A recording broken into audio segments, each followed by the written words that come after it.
I've been bout my papyrus since I've been in it. Put me in a debate, you know I'm gon' win it. If I scream black power, don't get timid. If I say black city, I'm talking about Kemet. If I say black city, I'm talking about Kemet. Primary research and we done pushed it to the limits. All you dudes finished. The king counting cattle up with brother Reggie. When I'm in Oakland, smoking, bro, they love the Chevy.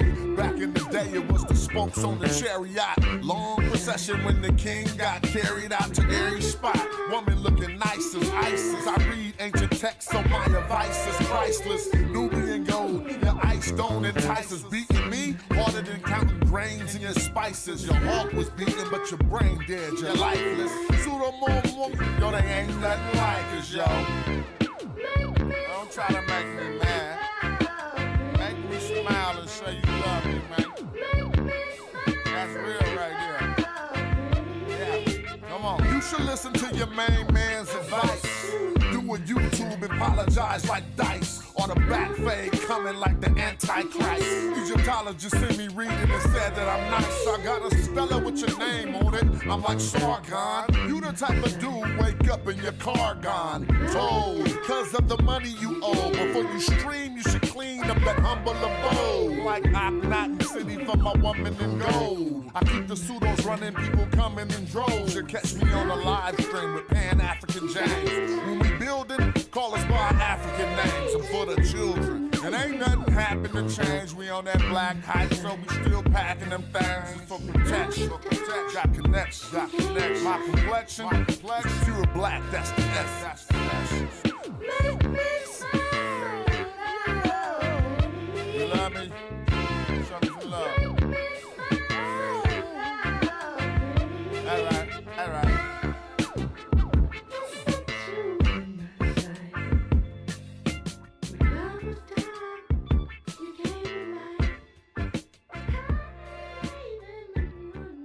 Oh yeah, I'm over here tripping. What's up?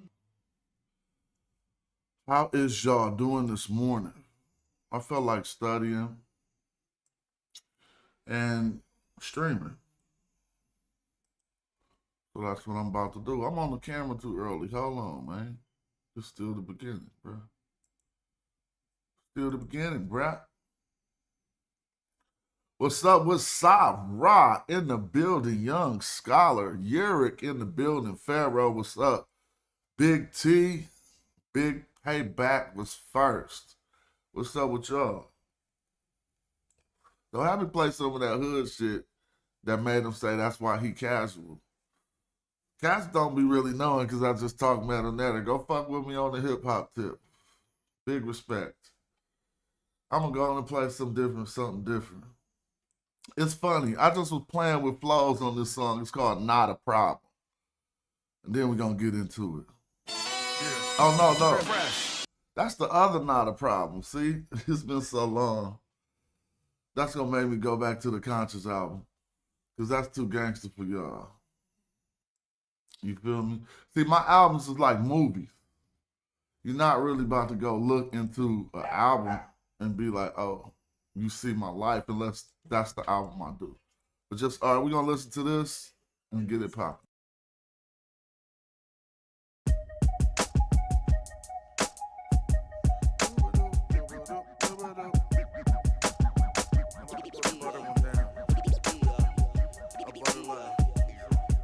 Hey yo, just so your bookie don't overlook me, I still rock a show with rookies, the flow is cookies. Dipped in milk, Spider-Man dipped in silk. I gangsta lane and left the till. Sitting mic check, H deuce. See the 7 deuce, Monte Carlo? Yeah, that's the Grey Goose. Right hand, your hype man. Why the crew Bogart, your bodyguard? We so hard, Yakuzali, your body scarred. Still shooter, Glock user, rockin' pop music. See the Mac flow over you. The gap blow, Joe, you see so many arms, you get arachnophobia, the black foe. Shut shit like the lacto, normally laid back, but he on the attack. It's the chic answer, Diop or hip hop. The rhyme in Van Sertima, Lockjaw, Ursa Ma'at, Ross, and Tepin Ra. The planned murderer of land burglars. It's the twat first stellar people. Nigga, we the best. Rome next. Olmecs to the Olmecs, who told the secrets to the Masons? Rough ride my pineal with no apron to who these scriptures. Rappers trying to be trappers, but we truly vicious, wild and unruly with it. Rap songs, animated Pixar, movie pictures on the utmostest. Rain like the third Tutmosis. We got with the tongue play, I place words in the beats when it's heard in the streets. It's like audible feng shui with tennis shoes hanging from electric wires. Corner store wallpaper, neglected flyers. And you expect the liars to rectify us. When cops come around, they petrify us.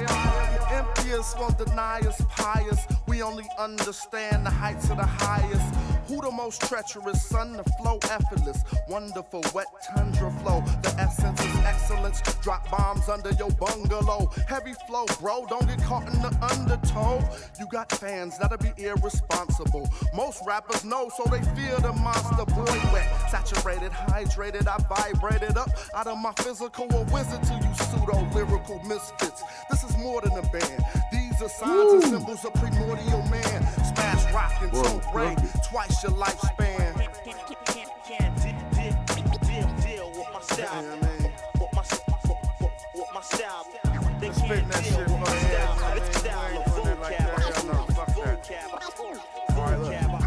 In Oakland the other day, 4 cops got wasted. I was spitting raps to race shit in the basement. I shine luminous, rhyme catalog numerous, the lunar solar and polar, mic controller, not a Kabbalah follower. Crown chakra rocker, got to medicate, to elevate, and educate the featherweight. Y'all better wait for casual next album, and if it don't drop, it levitate. The best flow, just so celestial, boy, I spit helium.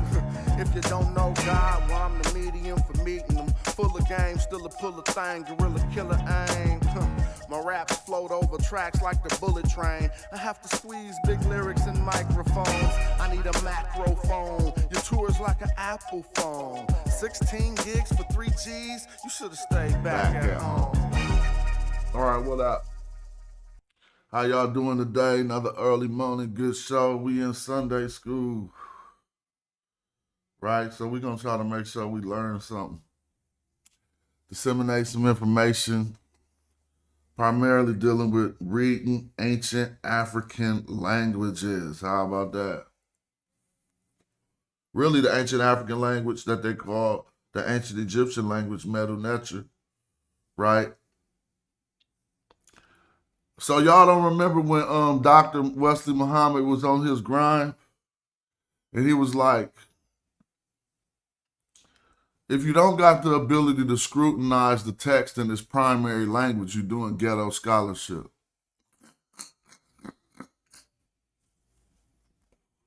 Shout out to Dr. Wesley for that quote right there. Y'all remember that? Who remember that? Who been around long enough to remember that? I really took that to heart because I was a student of the Medu Neter. So in a sense, what he was doing was qualifying our research. Don't nobody remember that? Damn, I'm OG. Well, that was a big moment. How about when Dr. Wesley Muhammad said, my aunt is a slave making, my Amun Ra is a slave making God, and throw my aunt in the trash can. Any of y'all remember that? So the reason why we want to be able to read these texts in their primary language is because if we can't, it's hard to form a refutation based on secondary sources. It's really hard to form an African refutation based on European sources. Think about how hard that be. You see what I'm saying? You be having to look through 1,000 books to show somebody that there's another person who see it the way you see it. But if you could read the language, then you can simply show people what it says. So we always do big complicated teachings on the show, and I ain't gonna try to get all complicated. I'm gonna try to keep it simple. I had just opened up the story of the shipwrecked sailor, and the source is St. Andrew's text corpus. So if you wanted to get the document and follow along, you could type up St. Andrew's Egyptology text corpus and go right to the shipwrecked sailor. If we even do the shipwrecked sailor, because that, again, that's more intermediate. So yesterday we was watching a good video. Well, we was watching a video from a good sister who has efforts in trying to find out, how the Middle Nature sounded, which is an honorable effort. And I always let people know, I think I say it on every show, that in my research, in my limited time, I haven't been able to dedicate any time to figuring out the way that these words really sound. So even when I did the song, let's go back and look. I probably wrote 12 years ago on this page that this ain't how that sound. This is Egyptology speak. So now, again, I think the first people I heard say the phrase that way was probably Wujahu or Asar. But it is a grand, let me find the song. It is a cool term for exactly what we're doing when I do. Well, no, I didn't write that. But I was under the impression, I fully understood that when doing this song, listen to how this sounds. You feel me? Yeah. Listen to the way the ancient Egyptian language sounds in the song I'm saying.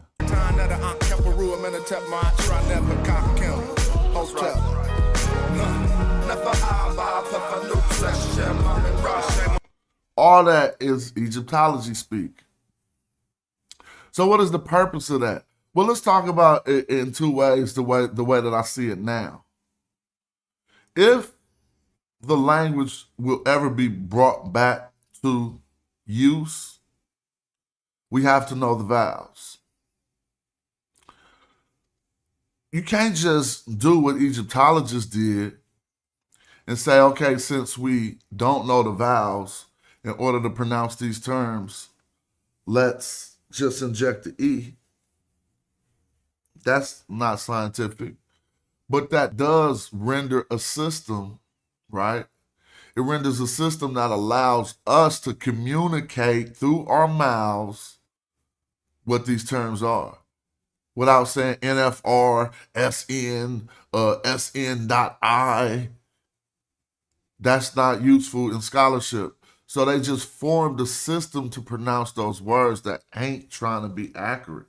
Nevertheless, for the scholar or the student of ancient Egyptian, they can take what they just heard and map it right back to the glyphs and get the full meaning out of that, whether it's pronounced right or wrong or not, right? So I don't have the skill set. I have not studied how to match up. That's a whole nother field of linguistics. I'm primarily concerned with philology. What they said in their text, in their language, I ain't got to reconstruct nothing. It's already done. So I use Egyptological dictionaries for the sense of staying within the bounds of academia and scholarship. Not because I'm saying that's the right way. That's why I always say, if I was turning in my homework, I'd say this. Because it's saying you got to know how to answer the question the correct way for the institution before you can even challenge it. So that be the problem. People be challenging the meta nature before they know it. How could you do that? You can't say this is the wrong way to do something if you don't know the way that the person is doing something.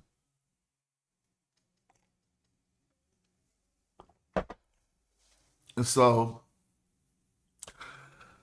it's even as I, start to realize meta nature as just simply an African language and stop letting people parse it out. No, that's Egyptian. Nope, shut up. The old African language. Then it becomes more important to me as I realize that. Because we don't got no other, no matter where you from on the continent, if you want to do the knowledge on ancient times, you only got one language and text to learn. Right? So I am going to open up a book, and I always share the tools that I use when we be doing these type of courses. Right now, I think I'm going to open up two books. J.E. Hoke, Middle Egyptian, and J.P. Allen, Middle Egyptian.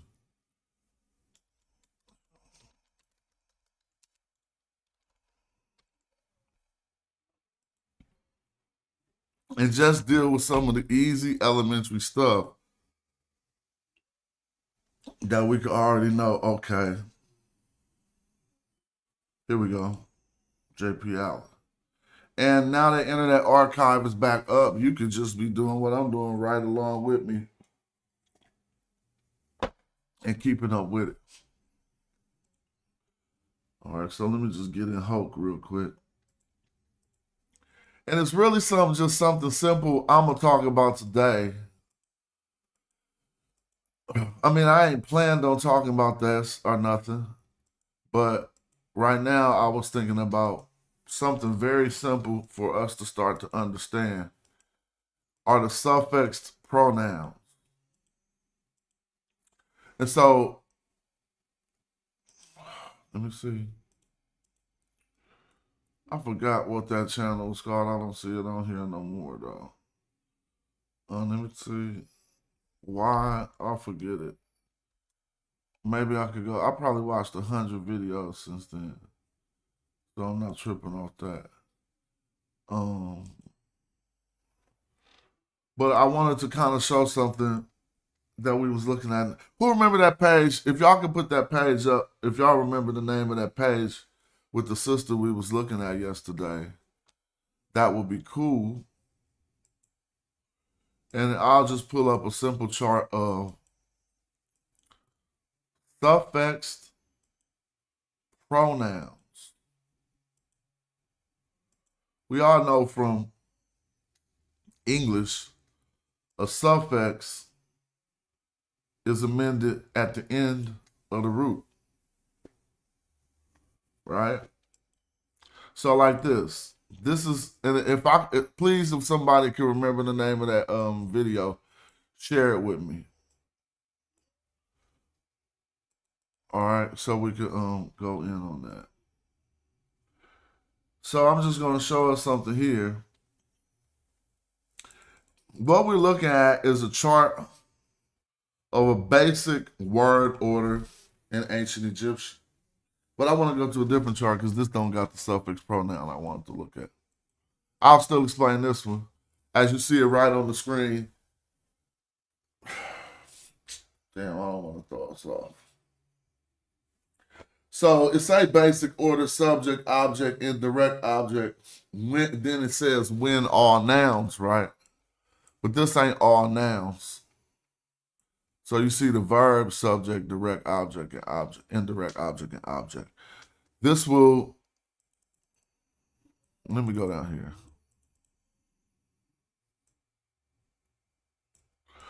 All right. I want to find one with this F right here by itself. And I just seen it. And it'll, all right, here it go right here. So it'll help us illustrate this. we see the particle you first, which is just basically starting off a new sentence. We see a word jed, a verb, which is to speak or to say, right? But what I came here and why I was looking at this, because I said I wanted to talk about suffixed pronouns. Oh, thank you for sharing the name of that channel. I appreciate you much, Indigenous African. You the man on this channel. If you ain't a moderator, you should have been a moderator. Golly, I'm gonna have to handle that. But let me go. All right, so let's look at this. As far as a name, an ancient Egyptian having a name can. All right. So we're just gonna take one more look at this just to see something, because this is what made me think about this, right? So I ain't commenting on what she's doing. I just want to show us something about these terms. Same context as. All right, so here, if we look over here, we see a statement that says, praising Ra when he shines. Now that's what I need us to focus on, is I said he and I went down to this F. See, it's a little snake. It is above this owl right here, right? So it is suffixed onto this root, wabin. So since I'm doing it this way, I'm going to qualify everything I say with just Vargas's dictionary, right? So if I type, and just if you pay attention, you'll see how many consonants appear and what glyphs appear when we look up these terms. That is the term, but I need to just show it in a simple form for everybody to just be able, if you don't know the meta nature. Here goes, I mean, you can see it. Here we go right here. So right here, notice you see a chick bird, a B, and an N. Even though this one has an egg right here, you still see it with the rays of the sun right here, right? So the one we're going to look at when we go back to the text, we'll see a W, which is this uchit, a B and an N, saying wabin, to rise or to shine, right? Here's a better rendition of it. All of these. I can make, let's see how bigger it could get. Bow, look. Y'all clearly see a chick, which represents the oo sound, or the W, a B and an N. Now, when we also can qualify this with just simple linguistics, ancient Egyptian terms will go from, really, you could go from one consonant to 5 consonants. What do they call it?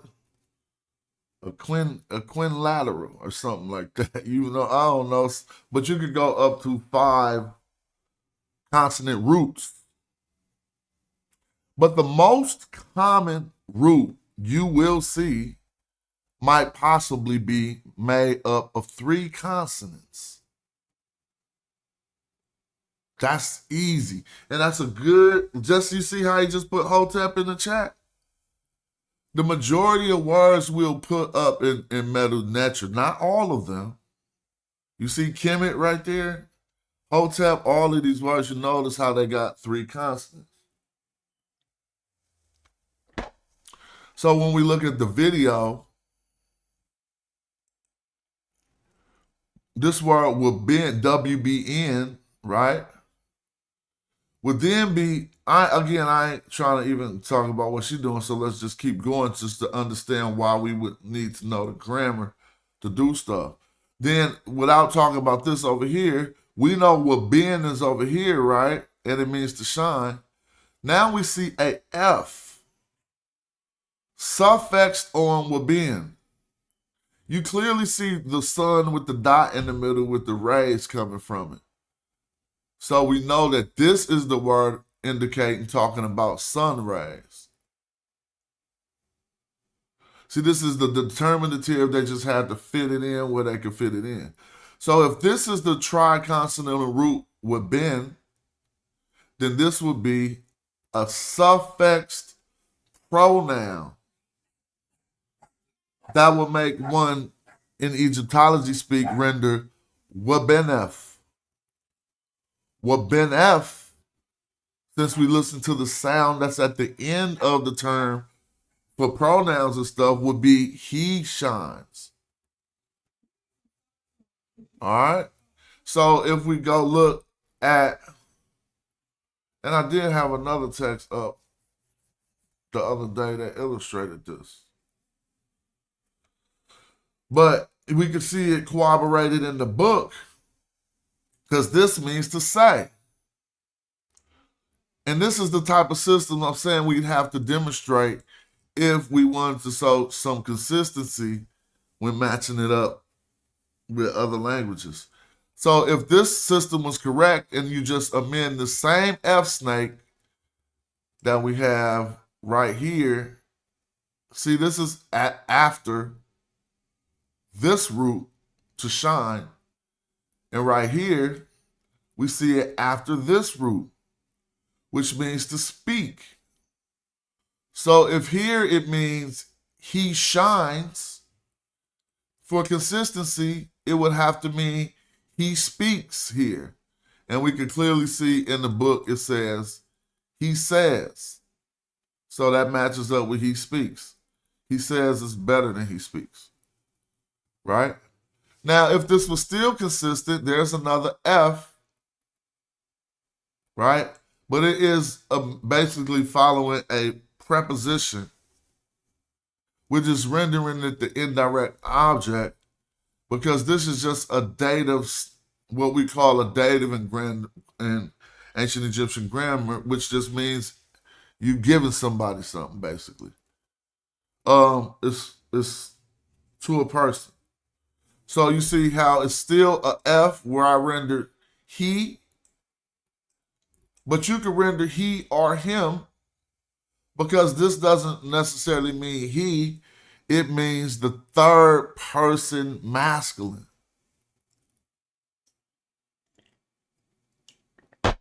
So in order to say the third person masculine, you can say he, him, his, what else? All the other terms, I mean, yeah, those are the ones I can think of. And it also could be used as a it. But that's not the it in here. This it is coming from Su. So Su is also a pronoun, but it is independent. Well, I mean, let's just say it's not a suffixed. It's not suffixed, right? It's dependent, but it's not suffixed. It ain't independent like Anuk, Netek, and the other ones. But not to throw anybody off, let's just deal with this F and how if we wanted to say he speaks, we find it behind the root, Jed, which is to speak. So if we apply that here, we can see why we're saying, now I could go all the way back up to the top. You see this one star right here? Notice this star has a determinative, which isn't intended to be read. I can make this bigger. This determinative right here, basically, if we put this in the dictionary, right? And I'm not acting like a lot of us don't know this. I just want to go over the system.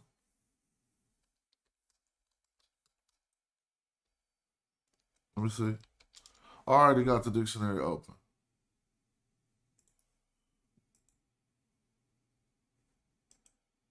We'll get a few terms back. right? I thought I had it open. Yeah.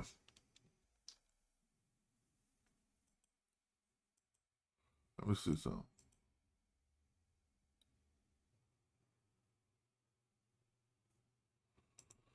All right, here you go.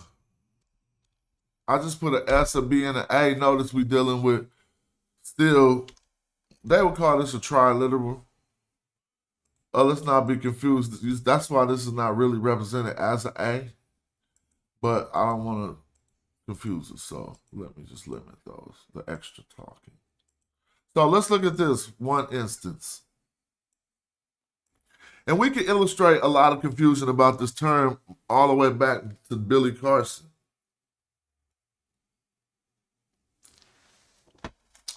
And others. I heard others say that because Seba means a door and a gateway, and then it also means a star and a teacher, that it was showing that, oh, this is the door or the gateway to knowledge.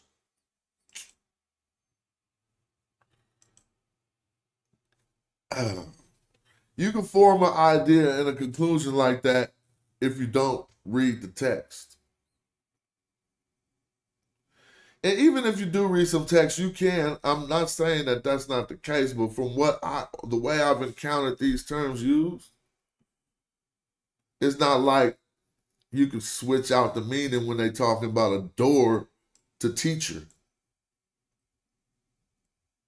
And this don't mean knowledge, it means teachings or instruction. There's another term for knowledge. But look at all of these options you got. This says dua. You see a star and an A, what's represented the vulture, I should say, which is dua, to praise or to worship, right? But if we come down, you'll see the same term with a different determinative than these, a different classifier, something to let us know the category of the term. He's a man holding a stick. It says to teach. Now, let's stop for a minute. If it's to teach, it's sabah. If it's to praise, it's dua. Even though we're looking at the same glyphs. If you're talking about praise, it's dua. If it's to teach, it's sabah. Right? Let's look at some more renditions. Schooling. I really just needed to find it with the man with the hands on it, even though I think. Now, here's a sabah for a door or a gate.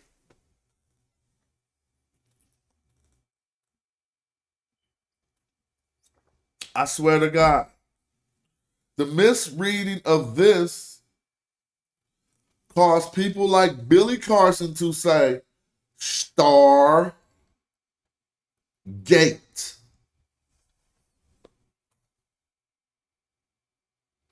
Oh, I'm sorry. I shouldn't have said Billy Carson, because that's actually a real ass movie.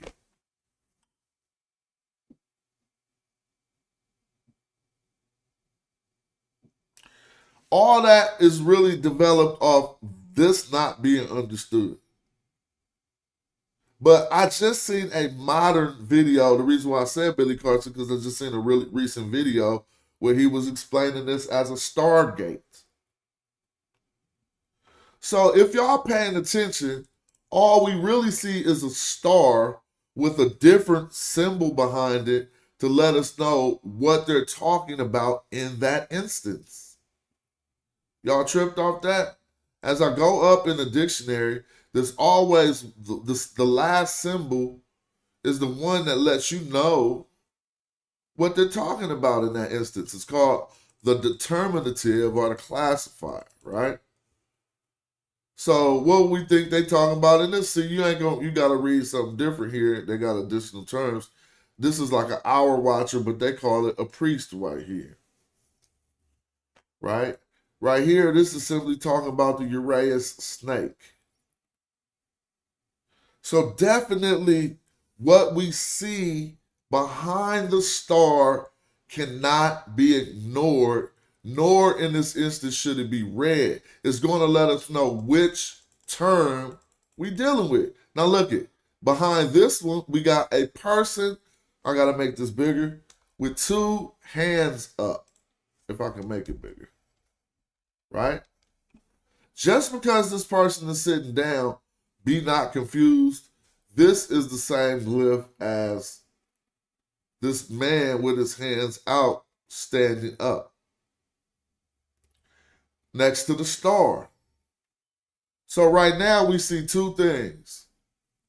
If this man's hand is over the star doing praise, the word is for praise.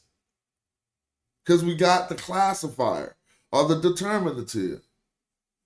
So then when we come and try to match it up to qualify it, we got to see what transliteration that lines up with.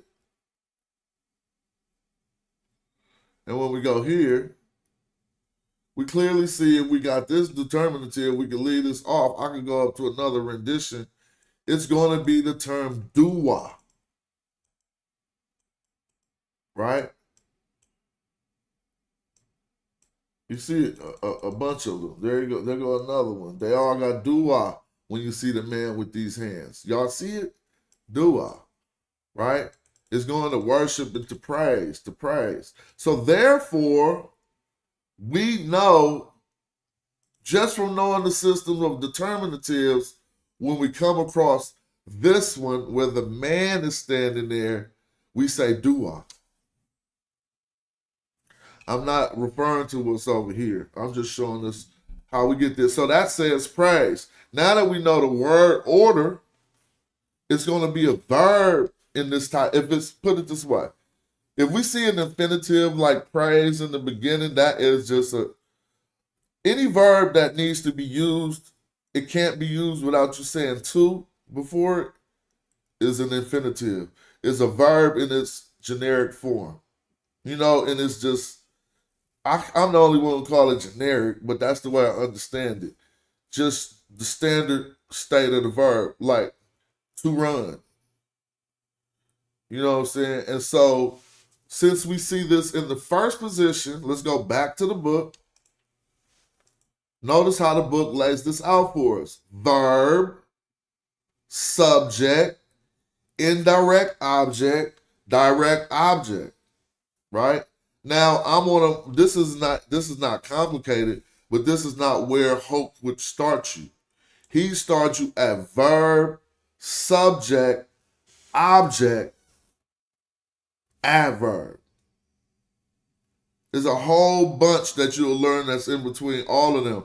But just for the simple study, for these simple sentences, let's think about this. Verb, subject, object, adjective, and what it says on the screen, verb, subject, indirect object, object. So what would be after indirect object, object? Adjective, adverb, adverbial comment, things like that. So what we could, if those are standard English terms that if you don't know them, you can just Google them while we talk, right? And so if the verb is first, now remember when I was saying this means to speak, but they said it is he says because they understand this verb form, the way it's conjugated, the way they put this F on the end. Now they even know not the tense, but the state the aspect this verb is in seems to be, it appears like it's present tense, but that's not what it is.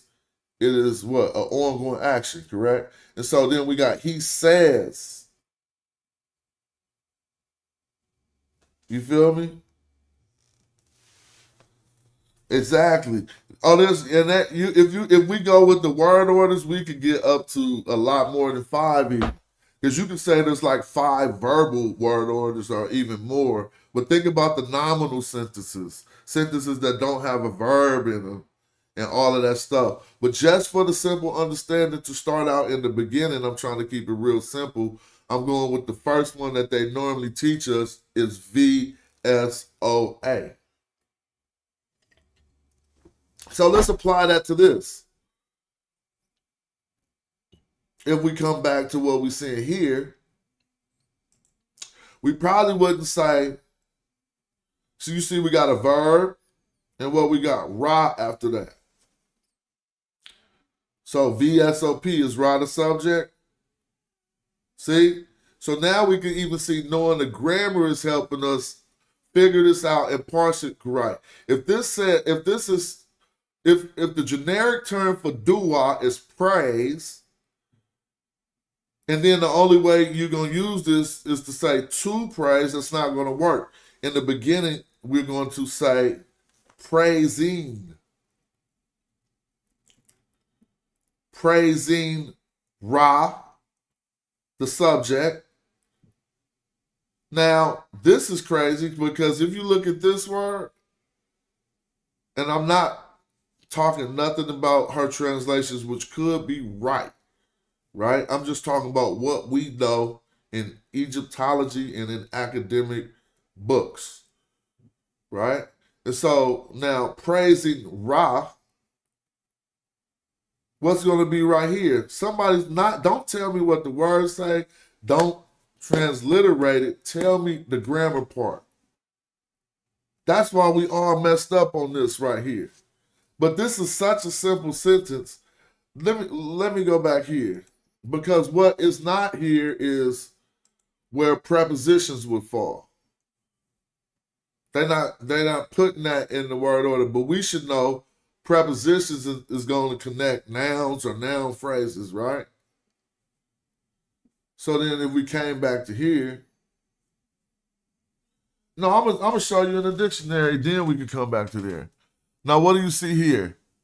A circle with squiggly lines. Notice the difference. One circle has a dot in it. When you see that, that's the sun. And now, since they put Ra right here, a divinity behind the sun, we know we can pronounce Ra here. Feel me? But look at this circle. It got squiggly lines in it. It lets us know it does not represent Ra. It just represents a sound. Yep, that's what I was about to give him, Chris, and I'm about to show him this. Show him that. It just represents a sound right here. So this is, now we got an F and a T. So, kafet, we would say probably, right? So if this says praising Ra, then I don't know, we should probably learn that after this phrase, this is a preposition right here. I don't know how we would entertain it as anything other than that, but I'm trying not to refer to what's over here. So if I go to a dictionary and if I put XFT, like y'all see Chris just transliterated, it's going to say when. Should I put? It most possibly should say when. See, this is a different one. We'd be thinking enemies. If we don't understand the word order, we wouldn't know, was this kafet when? But you're going to have to see the same glyphs in order to understand that. So they had just spelled that out in a different way. So this is in front of, in accordance to, but you can say with as well as corresponding to, but the one we want is going to just come simply from when. Feel me? And so you can see this, you just don't see the T under it. This is the sound, the circle with the lines in it, and the snake. So now if we go back to the simple grammar from this, we got a verb, we got a noun, we got a preposition. The verb, letting us know this is a verbal sentence. The noun, first noun is the subject, as we just learned from looking at the chart. It don't matter what fall in the subject box. It will be consistent if it's a verbal sentence. You see what I'm saying? Like, what I mean by it don't matter what fall in the subject box. It's going to be a noun or it's going to be a word working nominalized. Whether it's a pronoun, an actual personal noun. In this instance, it's ra. Right? So is your name is a personal noun, right? So that's still the subject right there. Now we just looked up, it says when, and we seen that qualified by the dictionary. So then we got will been. Now the main reason I wanted to go to this is for this to get to this suffixed pronoun F. We already looked up what been, it means shines. So how does this make sense to say praising Ra when shines? Because it really says when he shines, if we address this F, because we already realized that pronouns are suffixed onto roots. So it's not when shines he. We just reading it backwards in English. It's like praising Ra when he shines. Now here comes what we call an adverbial comment. I mean, you know, because it's going to tell us something about the aspect of what he's doing. So it's saying on the horizon. Accurate. But if we focus on what Ben F, right? And the only thing I will illustrate is how this really caught me, because right here we see a W, a B, and an N. So this word here is done being transliterated. I mean, it's done being, trying to be matched over. Though each consonant is exhausted. Consonants can't hold two places.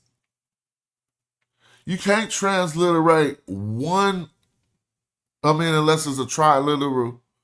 If in the ancient Egyptian script, or a biliteral, if in the ancient Egyptian script, you got a uniliteral like a W, and then you transcribe it over to this W, then you got a B, and you transcribe it over to this B, and you got an N, and you transcribe it to this N. Where did we get this other B and this other N? But that's not my point. More what my point is this. Let's go. Let's let the video just go a little longer. And I don't even want to play her words from it, sorry. I just want to show how the next sentence goes. And then I'll turn this off. If we see her next sentence, whenever it gets on the screen, here we go. Now this is what I wanted to illustrate.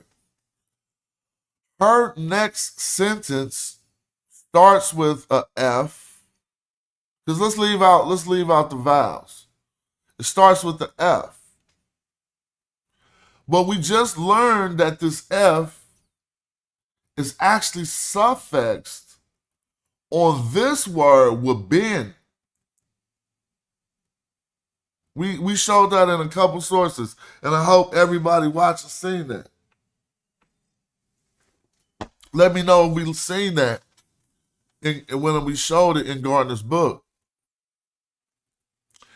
And so not understanding the grammar of ancient Egyptian then allowed one to parse this in a way that might be useful to their reconstructions, but it's not realistic, and it's not even the word order the way that things was. This F represents a third person masculine every time you see it in suffix of a word. Third person masculine. Singular. So again, I ain't trying to do this, but this is just showing us again why it's very important for us to learn to read it, even if we want to refute it. We got to learn to read it in its original language first. Even if you think that ain't right, if you want to break that system down, you have to know what that system is. Because what I just demonstrated, well, if this was on any scholarly screen, right? If this was on any scholarly screen, they'd be like, all right, that's an issue. And I hope this ain't taken like it's saying that her attempts at what she's doing ain't honorable. Or I think this is some of the best stuff to see on YouTube. And I hope if she come across this discourse, she could say, okay, I see what they're saying. I'm going to add that to what I'm doing so we can see what she's saying. Right? And trust me, I say it over and over again, I think ancient Egyptian sounded like any other African language, just like she's showing us here. I would probably think this would be closer than Medu Necher.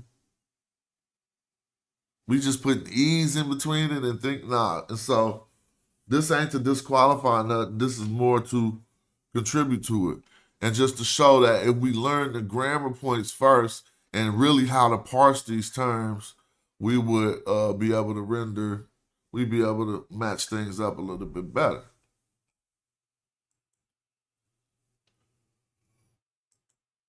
And so if we was to take any, and we just dealing with the F right here, right? This ain't even a verb. We can always take any ancient Egyptian word class and put a suffix F on it. Let me see which one we can't take. You can take a verb and put an F. You can take a noun and put an F. It'll change from he to his. So right now, this is the word, and all right, this is not, let me explain something. So this is the word we know as Nefer, N-F-R, Nefer, for beauty, for things that are good, and things like that. Oh yeah, that'll be wonderful, Black Gold. I wish she could probably join the archers. All we do is steel sharpen steel, and we all on the same side. And so this is what I'm saying. If I know you're gonna get knocked down as soon as you try to step to academia, then let me lace your boots. And you might not get knocked down. Because we can say that, you got to say it like this. They can't get around it if you put it like that. And so, yeah, working together is key. And so, but let me continue. Now, this word consists of, right here what I have highlighted, is what we call a triliteral, because it represents 3 consonants by itself. So that means if I erase these two, and just put that, we still got NFR. Actually, that's how I get it on the screen. Look, I'm going to erase the screen. Watch me type 3. I type those 3 and I press enter. And NFR. So that means that's, this represents 3 consonants by itself. Ancient Egyptians did something. Sometimes they spell out the whole term. So that the term is right there, Nefer. But they would spell it out. So we would see an F, right? And then an R. This is just the word Nefer. So this F is not to be looked at as if it's suffixed onto Nefer. No, this is what we call the phonetic complements when they spelt it out. So now let's think about this. We just was talking about a suffixed F. First, let's remember what this means. Beauty, good, people can expound on Nefer. Beauty, good, it's just things of that nature, right? So what have we seen? All right, I'm gonna wait till my man just said no. Oh, he asks, is that a musical instrument? Nah, that ain't. It looked like a guitar, don't it? It's probably, I think they said it was probably part of some body parts of a bovine, possibly. But we could look into that. It's possibly some interior body parts of a bovine, but I could be mistaken. And so, what if we had this with another F behind it? Now, you got to render this in the masculine, right? And we could talk about this in plenty of ways. This ain't just the normal way, but I probably never seen this, like Neferef, right? But it works. Now, obviously, a few things just happen when you do this.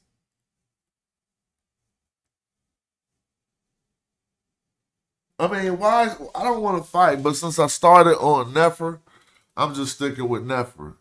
Because I could have started on a word to give a better demonstration of this, but I just started on with an adjective. But we can teach more now, because this would give us different ways to try to look at this. But what would be the first thing you put up if you've seen this? Because in my brain, I'm like, why are you showing something that you would never see to give an example of what you would see? That's just what I'm fighting with right now. Meaning, I never seen Nefer and then F like that. I've seen Nefer ib F, Nefer ib F, which still, but let's just deal with Nefer F and do our own grammar and know how we need to have understanding to see what this is brought to. So what if y'all did see this? What would y'all render?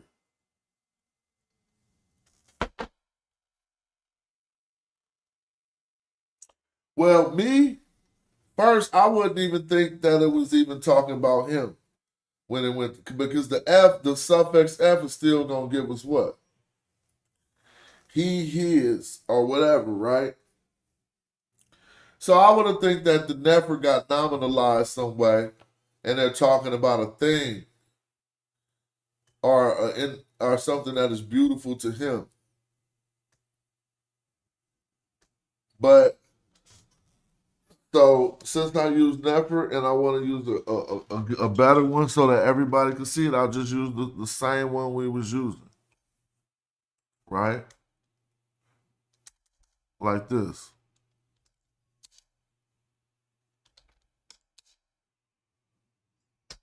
Now see, not the people who know this, but anybody who just was looking at what we was just talking about, obviously, if this word was to speak and speaking, then this is what?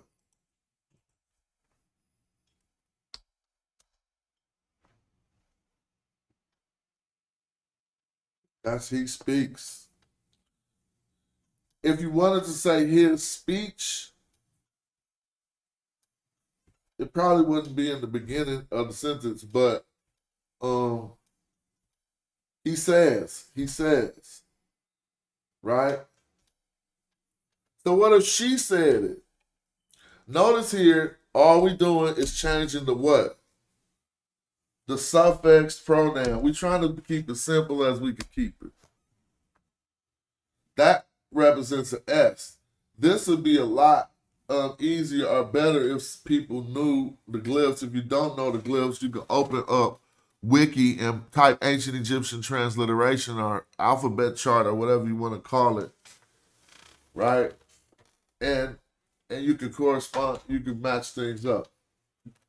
That's just she speaks. She says.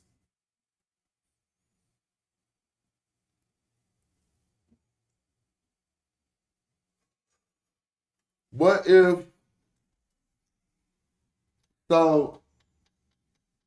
they said something? What if we said, first let me say we. What if we said something? It's gonna be consistent. We're going to keep putting the pronoun after the verb, right? So if we said something, we probably see this and then over this. We said, we say, we speak. We didn't say it here because that's a completed action. This isn't in the form of a completed action. This is in the form of an ongoing action. So this would be we say, we speak, not we said, because that's done happening. If they speak, so this is jet in, right? Some would say jet in, whatever. But again, pronunciation ain't the thing, my thing. Well, what if we see S and then what if we say S and then an N over Z2? But which one is that?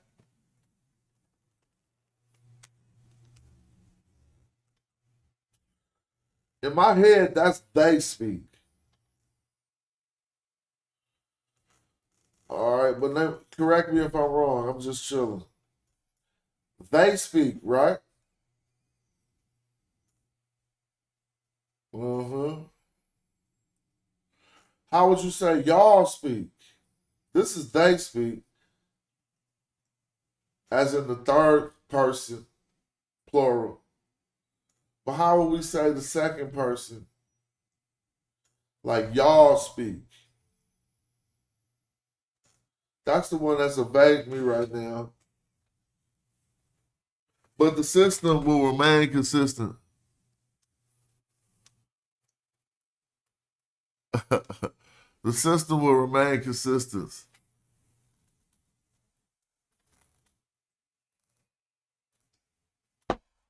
I might open up the chat in a minute. I'm just getting my studies in real quick.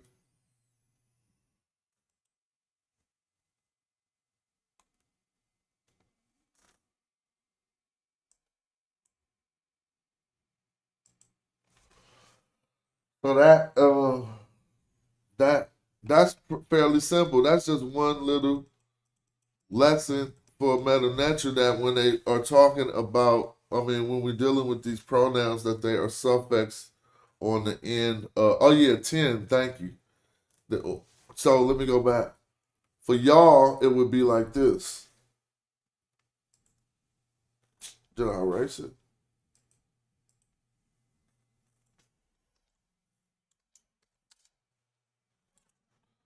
For y'all, it'll be like, you put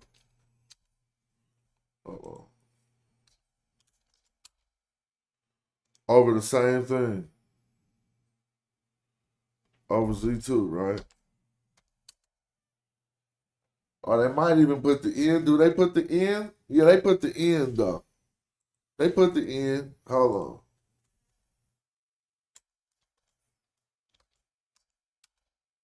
And then the plural.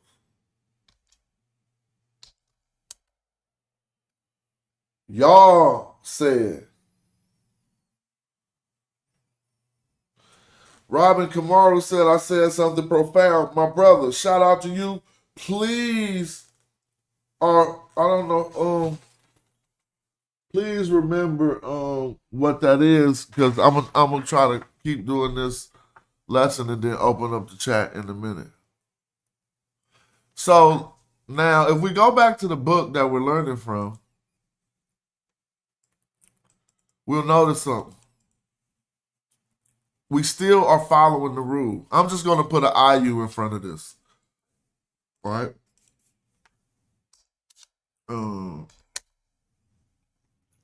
So now, if you look at what we got on the screen, and you're going to notice, damn, as I build out these sentences, if you follow along, at the end of this long-ass sentence, you're going to be like, holy shit, I can read that whole sentence. Chin is this right here. Chin means y'all. It means you all. But it's suffixed on, you're not going to just say it by itself. You're going to say that after a root word. Yeah, it's the one right here that I got right here. Now we got you. You is the particle. Let's look back at the book. You. So let me explain the particle you and why I'm pronouncing it that way. You can either say I-W, E-U, or you can say Y-E-W, U. It's just the particle letting us know a new sentence is starting.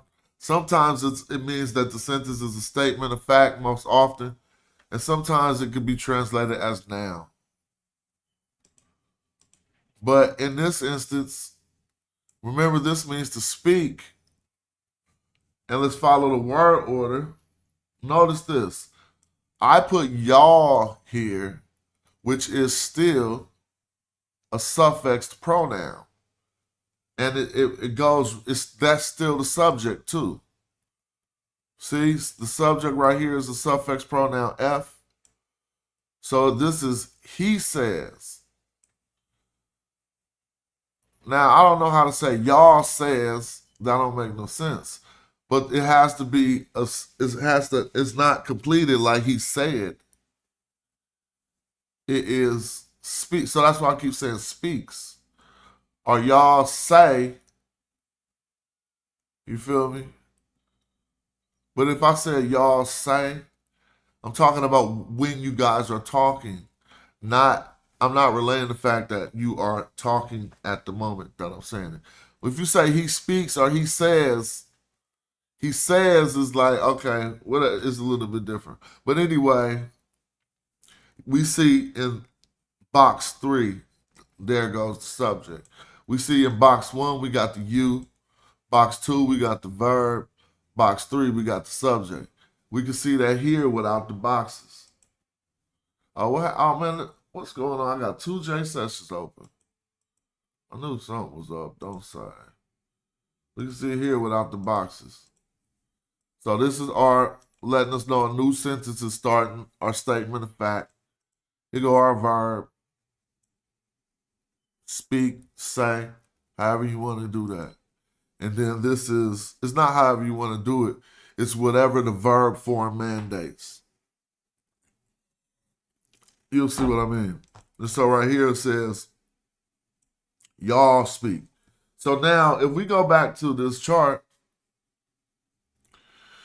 we can place an indirect object in the next box. We can place other things in the next box. It would just change the type of sentence it is. But notice, it seems like anything that's going in the next box, how can we put something in the next box and it not be the indirect object? Let's think about that. Because if you say you speak, even if you said gibberish will become the indirect object, right? No, gibberish would be an adverbial comment, a description of what you speak. Okay, then you would be able, okay, I just figured that out. Yeah, but let's just stick with what they're doing, right? That something this could definitely, we know it could be amended different. But let's stick with an indirect object here, and we'll even use a dative, meaning to somebody. So we said, y'all spoke. If we wanted to say to him, we're going to put an N and an F. This is the dative way to say. The F is still a suffix pronoun. And this simply means to, the N. So realize that you can amend, well, I don't want to say it like that. But you can, though. I don't know when you can't. Well, at least in this instance, when you're forming a dative, we can take this preposition probably because it switched over to from a preposition to a genitive or adjective like need, but it's still in. But that then gives you a sense of belonging to what's ever after it. But this is just a sense of giving somebody something. It's dative. If I pulled up a simple explanation of dative, it'll come from the Latin that means to him, right? Or something like that. And so this is exactly what this means too. And I'll have to qualify that. And so just so y'all can see it in the book, let's see if I can pull up dative. F, D-A-T-I-V-E. Well, they showing you right here, right in our lesson. This is the dative. Look, indirect object is a pronoun. Dative phrase moves forward. So if the indirect, all right, he telling me right now. But no, that's if they spoke to him. All right, cool. The priest says a spell for him.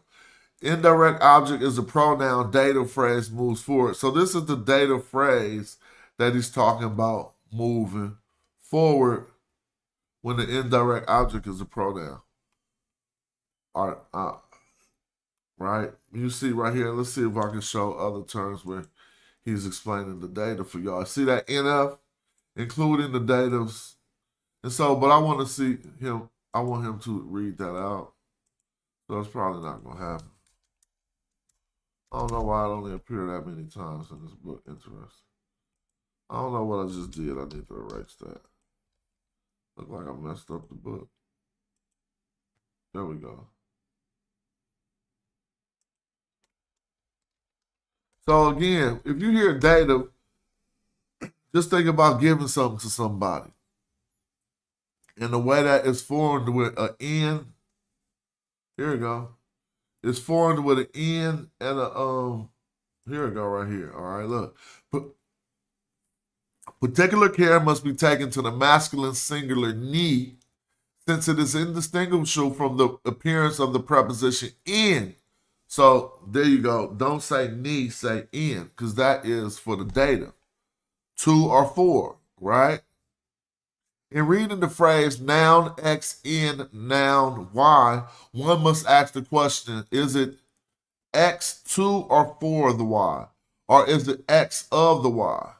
And the context will generally permit the exact determination.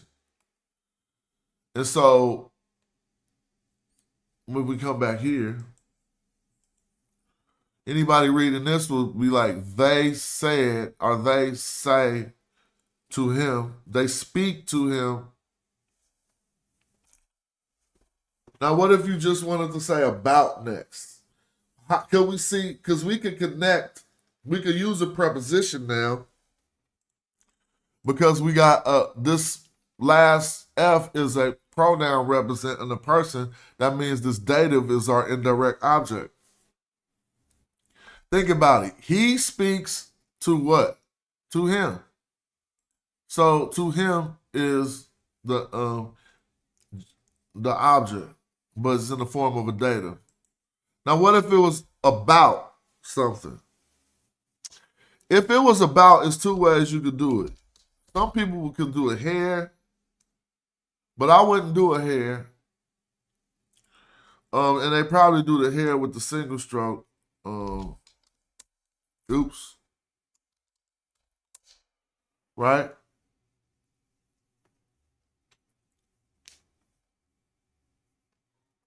You and Dahudi says you can also put it where any pronoun moves forward. I don't know if I know. I think I know what you're talking about, but I don't know if I read that right. So now we got not reading the meta-nexus, not reading the transliteration. We're gonna have a statement of fact, or a new sentence starting. We got the word for speak or say. We got y'all, you all say. How come I'm saying that this is y'all? Well, how are you going to translate the second, wait, let me see. Yeah, the second person plural.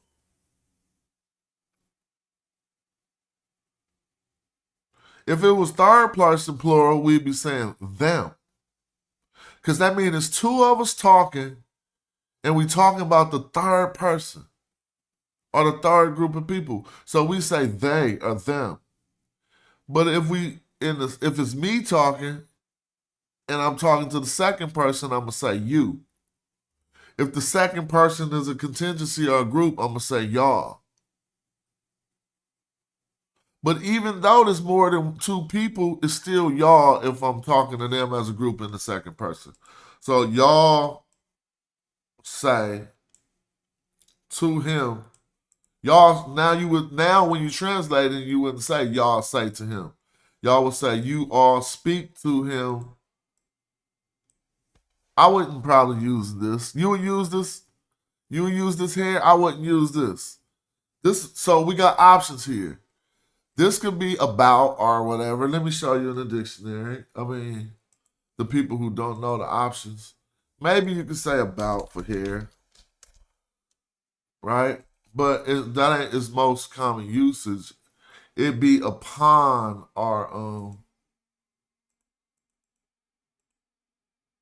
it's most likely upon or something.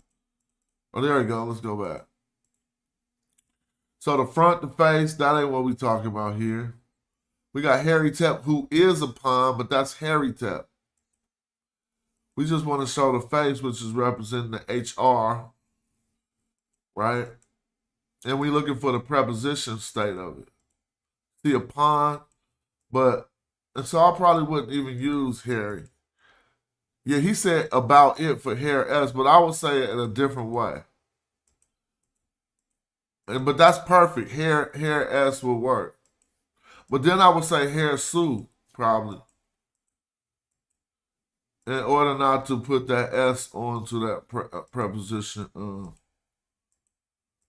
So hair S and hair Sue would be the same thing. We just choosing different, whether the pronoun is a dependent pronoun or a suffixed pronoun. Right? So there's so many hairs in here, but just know that it is a pronoun that can mean upon, at, on, things like that. But then we also will see it meaning, oh, I gotta use the TLA to show this the best. Because that's the one they use the most. So what I would change it to is, watch this. If I say concerning, it's gonna be an R.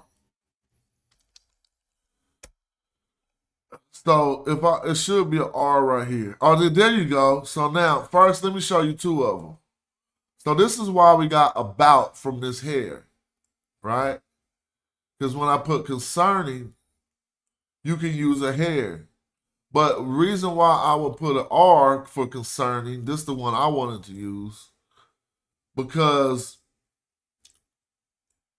I would like to say with respect to or about in that regard. And so we could use either of these things. But I wasn't going to say it. So let's just break it down. The one that the Hootie just offered, what's up, Zeb Tepe? The one the Hootie just offered would be if you were trying to finish the sentence. But I still wouldn't say it like this. But this says, they spoke to him about it. But I would say, do I gotta put maybe I will put that. Now, someone can say that's not right, and I should go back to the other one. But I think this, oh no, I would go, I'm sorry, that's because this ain't mine. I would go like that. It don't matter. I like that. They both say the same thing. So now, if y'all seen how we put this together, if you've been watching the show, do you believe you can read that right there? Meaning anywhere, yes, the rhythm, the rebel.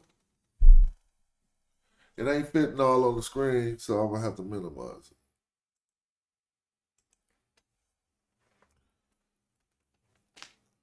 So now I didn't want to end the sentence, so we're gonna go back. But let's part out. So this is a state.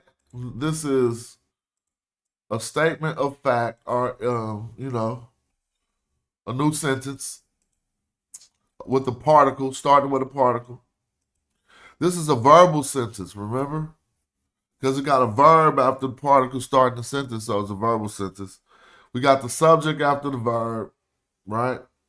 Y'all say. Saying is an action. So y'all speaking to, y'all are speaking, you all are speaking, y'all spoke. Not spoke, it can't be spoke. And we'll talk about that later. Spoke is a completed action. That would be a perfect statement, right? This is a perfective. This is imperfective, meaning that is an ongoing, completed, incomplete action. So it should be stated as says. But I can't get says for y'all says. So I'll be like, y'all speak. Speak could still be, But y'all will help me with that when we continue. But nevertheless, we got y'all speak to him concerning. Now, I don't want to say it because we want to show how to put an adverbial comment. And so this is going to be, if we got box 1, well, this ain't box 1, this is the particle box. If y'all remember the boxes for the people who just looking for the first time, these are the, damn, I gotta go all the way back. Before I look for the dative, I had these boxes up here that show the word order. All right, this is the simpler, this is a non-verbal statement of fact. So it ain't nothing in the verb box, as y'all notice, right? That's a different word order. But what we're going to do is go down to where we was back at and fill up the end of that box with an adverbial comment. And it'll let us know. It's just a statement. It's just like that, an adverbial comment. So the reason why Hope call them adverbial comments because they can go on for really long, right? Like your adverbial comment could be hella long. So right here, the particle, the verb, the subject, the direct object, and adverbial modifiers, prepositional phrases, and direct objects, etc. So now we'll say y'all spoke to him about, and we're gonna put other objects in there and see if we can identify. Well, these are other. Well, we already should know that these are other. How could I say other indirect objects? Because they're part of. These are indirect objects as a part of the adverbial comment. Inside of the adverbial comment, just like we're going to see a prepositional phrase starting out this adverbial comment. A prepositional phrase is simply a phrase starting with a preposition. A noun phrase is a phrase starting with a noun or complete with nouns. Like, what I mean, a verbal sentence or a verbal clause is going to start with a verb. It's just all sentence. It's simpler than we be making it. Then we go back. What happened here? Oh.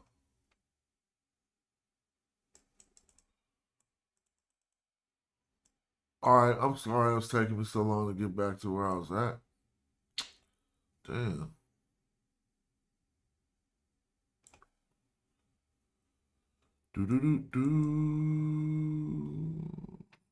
If I had the page flipper, maybe. Oh, here we go.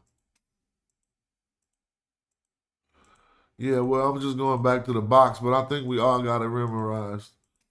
And then we just gonna start forming an adverbial comment and look at this long Egyptian sentence and trip off that at the beginning of the show if you didn't know how to read it.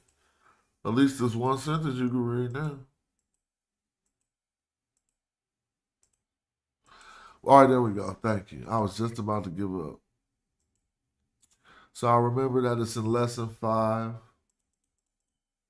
So notice here, he's not expounding about what we're about to do. So I did say I would put Sue there, and they used Sue too.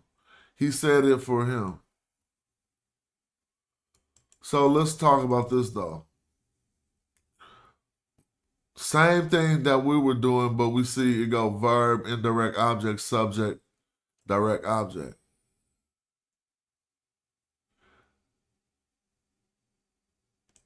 If we come down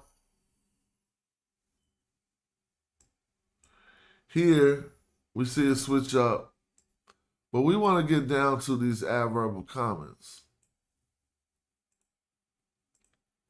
I think I just passed it. Nope. And so basically, if I don't see this in the book real quick, I'm just going to build on it. It ain't nothing but more data about the sentence, explaining whatever details, however you wanted to explain them, right? So, I'm doing this, I'm tripping.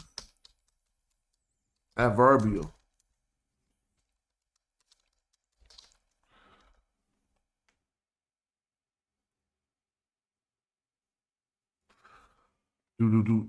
Shout out to 30 people watching while we cooking Sunday school. Now look, let's see if he show us. I'm gonna just see if I can find the quick chart with the adverbial comment so y'all can see it in the glyphs. Adverbial phrases. There we go. Took me a little while, but I got there. Now this could be really simple. If we go back to her video, we got the verb, the subject, a preposition. Now, actually, it says when he rises. So this is still ra. So this is not another. So check this sentence out. So this sentence is simply praising Ra, and then all adverbial comment. See? There we go. And this is why, hey, the grammar is that important. Just think about it. Praising Ra. Now it's just going to give you the condition of the praise of Ra. When he shines on the horizon. So everything after this preposition is a prepositional phrase. And it got two prepositional phrases in it, but this is one long prepositional phrase with an adverbial, formed as an adverbial comment about Ra. So how many boxes we got on here? We don't got the you first box that's showing that this is a statement, a fact, or a new sentence. The second box with a verb we got. The third box with a subject we got. And then the fourth box, see, that's why I had to find this one. Because in this fourth box, all you're going to see is an adverbial comment. Look at box 4. So remember earlier I was saying the adverbial comment could be long. It could go on as long as you got something to say about the person. They making it simple. Box 1. Why are learning these boxes important? Because if I just come to here, I'm going to say ancient Egyptian hieroglyphs.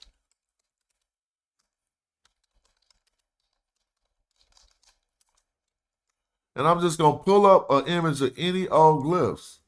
And then you're going to see why these boxes are important. I mean, I don't know which ones, I wish I could see a whole like Stella like this. Let's see if I can get into this.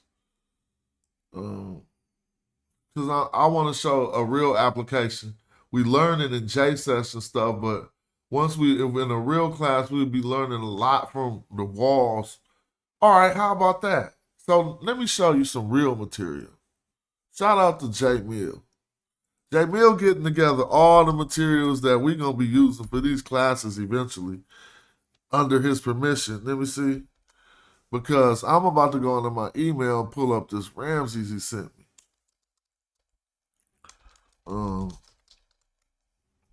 And this is one thing that we'll be able to provide in our classes, material that you can get no place else. And it's in a scholastic format like this, is what I mean. So everything that we're talking about is going to be applied. This is us virtually at the Temple of Ramses III in a video put together by Brother J. Mill, right? And it'll let us know exactly where we are on the wall when we. So you see this yellow, follow the yellow, and then follow the glyphs. Now hold up. When we come here, we are dealing with the same thing in a sense, but this is just a different statement. This is a statement you'll see said over and over. Right here, you see the snake on the top. It represents the same, let me, dang, I gotta get stuff open. It represents the same snake you see right here and the same snake you see right here. This one got a D under it. What you about to see on the screen, let me spell it out for you. It's going to say D. It's going to be that, but it's going to be over a Y, a tap. That is over an N. Oh, I'll put that way too far down. This is over a Y that is over an N. No, that didn't go right either. No, they ain't gonna let that Jed have a what you call it? D over read leave. Let's see. Yeah, they ain't doing that right. So I'm gonna help them out real quick. All right, I'm gonna go D over the read leave. Real quick. That's over an N. Nah, man, come on. D. Read leave. That's over an N. I gotta fix this. So you can see how it looks. Man, what's going on? Here we go. It ain't supposed to look like that. And this is supposed to be smaller. This is what you're going to see. Kind of looking like that. Shout out to Dahudi. Now I'm going to resize this and make it a little smaller, make it fit. Appreciate that contribution to the show. Now I'm going to move this and put it right here. Put this up more. That's what we're going to see. Bow. Now if I make this hella big, you're going to say, that is what I see. I'm going to have to make it super big. Come on, dog. It's down here. Feel me? Now let me get that off the screen. Hold up. Oh, come on, man. That's Jet on. It still say Jet on, but they didn't have place to put that D. So this said word said by. So when we come back to the temples of Ramses and we think about them boxes, see, you got to put the boxes on the wall too. So this is said by. Well, if that's said by, we got a verb, and then a preposition, and then we got the Nisu Bidi. It's said by the king, the lord of the two lands, User Amen. I mean, this is Amen, Mariaman. User Rametsu Mariaman. I don't see no mess. So this is what I just figured out. Okay, so this is Ramses. Look, you see Amen at the bottom. You see Mer for love. You see User, and then you see Ra. But this don't say User Ma'at Ra. So we can't really say that. Unless y'all think that's Ma'at sitting right there. User Ma'at Ra Mary Amen. Yeah, that definitely is. I just see the ma'at feather right here now after I said that. So you got User, Ma'at, Ra, Mary, Amen. That took me way too long. I know that name for hella long. But see, seeing it on the walls like this, it'll play with you.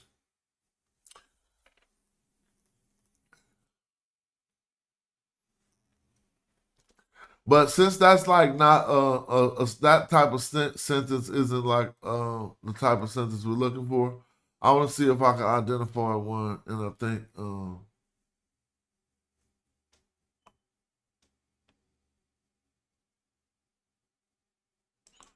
I'm just reading this first column to the left. And when we do our meta test and homework, these will be your homework coming off the walls. I'm just trying to see. All right, here we come. There we go. Now notice how he has it highlighted over here where you can start to see exactly. Now y'all do see stuff. They used a different end. But this still says said by. Said by who? Nisut Biti, or the king of Upper and Lower Egypt. Neb, the Lord. And this would have been two strokes. Two lines across to represent the land. Lord of the two lands. Now I can see this is clearly different. I was tripping. So this is User, Ma'at, Ra. See, this is how you're going to have to do your homework to get your new quiver.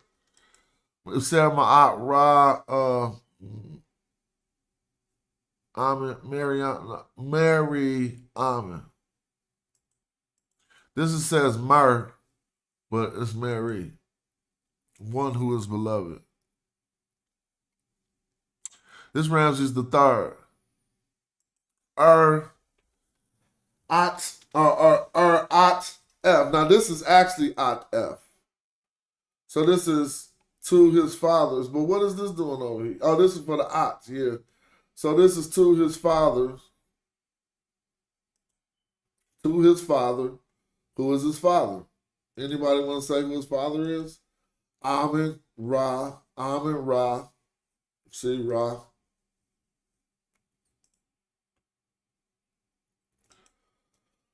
Hakaket Nater.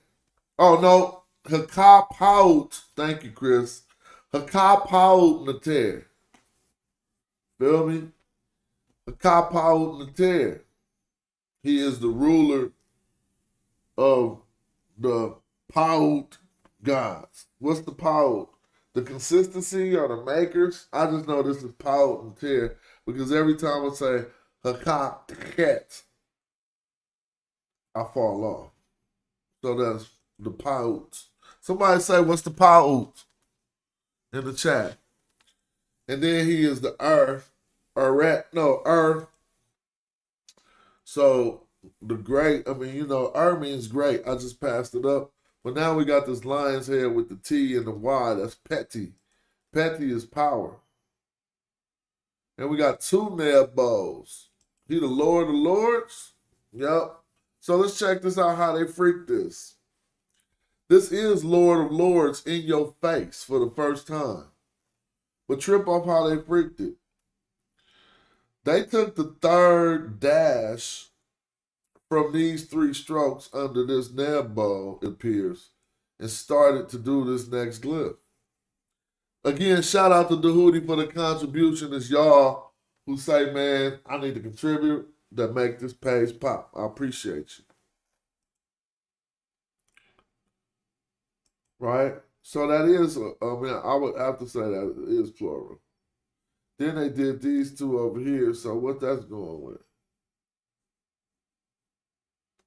So are you saying these gods are plural or the Neb is plural? It don't make no sense to have two Neb bows. This ain't a K. Here's strength. Oh, here's strength. This one was probably a K, right? Suppose if this one was a K. We can't see it. The difference between a K and a Neb bow is simply a little handle that would be right here. But I'm going to take that might be a K. And this says his strength.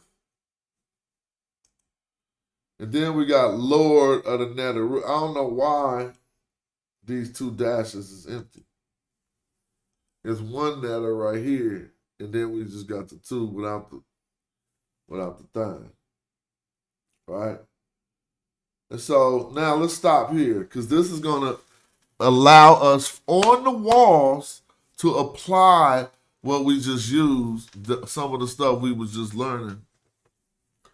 When we was learning the word orders, the simple word order.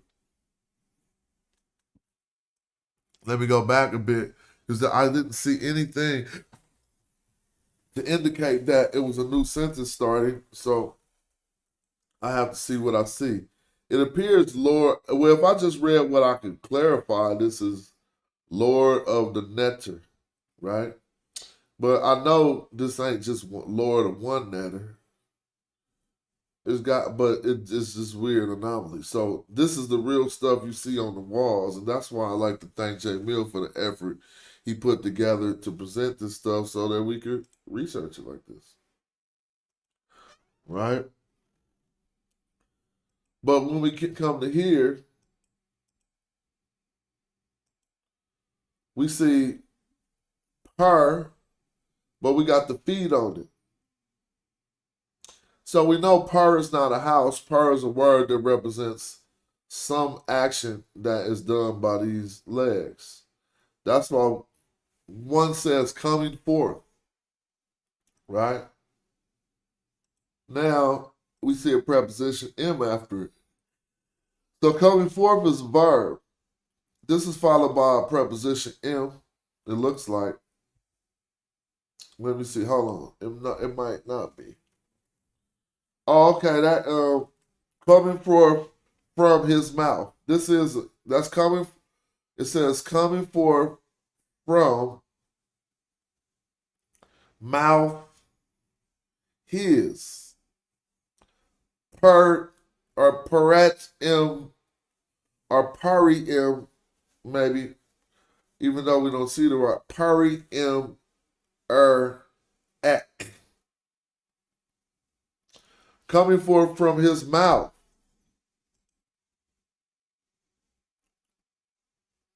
What is this? Keper. Now we see keper with this. So these are some type of transformations or changes, or what is it? Some changes, some transformation, or the form. No, but if it's coming forth from his mouth, let me see. Changing them. See? No, look, now here we go. We back here. We got keper. I don't think this is a sin. Oh, so it's transforming us. This is not a sin. See, is his Father God Amun Ra, and the words from his mouth is transforming us. Come on, man. We got to read what the ancient Africans said. All right, so it's going to be like, this is the Paut Nater.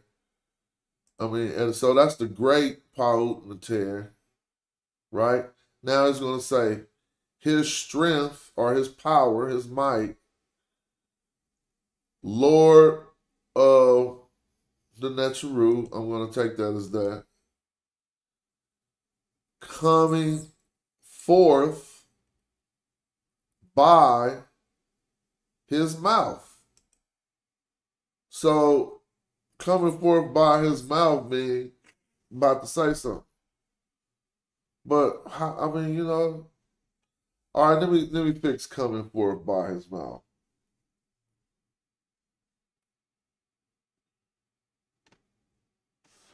Can you hear the words coming out of my mouth? Coming forth from his mouth. Now, this seems to say something about change, transformation, form. I can't think what's going to come from his mouth that this. Changing them. Look, what's going to say changing us, not them. us, then we got another N of negation under it.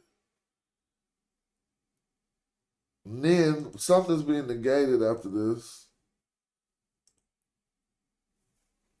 But then the wall breaks. Nah, this ain't about a sun because it got the feet under it. Oh, no.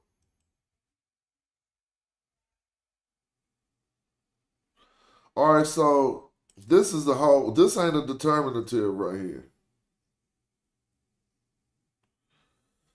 I don't think it is. Because they got this T and this U right here with these 3 strokes, right? 2 don't go with 3 strokes. So they spelling out this word. I think it's going to be A-W-T and then a W. Let me look in the dictionary. A-W-T-W. Watch these feet pop up when we look this up in the dictionary. I think this is going to be A-W-T. The feet gonna pop up. Don't trip on you. There they go. I seen them in the last one. Nah, this is not it. And somebody can help me in the chat if they know what the feet is when they're not used as a determinative. Because I don't think they're being used as a determinative right now.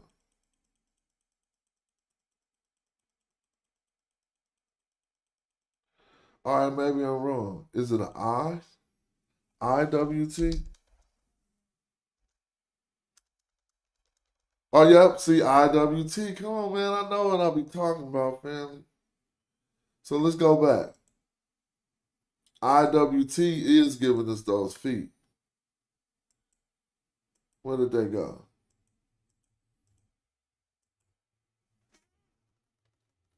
All of them that came into being by speech. Let me see. Thank you, Chris. Let me see. So you saying existence right here, huh?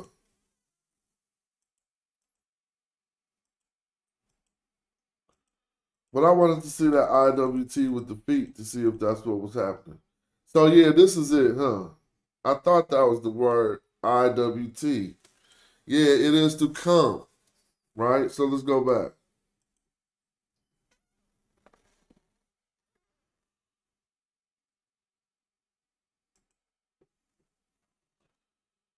So if we go back, we're going to see that some stuff get broke up.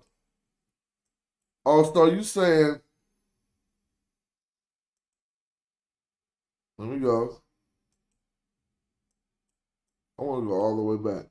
Talk about this part about his mouth. Because I know you started from later in the text. Right here where we had his power or something, right? And then we got Neb. I'm calling this a Neb Neteru. Because what else are we going to call that? So, Lord of nature, right? Now, here we go right here. Right here, we got some coming forth by. So, this is the part I want to see what y'all say. I could open up the chat. I'm tripping. Coming forth. Yeah, it's time to open up the chat. It seems to say something like coming forth by his mouth, by his utterance. Oh, his speaking. Oh, they came into being by his utterance. Yeah. I keep saying by his mouth. His utterance. Yeah, that's right. We got that right. Thank you. They came into existence by his mouth. I mean, by him speaking. His utterance. I just kept saying his mouth. That's all. All right, let me invite. Feel free to participate in Sunday school no matter what level you at. We probably do this like once a week where we try to deep dive into the text. Hit the link, Patah. Let me see. Chris, whoever. And I'm going to get back to this video.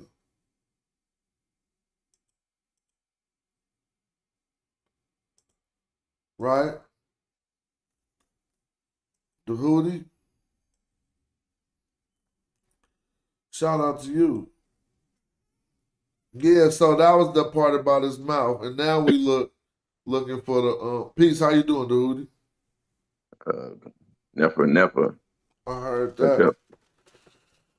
up? So this is wonderful material to be able to go over, and I'm glad he provided it. And we got Joey coming in. Anybody else want to hit the link to get their readership up? Feel free. Eddie K, hit the link. Don't be scared. You all good. Shazmoo. What's up, y'all? What up?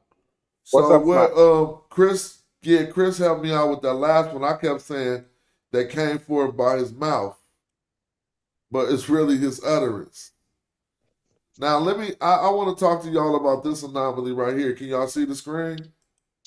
You. Yeah.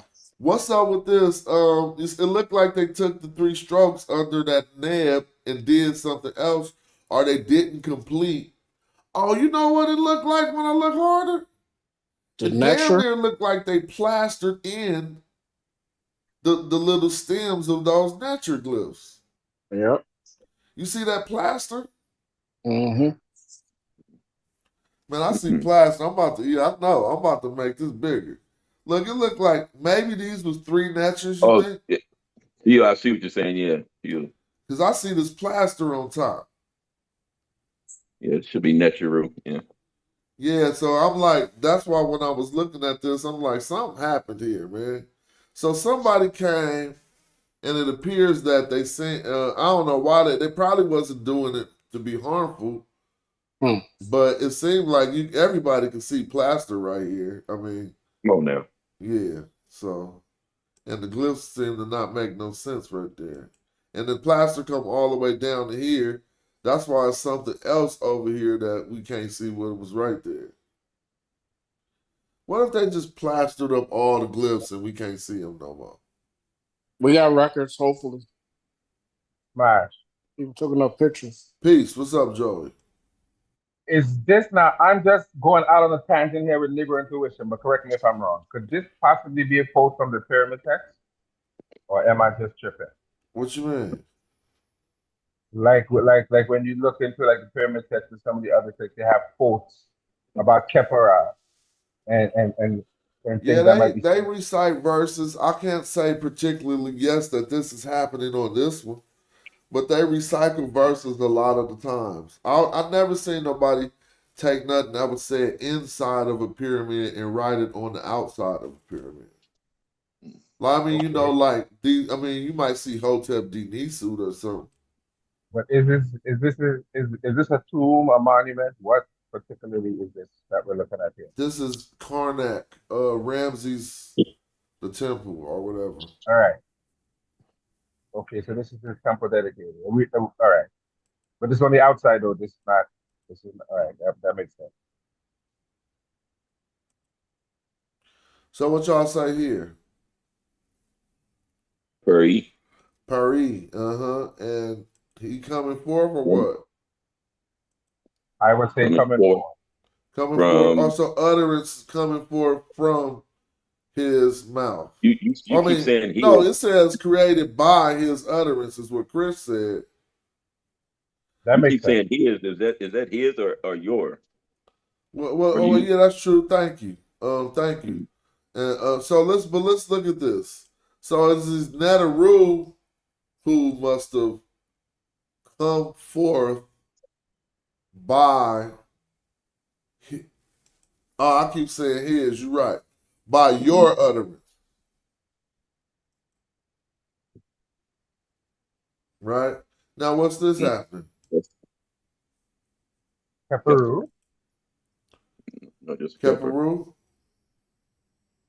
So that would refer to probably that might be creation, creator, or it might be referring to the deity. One of the two.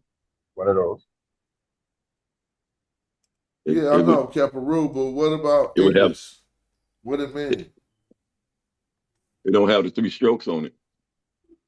Oh, Kepper, yeah, but what it mean? I'm saying you right, but what it mean? Probably something like creator to happen. To happen to what's the basic?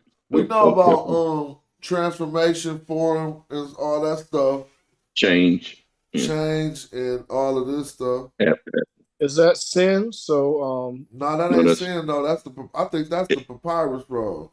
okay. Y'all think that's sin? Yeah. It could be sin. So let's Yeah. try it. Their change, Yeah, there. but Kepler would be incomplete without this papyrus roll, I think. To let us know what state they're talking about in it. But that could be either a papyrus roll or two door bolts. And the position is we just have to see which one make more sense. Their change, their transformation. Yes, sir. That makes sense. That's a negation. But then they plastered out. No, they didn't plaster it out. It looked like it broke off or something. Because this is basically the bottom level looks like it. If you look at this, it looked like it's poking out. And so this part of the wall looked like it got broke off. Is that knee? That's nin. Yeah, we got nin like negation, but we don't know what's being negated. It says with the federal roll, it's happen or occur. Oh, with the papyrus roll, and then so it something to occur or happening, huh? Yeah. Yeah, that's the only one. But occur don't go with this we occurred.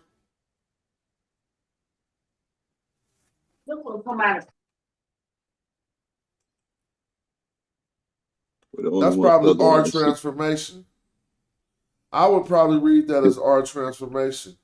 Or developed. Because we occurred, or yeah, we developed, we formed. No, can you form with Kepler? Yes. Yeah. Because it got a we after it, unless y'all are still entertaining this as the S from sin. Peace, Chris. And that would be they. Peace. Yeah, we just trying they, to work they out. developed or formed. So that something is negated, but it seems like it's broken out. So I'm just gonna let it play. So that probably was a Sarah, huh? Or what you think? Maybe I just see a sawduck bird. So I thought I looked this word up and I got IWT. But I didn't take into consideration that there was a sawbird on top of it. Well, that is you. Yeah, this is IWT with an U on the end of it. So this is one who came. How would y'all look at this? Or you think they're talking about something plural? No, I don't think this is like multiple people who came. Well, unless it's you too. Well, no. I don't think that's IUT. Because the two can't have three strokes, can it? Strokes, no, for sure. Right now, that's the verb ute. You're right. It's the verb from the verb ute. But they put an U chick at the. I mean, they put an U at the end of. So it's IWTW. No, it's ute. IW ute. All right, so yeah, they just basically got these in different positions because we read from the okay, cool. Yeah, so that's the come or whatever. I mean, to travel like. All right, now we got a jer maybe. Yeah, that would have been a jer. So what this jer doing? Like to seize? Is this the jer like the seize? Sense. There's a jer that means limits or boundary. Oh yeah. The other one to seize is dare because it got to do with the hand, huh? DR, not DJR. What comes after it? Yeah, the other one is rooted in holding something with your hands. So I don't think so. This one is a different one. So this jer is the limit. You think? Probably. We can't see the determinatives. Limit or sense. Yeah, they plastered over hell of this. Damn. I wonder who did that. But that would is that the mouth underneath? Let me go back and see. Look It like the looks mouth. like it might be, right? No. Yeah, that's the mouth. Definitely the mouth. So that could mean a number of things. I know we can't see the determinative, so we're gonna just like the text will clear up sooner or later, and we'll be able to make something. Yeah, whatever it is, it's a noun though because it has the basket after it, so it's a noun. So it's jer. But that basket was hecka far. Watch this. Oh, you think? Oh, you don't think it's nothing? I think something got plastered out.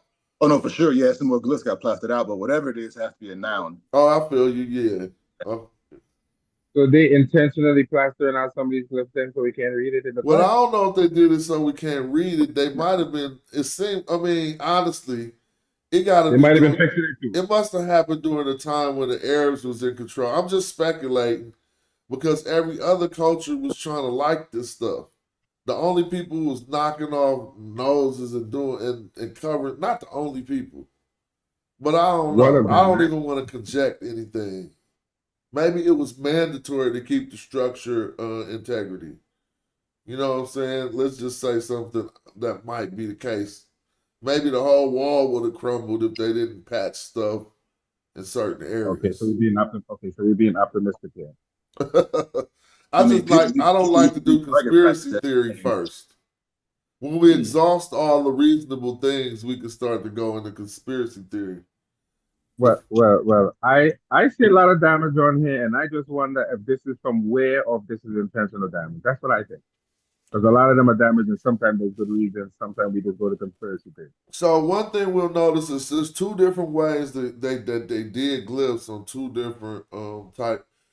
If we go to the interiors, we'll notice it don't seem like the glyphs are what do we call this? They're not made from incisions. That's chisel. Yeah, so like they're not necessarily. So let me show you the difference between what I mean. If I could go to some of J Mill's photos from an interior of something. So we also should take that into consideration. I wonder why on the inside of stuff did they make the glyphs pop off the wall, but on the outside the glyphs go into the wall. I don't know if anybody ever noticed that. I was hearing something about this saying that one of the styles was like a 3D style, and if you like shine a light on it, it kind of stands up on the wall, so it's kind of a 3D style. Something like that. I don't know if that's conspiracy or if that has any validity to it, but I heard something like that. Some 3D style or some 3D styling of this. I can't find this song.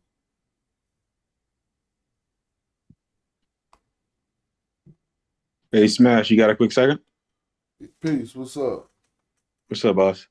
So you said something very profound in regards to some sentence structure, and you said jeren when you were playing a little bit earlier. I kind of wanted to walk through that. Wasn't too sure if you had a quick second to kind of. Oh yeah, let's deal with that. Everybody in here know how to deal with that. Peace to you, a long time seeing you, Joe. Yes, sir. I got something ready for you and Reggie. Word up. Later on, though, but kind of want to walk through that. Wasn't too sure if you had some time to kind of go through. No, let's do it. That's all we're doing. So go right in. I'm listening. I'm gonna press mute and listen. Okay. The long and short of it is I kind of wanted to figure out the future, present, past tense of the word that you use in regards to jeden. I'm not too sure if it relates to the word J or jed, to speak or to say. So I kind of want to pass that to you. Yeah, that's a good one. And it'll help us address a few things. So what they concluded, and I don't know if it's a foregone conclusion, was that we don't necessarily have tense that way in the ancient Egyptian language. I'll open up a new one though. What we so the word we're dealing with was jed, right? Oh, that's the wrong jed. I screenshotted it. Let me see. Yeah. Can you see the screen right now? Yes, sir. All right, so this is the verb jed by itself, which just means to speak, to say, like that. Now, when I said Jed on, there's two different ones. And So it's Jed on or Jed in? So here's the thing. Today I spoke about Jed in and Jed on, and let me show you the difference. This would be Jed in, right? And this would actually have an aspect that we would associate to tense, but because this is going to let us know that if we see the in amended onto this verb, it'll let us know that it is a what? It is a past completed action. So we is would that related say to the snake or to the hand? Pardon me? Does the hand own ownership, or does the snake own ownership to the next Oh, component? so no, it's not necessarily working systematically like that. Right now, all we're extracting from these two glyphs is the way that they sound. Okay. Right? And so this, the snake bent like this represents the Jenga sound. You know, they call it Jenga. Yeah. Okay. And then the D is just a regular D the way we know a D. So if you take a Jenga, which is like a J, DJ, and then a D, now they just place a E in there since we don't know the vowels, and they say Jed. So that's all we really getting out of this. And now this N right here, what it represents is water, but that is insignificant for this too, because what we need to know this as is they want us to just pronounce the sound in. And so then we say jet in. Now in this one, it could also be another it could be a suffix amended onto this, and this will give us a verb form called the sedum nf form. But just think if jed was the verb, it would have been called jed nf. So just to break this down, and I'm gonna take the F back off it, and then I'll talk about jed on after this. Real quick. Go ahead. And the hand that would be considered a phonetic complement to the jed. Then, so the phonetic complement, does it show possession or ownership? No. Of the word of speaking. No, the one who is speaking. That's just the root word. Yeah, that's not the phonetic complement. Yeah. Okay. Right. And let me add in one thing too. A lot of times, I think unknowingly we do this. What you're looking at when Smash put that suffix pronoun on there, that is all one word. I know in English, in our mind, we see Jed in F, and we think it's three different words, but it's actually a verbal form. It could be depending on the context. But the conjugation makes it one word. Well, right here, the way he has it structured right here with no context. I mean, if you put the sedum F is one word. It's not two words. That's why it's called a verbal form. You're right, because think about it. All the time I've been saying suffixed on the root. If something is suffixed on the root, it's still the same word. Right. It's Now, it's not a phrase. But sometimes people probably like, okay, those are separate words. So, but now you got to be careful, Chris, because they are. But you need to explain that in the way that when they're in this form, they're not, because this is a separate word in to just a preposition. Yeah, but okay, so good. So you have the stem, and then that thing that he's talking about a minute ago, that infix is a verbal component that's used as a marker for a completed action. So if you transliterate that and wrote it as capital D J dot N equal F, right? Now we know it's one word. Yep. So that's another good lesson. The equal signs and the dots in transliteration are for one word, basically. They're not. Right. Those aren't compound words. What constitutes, real quick? What constitutes the compound word when we're looking at the transliteration is a hyphen, correct? If they put a hyphen between in the transliteration, they're saying that is two words. Right, like they do with compound prepositions. Yep. You'll see a preposition, and then you'll see a noun after it. So when they write it, you'll see a hyphen there in the transliteration. So back to what Joe was saying, if we take this in off of it, we just taking this as an infinitive in a verb in its generic form. You just say speak or say. But when you want an aspect of tense, You get it by putting this in. I messed it up again. You get it by putting that's not it. You get it by putting the in on there, which would then give you Said or but spoke. we're not. Yeah, it'll make it to said because it's a completed action. So completed actions give us a feeling of past tense. But I mean, because how could you have completed an action, and if it's complete, it's over. You know what I mean? Like, say you shot. If I say you shot the ball, you done shooting the ball. So even though you didn't have to, it's not necessarily past tense. That aspect of it being a complete action gives us the sense of tense. That's why I was saying it can mean. So it can also mean said to say to him, Madupin. These words. Wait. Say to him. This could mean that. Jed NF Madupin. All right, hold on. I'm about to put what you put, and we'll analyze the grammar of that. So you said Jed NF, then you said Medu Pen. You. I don't know if that'll work. Let me see. Well, I mean, just looking at it, Let's see the grammar. So say to him. No, that ain't working. I mean, well, it could work, but we have to do it different. Because we got, if this was say to him, what's the object? Who's the object? He would be the object, huh? Well, no, I'm asking. I'm not doing this like I'm teaching. I'm asking. Like, if we say to him, what's the object? These words. I mean, I'm sorry. What's the subject? I apologize. Right. There's no subject here. Him. Yeah. So Chris, you said there's no subject here. Say to him. There's no subject here. You would need the person who is speaking. Right. So you can construct sentences like this. So, for example, this would be the verb. So this would be the V, and then that would be the D, right there, the NF. So you don't need a subject in sentences like this. Because if the sentence makes sense, I understand. Isn't that complete? But look, what the brother was saying though, they knew this would happen. So there are ways to mark that verb jed to let you know that this is not a regular sedum in their form. That they would infix the verb, or they would suffix the verb with maybe a u or with a t to let you know that this is not a jed nf form. Yeah, because if you put that dative directly after that verb like that, that would have confused every ancient Egyptian. I mean, and me too, because how would I know when it is a dative when I'm going to highlight what we're talking about for the people. How would I know whether this was dative or whether this was a conjugated verb form, sedum verb form or whatever? That's where the context come in at, the rest of the sentence. Right. And look, they were brilliant. In late Egyptian, people must have recognized this kind of confusion.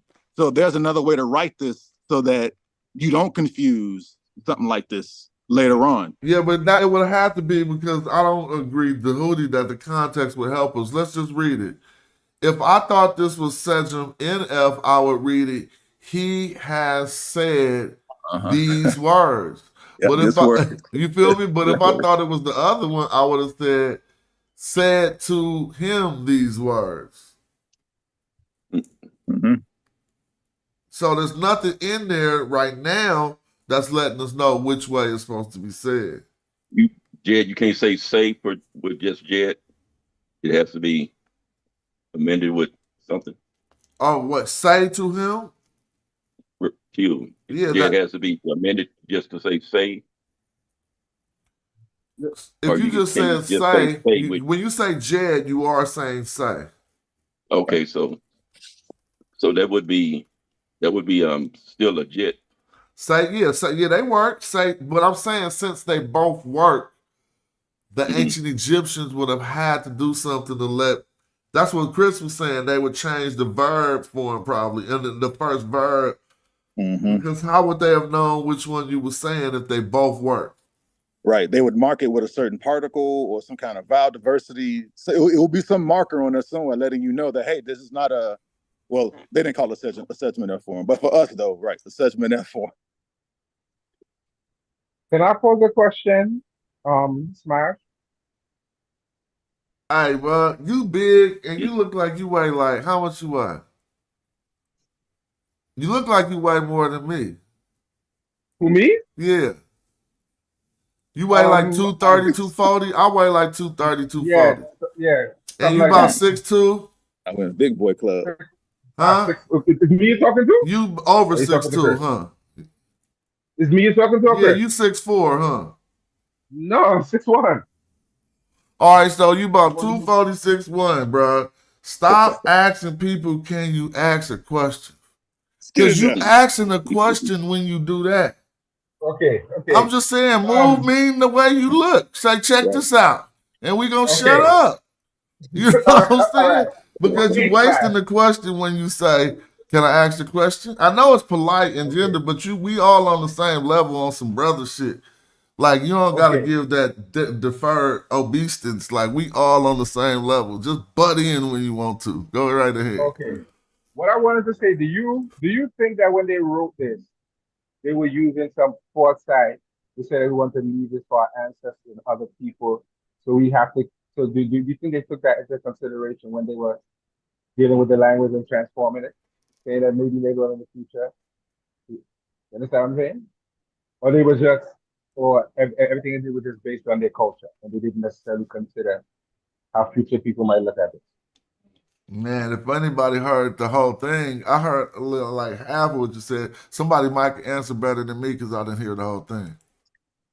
No, I said, do you think that when they were writing this, they were thinking about the future and they had foresight when people who didn't understand the language and their ancestors were reading this? You think they considered all those things? Possibly, but I don't think they was thinking all of. I mean, when you write something in stone, you do got to be thinking hella far into the future. So they might have had us in mind too, right? But I think what you said might apply to people in a society. Like if I got your question clear, I think it might have been more closer to the time period they was in. Who they was concerned with could read it. I mean, that's all I don't know if I answered your question correctly. But I can't say there's a right answer, but you did hear the question. So that was an appropriate answer Hey, for did the we first answer the question. brother question? I don't think we answered this question though. No, we didn't. We definitely didn't. And we still waiting to build on that. So we did start addressing what he said about the tense of Jadon, but you might need to continue with what you're saying, Joe. So not too sure if it's confusing or if it's direct. Kind of wanted to walk through the the first two, the snake / the cobra that's bent in the hand.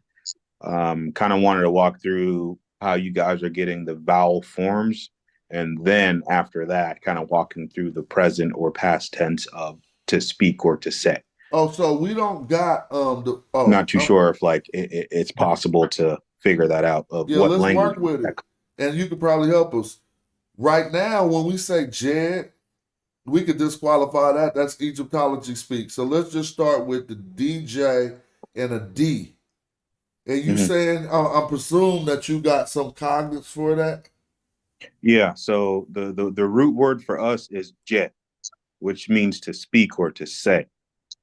And the future tense is ije or ajoroni or joron. So like for you to say jeren, it comes very close to say to joron or ajoroni.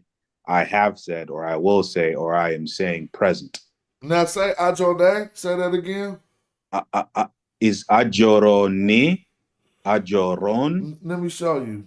Now, if I put this right here, because you said Or I you put have like a said, guchik. if I Yeah, put you this put right like here, a. it lines up even. Oh, I'm sorry.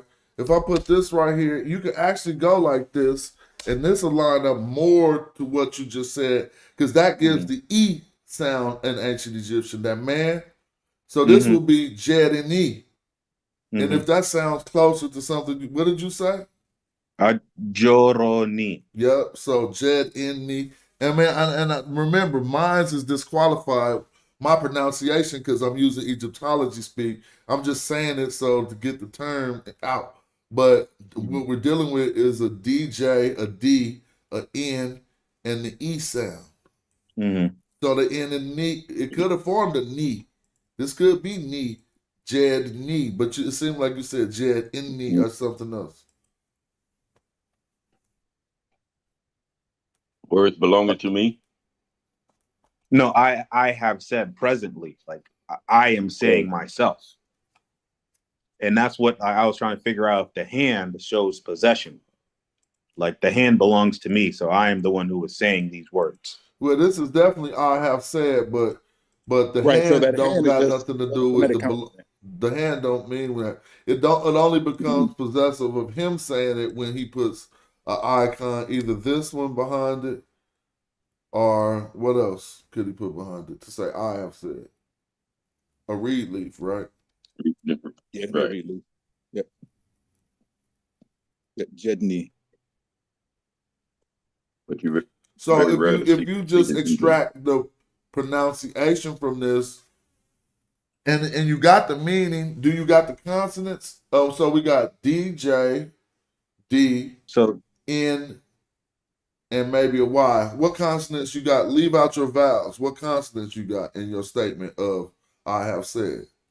so the only other consonants of possession is like Izzy, ESE, or NI, ni. Like Izzy becomes a group or like plural. Like Ajoronizi is like the group has said, or Ajoroni is like personal or like one specific group. So, are you talking about Medu Nexa or your indigenous language? So this is specifically to my indigenous language. But the thing about the That is what I difference thought. between what he's appears to be doing and what we were showing the sister doing is his cognate seem to match in meaning. The other one has a complete different meaning.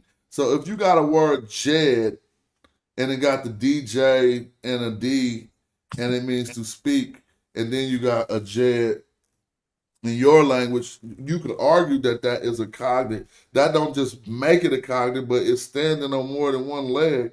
It ain't just the triconsonantal root or the whatever. It's also the meaning, which would mean they could possibly be related somehow.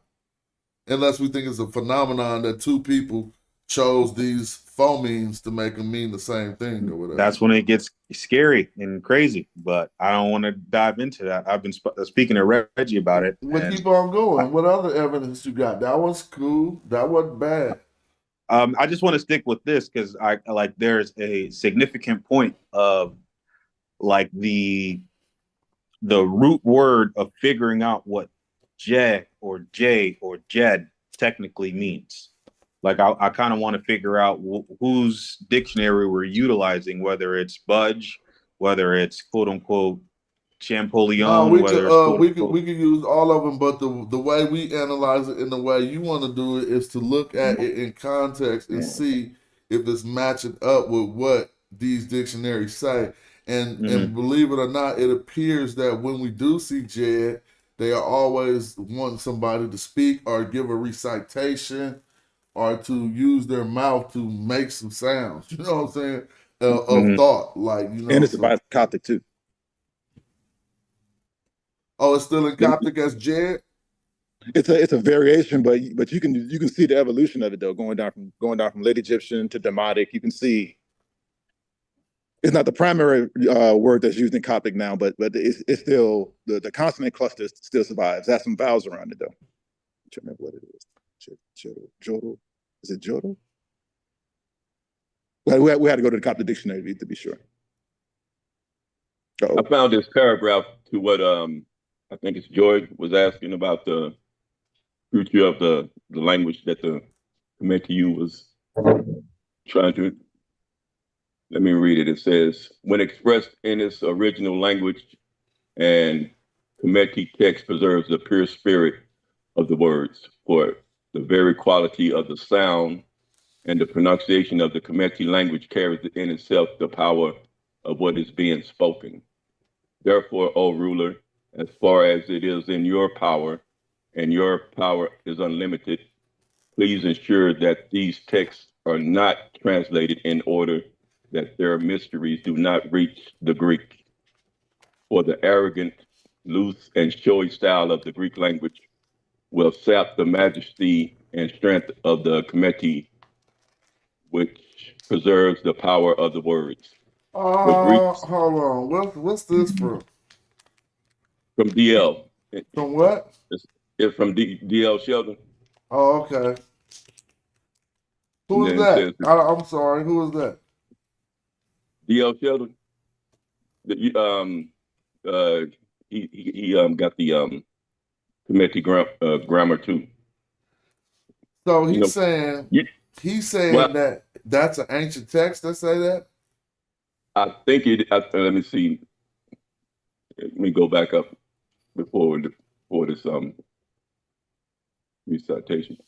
There's a venerable tradition reaching back long before the decipherment of Madhu Nature in the early 19th century CE considers Cognates a unique language with idiosyncratic privileged properties of its own.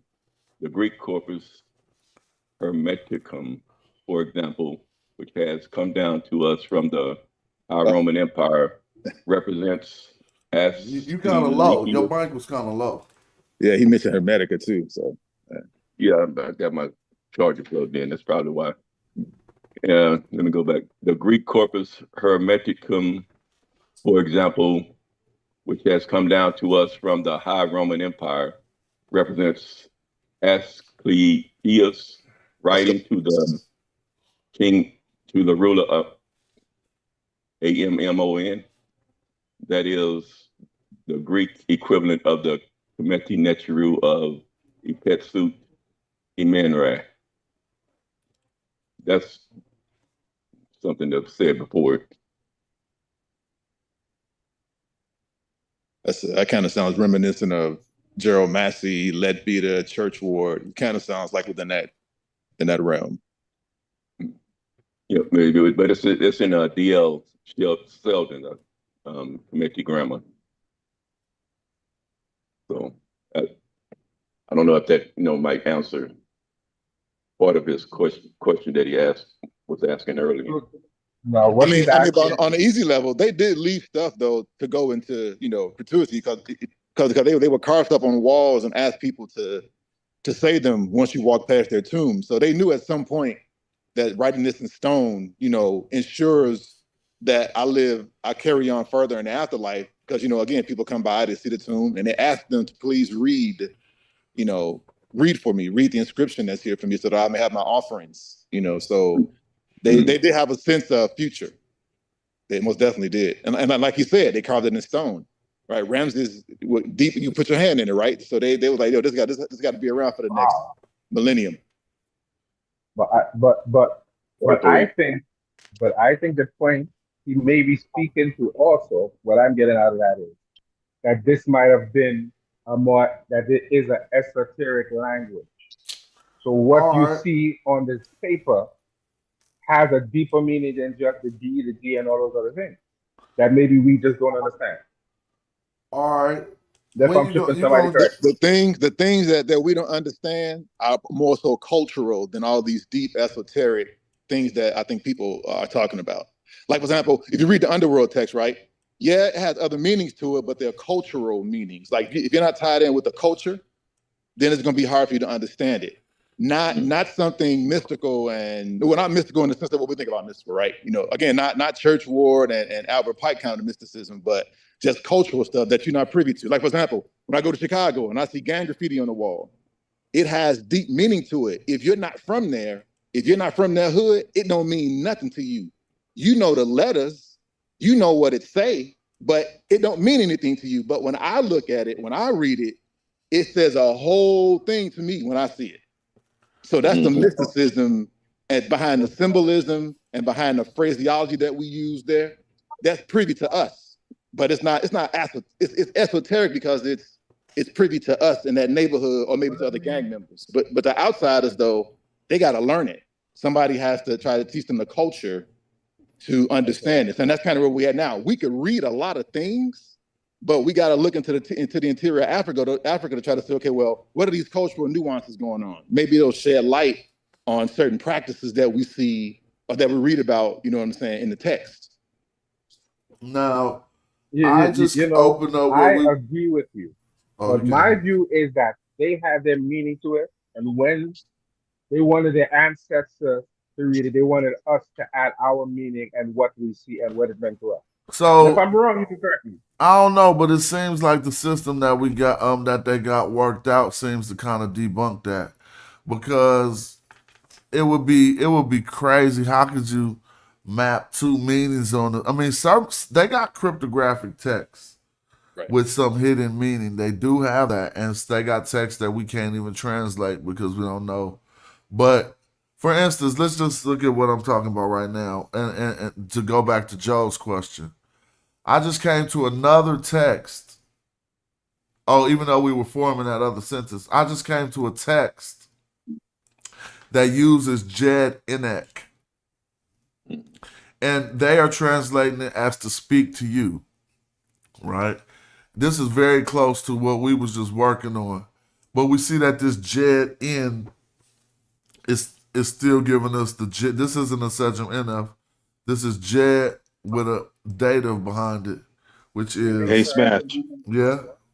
can I say how I would say I am saying to you? Go right ahead. I would say ajoro ni jike. You would Like say a I'm saying, K at the end.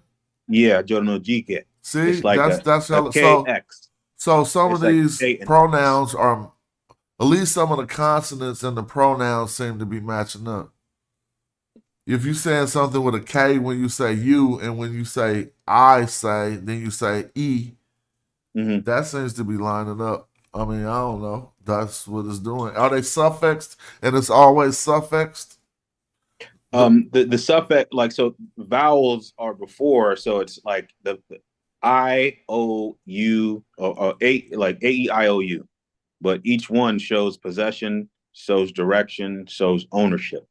So like I or O is like, I would say, to say like J would be the root word, is to speak, and I put like EJ means I am saying. So how did you get the Ojo, K though? Because that's not a vowel. because that means to you. Jije is like you. So ajo ni jije is I am saying to you. Interesting. So like it's like a XK, like huh, he. Well, to yo, It's like that's interesting. To Joey's point, if there was some additional meaning to just the term of scrutiny, Jed Inek, or to this phrase, or Jed in, then whatever that other meaning was would also have to be mapped onto this text too, and it would have to reveal some extra secretive meaning with this new combination of glyphs. You know what I'm saying? And so if that can be demonstrated or proven, then it would be something to say, okay, there must be something else there. But if that can't be demonstrated, then that's just left in the realm of speculation. So when you're looking for demonstration, what do you mean by that? But I was actually speaking towards what Joey was saying about, not about what you were saying, because you seem to be demonstrating it. Basically, I just want to hear your terms without the vowels in them to see if it match up. Like when I say Jedinak, we dealing with a DJDNK. Now, when you say your cognate or what you think is a cognate with that, what vowels are you dealing with? Do they line up? Okay. So like the word, it's kind of, so for me to be able to parse what you just said, I would say to say is jet. To say you is yet. All right, but real quick, I know you got to use the vowels basically, because I feel you. Yeah, I feel you. So let me just ask, even without the vowels, even though it's changing the meaning, we in your language we got D, J, D to speak. To speak. Yep. Now, Jet. if you can add JD, it's literally JD, but you got to put the vowels in there. Okay, I know. Yeah, I'm with that, but I'm just trying to do an analysis of what we got without the vowels. Now, when we come to the next consonant that would be after this D from D's Jed, it might be an N, like you said, right? It could be, but it who, like, it has to be who is speaking / who's owning these words. I feel you, and that'll also bring the vowels back into play. Okay, I feel you. Well, in this system, we got it worked out who was speaking without the vowels. So that means that the K, even though those consonants are in the same position, they would have different uses or meaning. For instance, this suffix K in this instance is saying you or your, right? You, yeah. The K-ness is signifying direction towards someone. You're So literally your K, saying towards you. your K is your The XK. dative. So in your Yeah. language, the dative means to somebody. So the Yeah. dative in ancient Egyptian is in, and you're saying your dative is the K. No, it'll be Ajoni GK. Like, So the like native I is am saying, NK. like yeah. So the DD is like the DD is supposed to be attached to the N. Then the K is like its own word. Like the DD leads to the K. Ajoni is like I am saying of you, towards you, I am saying. Well, I would advise you to probably just keep looking in to see if that really does form a cognate. I don't have enough training, you know what I'm saying, to be able to say that is one, but it appears No, to be close. I wouldn't even want you to do that. Yeah, and this is kind of like why I want to have this conversation. I'm not sure if it's best to have it on your channel or quote unquote Sonnetters, but Reggie was under the impression that it's best to put it on a bigger platform. I would love to have you in the audience. Oh, you got to a kind of correct me. presentation? You got a presentation? Yeah, absolutely. Oh, do it on here. It's all good. A good way to see this would be a lot of times I've noticed a lot of people on the internet do, and it's fine. It's fine. They do word matching and word cognates, but for some reason I haven't seen anybody do syntax matching. Right? A lot of languages have similar words and have words that originate from other languages, but I want to see syntactical breakdowns. For example, I want to see a sentence in Medu Neter and in your language. I have seen the cat in the house. Transliterate one language, transliterate the other one, and then let's see if they have the same syntax. I know some African languages stick the verb at the end, at the very end. So that's what I want to see. What's your word or the word order, the simple verbal word order of your language? Do you? So it goes vowel, root word, possession. So it'd be like E-I-O, like A-E-I-O-U / like that's showing like the ownership / possession / male / feminine. Then the root word or the verb to say like I am moving, I am going, I am doing, I am saying, I am throwing, I am running. Then to say like boo or ooh or izzy or ni, ajoni, like it goes from like I am saying this or I am doing this or I will do this or I am going to do this. So if I were to say I am saying this, ajoni. But if I was saying I am saying to you, I would say ajoni jike. Or if I were to say, hey, these people are saying, it would be ojoro isi to you, jike. Ajoro ni jike to you. So your dative is genderless, right? When you want to point, no, there's a masculine, feminine. But so the long and short of it, if you read all the data books, I'm from the Sudan. So we were originally classified as Nilo-Hemetics. Then all of a sudden, they go into the literally. This is like the presentation that I want to give to Reggie. Like it goes from Nilo-Hemetics to mountainous Nilotics / like plains Nilotics. So this is like the Maasai / like Ethiopian Black people. So it goes from like the Ethiopian Black people with the ringlets to like say the Arabs / the people who are in Yemen. You say Ethiopia, what context are you giving us? You talking about Ethiopia today? Yeah, Ethiopia. So it's like the Sudan connected to Ethiopia. So it's like a band of I ain't been to Africa yet. Isn't the Sudan far from Ethiopia? No, it's pretty close. It's like a geographical region. Oh, so it's close, like connecting? It's connecting, and as well as the people groups. So the linguistic. So then there's some relevance to the name, the ancient name in Ethiopia. They just saying now we just limit that to the east. but in the ancient times they didn't limit it to the East Ethiopia. They actually, where it connects, they would let it expand into the Sudan when they said Ethiopia. Correct, or am I wrong in that? Low key, but Izana kind of did his military campaign and took over the name. So that's Azana doing that division, like yeah. to slice Once he the won, he Sudan took and over the name. Ethiopia into two things, basically. No and yes, because like Ethiopia, it's people with like the burnt skin / black skin / like black people. So you can be a black person in like in relation to somebody who is light brown to pale skin. Everybody else like contra to them is dark skin, so All they right, could be but when Ethiopian. you said the Maasai, I didn't know them to be in modern day Ethiopia. I'm incorrect about that.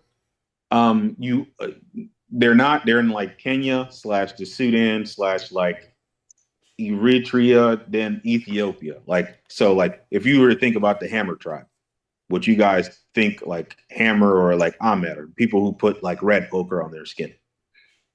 So like those people are in the Sudan and Ethiopia as well. What tribe are they?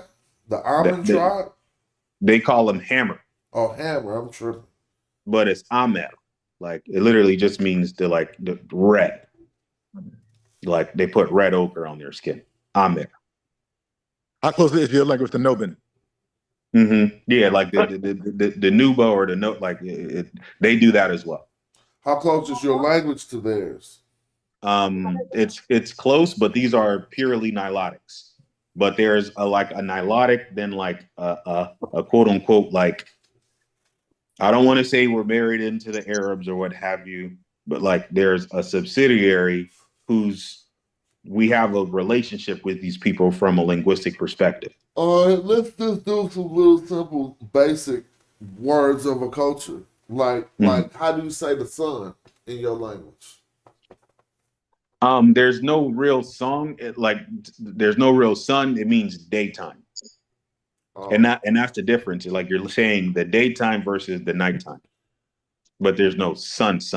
But the sun is related to the daytime. So you're saying there's no word for the object in the star in the sky to talk about it? So like it would be like all long, which means like the daytime, but atare is like the nighttime. So like you have those, but like there's no like the specificity that you're looking for comes later on down the road once you get into like Greek and Latin and they have to kind of parse these words. But like these words that the Africans are using are very like but that is specified in the ancient Egyptian language. Mm-hmm. So that seems to be anomalous. Like the sun being, they did denote the sun in the ancient Egyptian language with either Ra or other terms, the disk of the sun being Aten, and probably even other terms that we could probably search for. But you saying that that's absent, talking about the disk of the sun or even the star of the sun is absent. So this is the piece. From your language. It's not. This is the piece where you have to kind of get closer into the quote unquote like the main house. So I'm from the main house, but like I'm not in the like immediate line of kingship. So like once you get closer into the kingship, you get clearer and clearer forms and features and tonalities of specific words. Okay. So like I'm not all the way in there to do that type of like linguistic breakdown. Yeah. But where I am at is to understand that there's relation. Then if you want to get into like the Osiris and as well as the corn festival and how corn relates to Osiris and to springing forth from the ground in regards to the naming ceremony, in regards to like putting the seeds who are like thrown over a newborn's new name and use those same seeds to plant into the ground to show the good name, like all that stuff is there. Like I'm close enough to do that, if any of that makes sense. It does.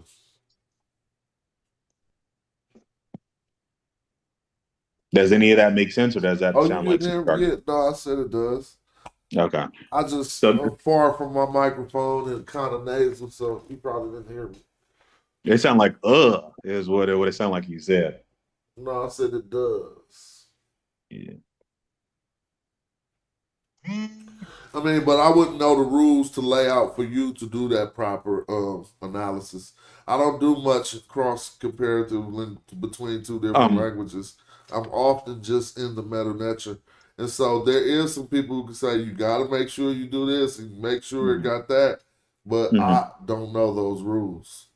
Yeah. So all that I can do is just to show like the culture and the linguistic roots and the root words, and for the viewing audience to do their own objective/subjective like due diligence and say, hey, do you have a list of cognates? Yeah, I have a few. How long is that list? Like 10 I or would 20? say it's about like Sioux itself, SU, like the quote unquote Europeans that went into the Sudan and broke this language down. Sioux they used as a word for production. I can show you how Sioux, Suta, like goes into birth, goes into springing forth out of the ground, and show you like 20 words that do with Sioux. So like that's kind of like I can do that, and that's kind of like where I'm trying to go with it. Like Rames Sioux is the person who was born, but to us Sioux and the Europeans broke down the same word. Sioux means like to spring forth or to jump out of the ground. All but right, for us to say, where are you addressing what it meant to the ancient Egyptians?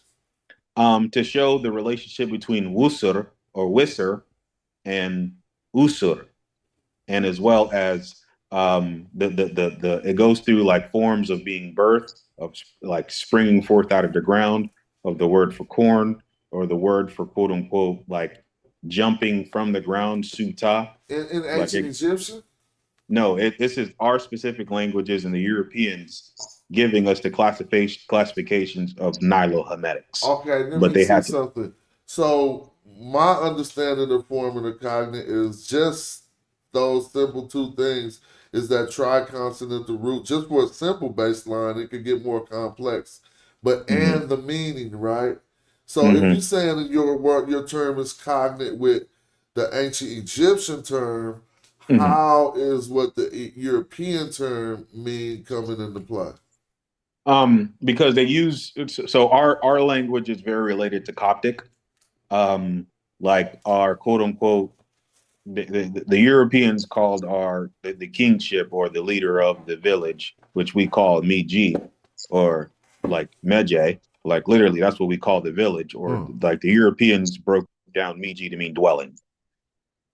Like you go into like how they break it down, and I can show you like their dictionaries and how they create a dictionary in this linguistic group, and showing you that it's just not what they're saying, but they're relating it to the Coptic. And there's a direct line from the Coptic to the Greek, then from the Greek to the Romance languages. Is essentially what I'm capable of doing for you, or for what me and Reggie are communicating. Okay, if any of that makes sense. I hear that. No, that makes sense. I mean, I hear what you're doing, but I wish I knew. I wish I could say try this and this. And I'm lost at giving advice at this point, so I would like to watch the presentation. Yeah. I would love to do it on yours and quote unquote side netters, and I'll make it very, very simple, and just kind of showcase the relationship between like the quote unquote what quote unquote the Greeks were saying you got to go to the African languages to get the cognates, the real languages, into the Coptic, and then when the Coptic goes into the Greek, into the Romance languages. So here's the question for anybody, or you or anybody else. What does the Sioux mean in Ramesu? Anybody? It means, you can go, Joe. You want me to go now or after? Yeah, you can go. It literally just means like it can mean three words. So there's three options: to be birthed, to come out of, or to spring forth from. All right, let's go slow. So in Ramses, the mess is occupying the space for birth. So or it can mean life as well. Okay, so let's just Ra Mesu, right? I mean, I was asking an honest question. I know what su means in plenty places in ancient Egyptian, but I don't think that that's what they're using it for. I think they talk about the sledge plant, born of the South. That's what I'm trying to get, but it ain't saying the South, born of the sledge plant, right? And Because if you put a T with the SU, it means that like it literally it means like a plant coming out of the ground. Suit. so, would you say what would y'all say for Ramesu? Isho, which literally is like the root word for the birther, who is quote unquote Isis. Like that like we have like literal like documentation of the like, or better yet, I'm not gonna overspeak, so I'll let you kind of go through it. What about you, Dahudi or Chris? For Ramesu. Yeah, I was going to say just going by just the grammar. The ramesu, so you got the verb meth that's in there, that's being nominalized with or being declined by a uchik, which makes it one who is like beloved of Ra, or one who is born of Ra. It's not the dependent pronoun su. It's just I think again we're looking at it as though that's a word at the end, when the verb stem is messy, right? That's the verb messy. And if you want to nominalize that verb, one way to change, verb class or decline a verb, it's mesu. So literally, it's a participle, one who is born of or beloved of. So that's something to be mindful of too, Joe. What Chris just explained. That makes complete sense. Yeah, that the su is a product of mess being in a different verb form, making it. I mean, I ain't gonna say it's suffixed on the mess, but in a sense, so that you can understand, it's part of that same word mess, basically. Mm-hmm.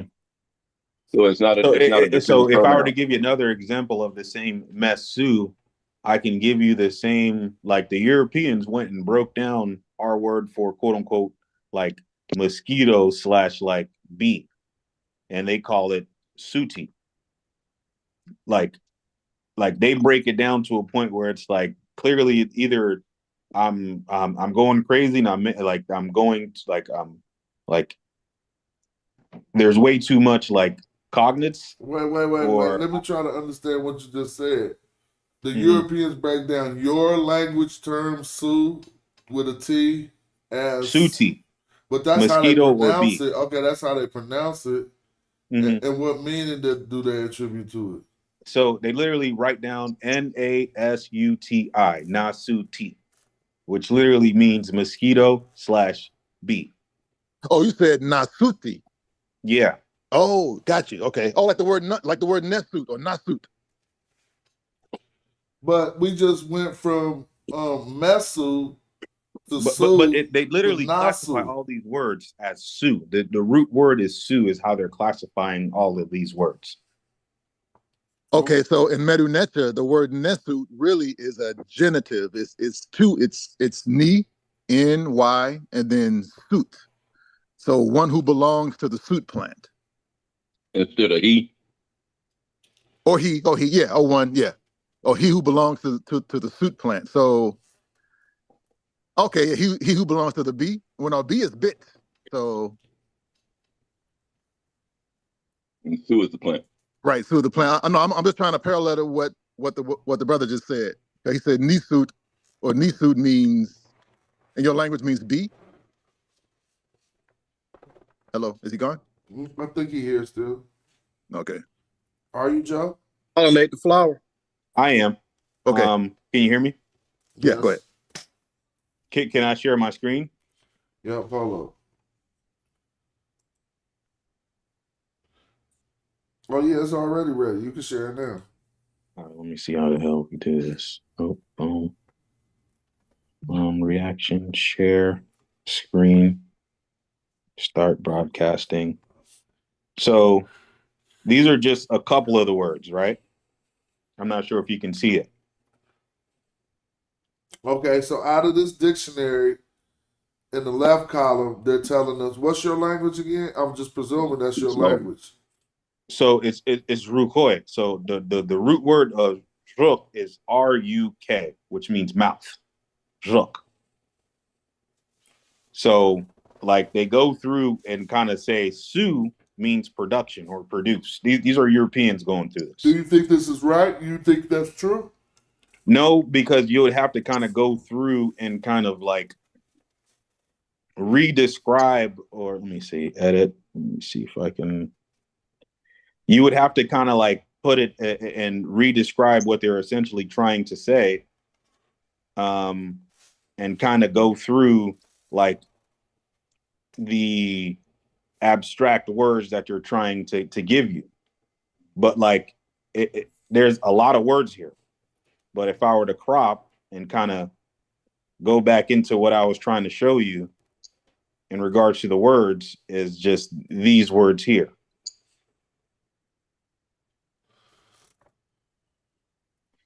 Are the su of being birthed, to give, of honey, of the honeybee that's giving you the word, like like to sprout, isuru, like you're literally saying like Osiris. Then if you want to go into words for like corn and things like that, it's going through all of this, even like a grain thresher. Like they're like it's honestly pretty significant. But I'm not sure when they say mosquito, but there's another word for mosquito, which means bee, when they say nasuti. If that's like that last word, if that makes sense. So like, this is where I'm coming from when I like say, I get what you're saying. And because like, these are Europeans breaking this shit down, but they have to quote unquote move from the Hermetic, Nilo-Hermetics, and say, nope, these guys don't got nothing to do with it. We're going to move it into quote unquote Nilo-Saharan / all these different non-racist words. But like, they're literally showing you like, hey, there's a group of people in the Sudan who are quote unquote called Nilo-Hermetics that range from the Maasai to the Hammer to the quote unquote Borani to the Oromo. Like all these people speak this specific language group. Your word there for mosquito, is that one word, or is that so the word is suti, is the root word, is like suti, but like it can turn into the not just like, so one mosquito is suti, but multiple like flying objects such like bugs or like hornets or bees in the air become asuru. Like the same way that they say sprout, to sprout in the air means like multiplicity. So it becomes asuru, nasuru. Multiple like bees or multiple mosquitoes in the air during like grain or harvest. so that na is acting as a prefix for nasuti? Yeah. Yeah.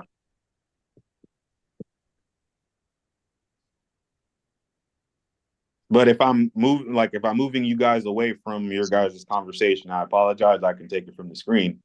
It's good.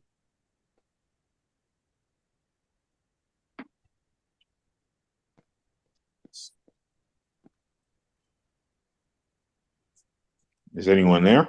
Yep. I'm here. Yeah, I was reading the screen. Not bad. I don't know if I'm doing too much, but just let me know. No, it's all good. If I can be heard, y'all can hear me. It sounds like you on to something. I want to see some great craziness. This is why I'm saying either I'm going crazy or there's something here. It looks like it's something that's there, but I would want to see sentence structure though. Mm-hmm. You know, I want to see, like I said, I see the cat in the temple, and let's write that down. Let's transliterate it in your language. Do it in the Medu Neter, and then let's see. Do adverbs behave the same way? Do verb conjugation behave the same way?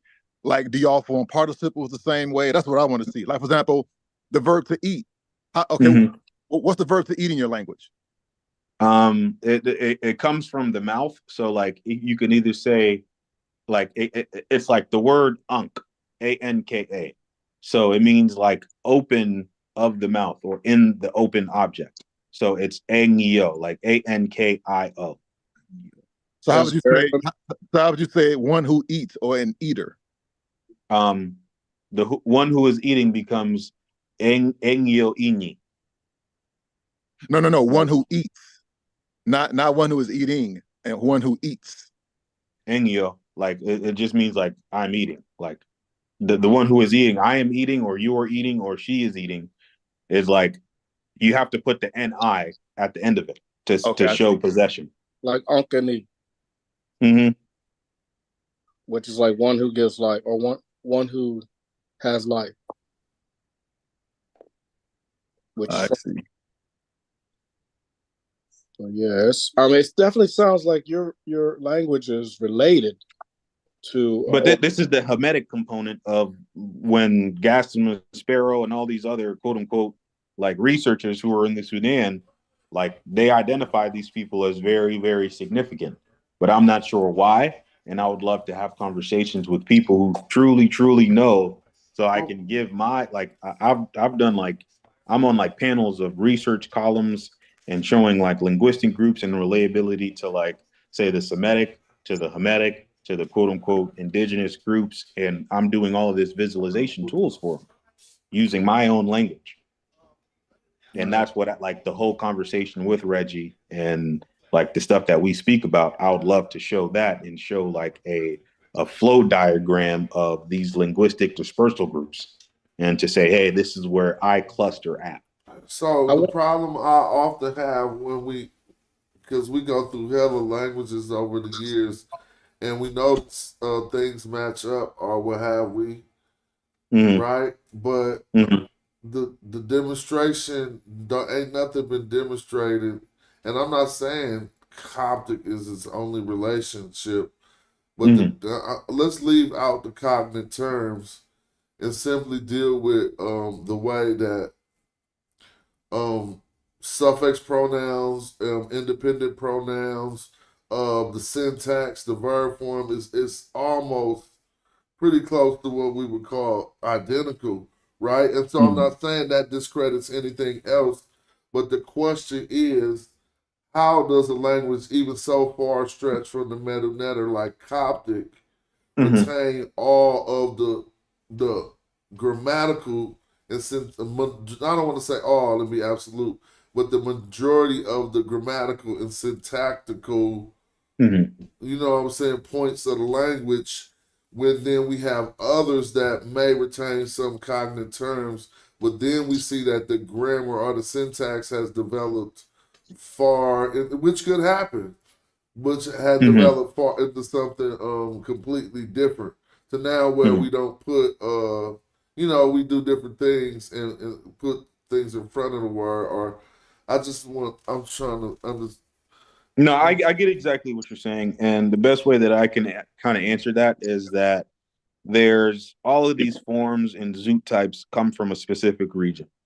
So the best way of what I've been doing and what Reggie kind of tasked me to do is to kind of show that not just the quote unquote Aleph beta, or like it stops from like Aleph and beta to showcase the relationship, not just to the Coptic, but most people don't actually realize we're speaking Arabic. And the most of these quote unquote terms are Arabic terms or Arab terms, but there are indigenous terms that are related and that can go all the way through, not just to the mouth, but to the lion. And you can't be objective to say, oh, this glyph is not a lion. If you go into the quote unquote. I'm getting lost. So I want to. Essentially, what I'm saying is, if you were to give me a zoot type, and from quote unquote like the Greek or the Roman or the Coptic, and you say, hey guys, this animal is indistinguishably a lion. What is your word for lion? And no other group has, say, you're from quote unquote Romania, you're from the Greek peninsula or what have you. They don't have lions there. We have lions here. What is your word for lion? And show me like what a single lion is, what the plural of lion is, whether it's lem, and this is the word for the quote unquote root word for lion is L, but for us is lem, lemi, lemio. That's like the singular of a lion, the plural of a lion. So you're showing like the cognitive of what we call a lion, like Ptolemaeus. Like, how the hell do you get to Ptolemaeus? There's a lion in there.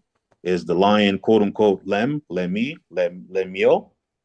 Ptolemaeus, like, where are you getting that root structure of this word of lion? That's what I can provide to show you like what these quote unquote words mean. Or say, hey, what is your word for the mouth glyph? What other group, what other quote unquote linguistic group or whatever language group or whatever clan tribe that you're going to go to, whose word says ruk? Whose word says R-U-K? What word starts with the R? Or what quote unquote lion starts with an L? Or who knows what this word means? That's what I'm providing, essentially, if any of that makes sense. I think it makes a lot of sense. But you do accept that some of the glyphs aren't all pictorial. Absolutely. Right? Okay. Absolutely. You know where I was going, because when you mentioned that thing about lion, right? Mm-hmm. Gotcha. Because it could be like a lion in the front paw of the lion, but not the whole lion. It could be a lion laying down, and it just shows the front paw and the face. But like, you can't say that it's not a lion. But then those are all different terms, though. Right. Mm-hmm. So which one, the one you mapped back to yours was from a recumbent lion called Rue. We call it, we notice it's always going to ask, do you address, or in your language, do it address the lion in different states? Like, you know how they say crouching tiger So, and this is kind of what I asked you in the beginning. Like, hey, is this quote unquote, like, who is this Budge? Is this quote unquote, like, whose dictionary are you using? You know? Because for me, like, to sit down, like, I can say it like it identifies or writes like it's closest to what's the guy's name?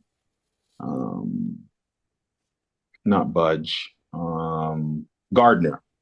Gardner's dictionary is the closest to what my language is. So like to sit down is zhongon. It like you use the root word of zhra, which means human sit. If you because I think if you're looking for the lion that has something to do with an R or an L, I think most. So here's the deal with that. In most Egyptological dictionaries, you will find it used for its phonetic sound. Mm-hmm. The meaning, when they wanted to extract the sound ru, or not even an R, it would probably be ru, but it might be used for R sometimes. Like, think about it, in the word for Syria, which was karu, in order to say ru there, they used the recumbent lion. Not just to get the R sound, but to get the whole ru out of it. Now, the deal with that is, that's really not how the ancient Egyptians said lion, but they used the symbol of a recumbent lion in order to represent the phonemes or the sound ru. You see what I'm saying? And so, in a sense, but you're literally saying that, like, you're saying to sit is the shra, like that's where you get the ru from. That's possibly to sit. See, that's kind of like that's cool. Or to lie. That would match up with a recumbent lion, because that's what it means, a lion that is sitting or whatever. But in the ancient Egyptian, they wasn't necessarily, when you hear ru, if they wanted to say a recumbent lion, they possibly wouldn't have said ru. That's what I'm trying to say. But I don't know if that's to be the case, the truth. And so we about to use the dictionary. When you talk about a lion, normally they would say like mahi, M-A-I.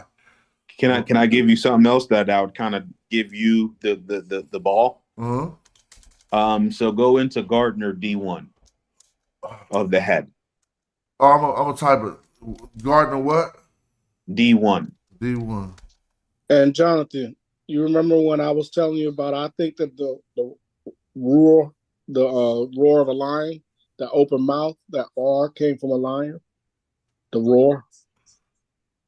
I do remember you saying that. So here go that D1. So that one. So if you go into the Coptic, so if you were to say D1 on top or best, to us, it literally means like it's the root word, not just for head, but on top. It's like the top of your head, but essentially means the chief magistrate. And if you go into the Coptic, it literally translates into the chief magistrate. All right, but what's the word in your language? H-O, ho. But if you go into Gardner's dictionary and you look for the same glyph, it says it comes from this glyph of H-O, ho. Is Then that you like, go. is that like Hati? I'm lost right now. Got the H? I'm not too sure. This is like when I would want to speak to linguistic experts to figure out like what are they technically saying in this specific glyph. Wait a minute. Because So if you how go did we get into to H-O, though? I'm just trying to figure out. Because so this says in TP. the Greek, yeah, in the Greek, it translates into like an A. It literally looks like the pi sign and an E. It turns into Hefe. The same glyph turns into Hefe of head. Mm. And if you look into Gardner's sign list and you scroll down and you look at his like the glyph for the head. Are T's and H's related? Do they like switch in certain languages? I'm trying to figure out what we analyzing. So you saying since it The ain't actual book, not wiki. So that the head of something is the chief magistrate in your language as well. Mm-hmm. Yeah. But so I'm trying to go to the that runs through a lot of languages right there, to where Mhm. the head is synonymous with the top of an organization. Mhm. Like we say that right now. Who's the head of the department? Mm-hmm. But I'd want you to go to the to like not the wiki, but like the actual book, Yeah. Gardner's sign list. Yeah. It's like there's a PDF online. You mean the book Egyptian Grammar? I got it. Yeah. It's like Yeah, it's 400 pages. it's It's on sitting page right on my 487. shelf. Let me see. It's on page 487. Thank you. Or actually, it's 487 to 487 in there, but in the PDF.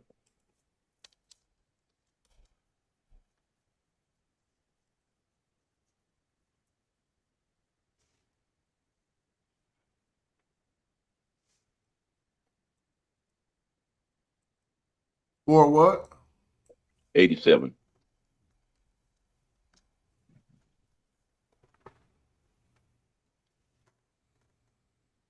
So we're gonna see what here? I'm just trying to keep track.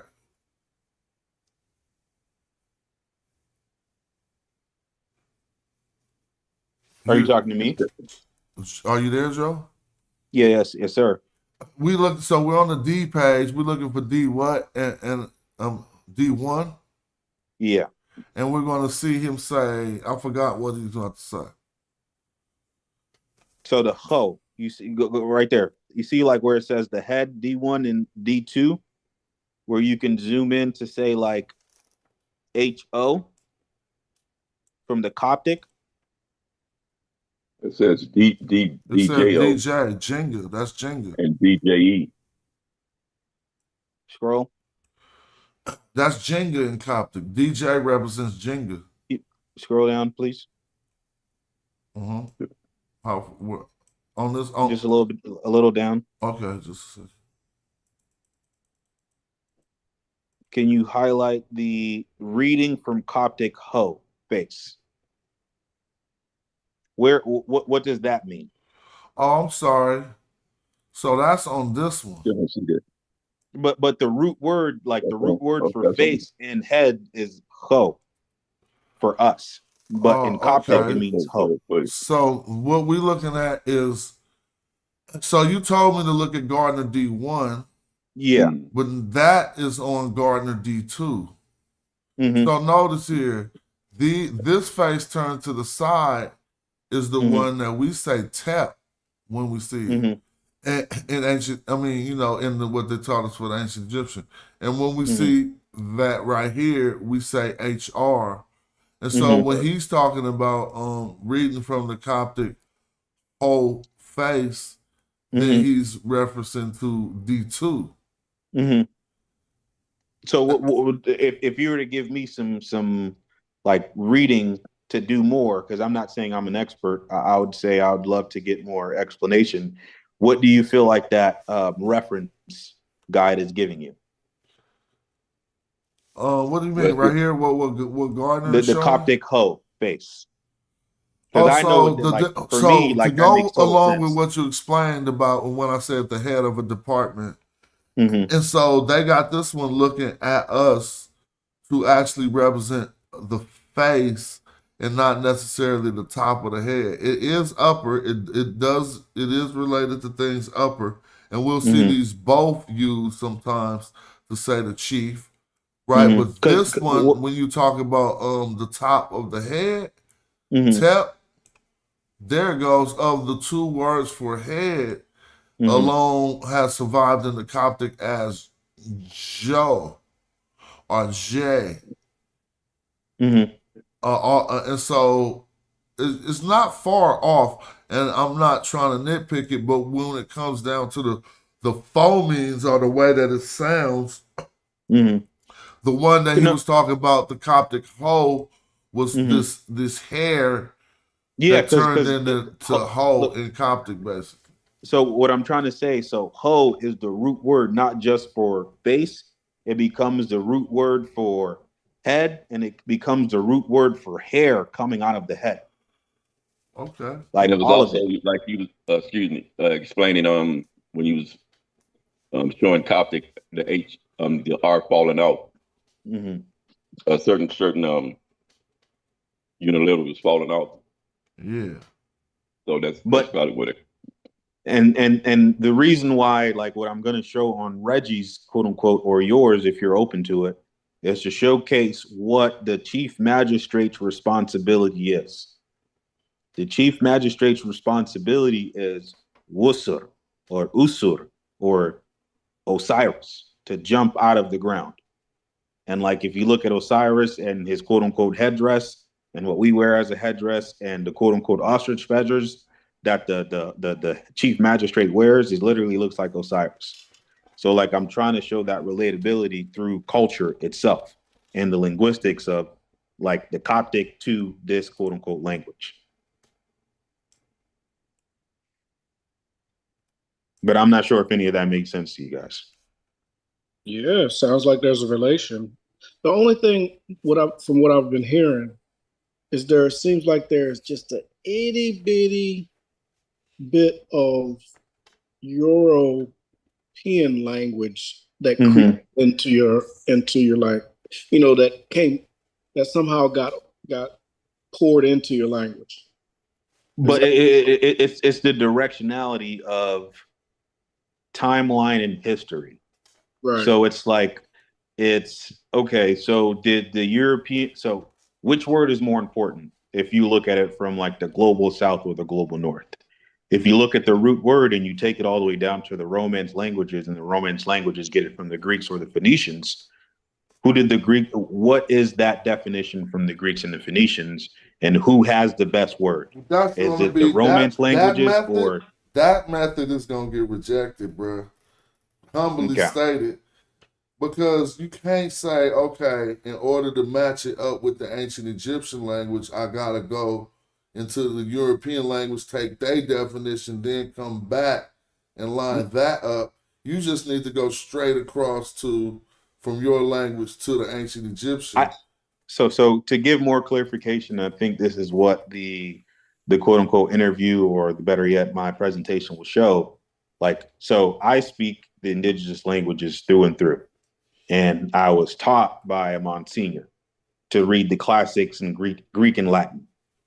So like I can read and write Latin, and that's what I'm utilizing as quote unquote structure of these phonemes or these words. So like if you look at quote unquote Jesus in Latin, you'd be like, oh, why the hell did these Europeans get the root word for suit? Go look at Jesus's real name in quote unquote Greek or Latin, or better yet, Latin itself. What does it mean? Does it mean to be birthed from? Does it mean to resurrect out of? That's where I'm at with it. So like I'm literally reading like the Greek / the Latin, or better yet, the Latin, and I'm using that as a basis of, say, you're reading the root word, the he, she, it, we, you, they, ost, mustis, nt, the quote unquote ius, the orum, like you're going through and fitting all these words to a root word, and like to showcase that ho essentially is the root word, not just for face, but it shows the showcase for hair itself. It should be significant enough to be like there's something here to tease more out, but or let me to do ask more you, due diligence or research. in the relationship between hoe and hair, are right here. To demonstrate this relationship, we don't even have to go into none of those other different languages. It's just a phenomenon of this R falling off. And if we could demonstrate that happening in multiple instances, we probably just show a relation directly between the ancient Egyptian and the Coptic without having to go no place else. And I'm just So simply I saying can go that'll to be the the Coptic. stronger I can that'll go be to the the Coptic. stronger relationship to demonstrate than if you have to go into the Greek and then come back with their meaning and then map it on. That's all I'm saying. I would stay with the Coptic then, if that makes the most sense. Not even the the Coptic Coptic. I'm not limiting it to that, and that would be cool. But don't think I'm trying to limit it to that. But I'm just saying the demonstration of how this occurs from hair to hoe could be demonstrated in what happens in Kemet turning to Kemi in the Coptic, or anything with certain final sounds they fall off in some instances. I don't necessarily know that to be the case for this R right here, but that's the type of system that they show a relationship without no interference in between or having to go to other places. But I'm not trying to limit your research to anything. I'm trying to prevent you from, when you present it from getting it rejected from all other different places. No, I get it completely. Yeah, we just so this is like yeah. And Go ahead. also with the like doing a thesis or a dissertation, it's a lot of times you want to keep things a little smaller. And I think by digestible.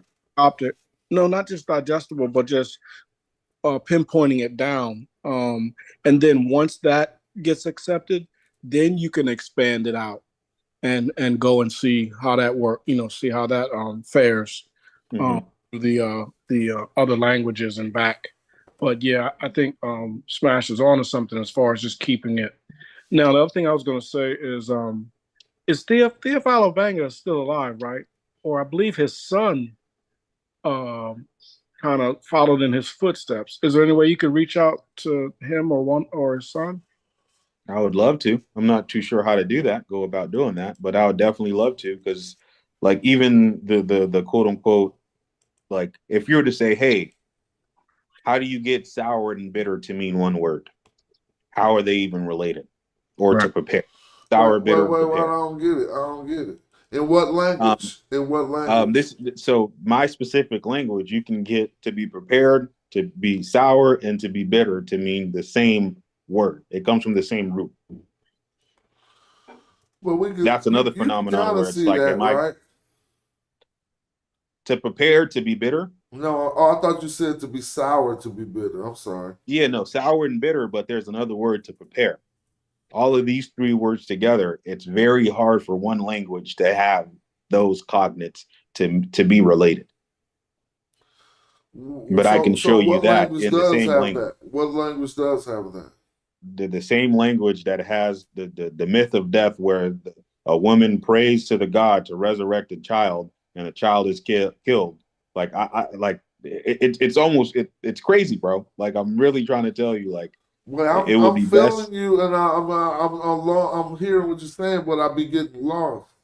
And I'm just trying. It's a lot. It's a lot. Am I the only one getting lost? Because if so, then you don't want the people you're teaching to get lost. You know what I'm saying? I wouldn't want them. I would just want to kind of be very, very clear in regards to the linguistic group, where they come from, and like their myth of death, and as well as what it means to be resurrected, what the magistrate means, and what the magistrate's responsibility is. All right, I can understand it from the fact that you could add a lot of cultural perspective to the understanding of some of these things once it is substantiated that it's lining up as it appears to, right? You just want to say, okay, what is the method of the people who do these type of lineups, and make sure you within inside their guardrails. You know what I'm saying? Yeah. Because people gonna hop Gardner is out the the best woodworks person for acting me. like they linguists and say Yeah. hella shit. Gardner's the only person for me that makes the most sense. That's the only type of real structure that allows me to understand my language and how it relates to a quote unquote meta. So I'm not sure if any other person uses his or is the most adjacent to his, but that's the person that I pretty much like helps I help use it me a out. lot. That was my main study book. That was my main. I used to use him until y'all got me more up to date with other authors, but I'm so familiar with their work.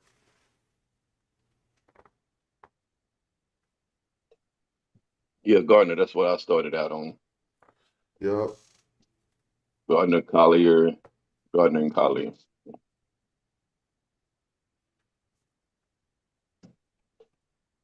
Ty, you there? What happened to Joey? He fell off? No, I was just listening. But I think I heard him say in his culture, his knowledge of the language is limited to the closeness to the king. Is that what you said, Joe? Or did I miss that part? Can you say that again? At the You point say when your I asked knowledge your of your question, you language. said something about the knowledge being you're not in the inner room and it's So close to the king. Can you expound on that? so this, right? So let me give you an example. So I come from the house of the Ho Bu or Hung Ja Ho, which literally means house of the head. But I'm not in direct succession for kingship or to be the rainmaker. But I'm in that house. So his house has zoo types, which one is a bird and the other one is a quote unquote snake. So like these like quote unquote like cultural practices that these people do or speak or how they say or how they do things or how they move about, even in regards to their burial ceremonies and how they use ostrich feathers to do all this stuff. Like there's a lot there to like give out to the world and to help them understand that there's people that still practice these quote unquote Hermetic principles or ways of life is essentially what what I'm saying, if any of that makes sense. It definitely sounds like there's a lot there. I mean, a lot. Culturally, linguistically, and traditionally, like customs. Mm-hmm. So, and how close are they to the Nile Valley? That you said Sudan, in the Sudan? Yep. Okay. I mean, it makes sense. Green Sahara, Sahel. I mean, that cultural confluence is probably, legitimate. All right, we about to do one of these lessons. I mean, I ain't Hey, got Smash. Yes. Before I shut up and mute myself, could you walk me through like when they do the Osiris festival, or better yet, when they do the planting of the small totem / shopti, and they put like a seed in there? Can you walk me through what that technically means, or like what word are they using, or is it like the Osiris festival, or is it like a specific thing that they're doing? Very good question. Last person I know to do some deep research on that was actually Reggie. Somebody in the chat right now probably could answer better than me. But I remember it was when we were having a discussion over sacrifice. And Reggie had brought out the thing that you're talking about. Not necessarily what I'd speak about is the Osiris Chia Pet doll, which what I just thought that represents regeneration or reflourishing or flourishing. But so what I say is not authoritative. It's just the conclusion I came to in my research, meaning I can't show hella books that show that. I could go into my research and show how I came to that conclusion, but I just had to say that before you match that on to something else. That's just what No, I'm saying. You feel me? all that I would say is, are they saying that Osiris festival, the thing that they're planting when it sprouts, are they saying that it means corn or it's a cereal grain? So corn is just a word that they mapped that to, but they didn't have the mosaic corn that like we know corn. Absolutely. And so it would just go to a or was Cereal it grain? maize? I said mosaic, whatever. But it would just map back to a grain, a particular grain. I do have a moment where I was talking to Jonathan Winterman about that, and there's another video on YouTube talking about the corn mummies. But that's just a quote unquote corn, really just like they was a particular grain. So when I got to talk to Jonathan Winterman, I asked him, well, okay, I'll accept it as just a grain, but what color do we think the grain was when it grew out of Osiris's It's effigy? definitely green. That's what I said too. That's logical. But he said Guess what the he word said means many for this grain? colors. He said many colors, as if you guys can tell me. I know plants grow to all different colors, but what about the stage of germination and gestation? Not germination, but germination and gestation or whatever, when the plant is first sprouting. It's most always green. And then it grows and develops to its other color. And so I said that to say that green Osiris is what that might line up with, and this would give us indications about when we look at how the color green was used in the ancient Egyptian language.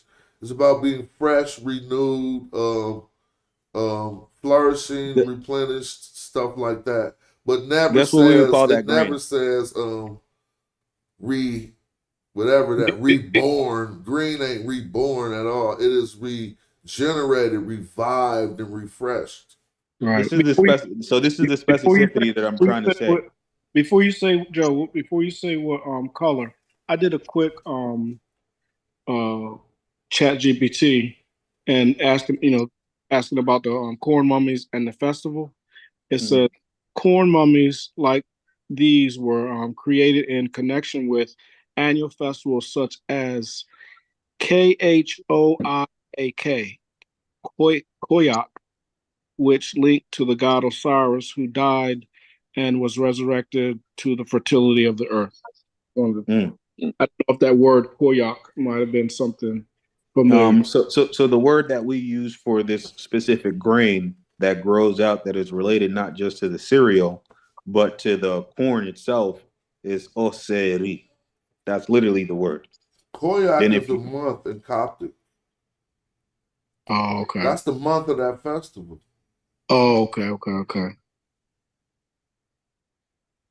So your word, Joe, sounds like it's specific. Oseri.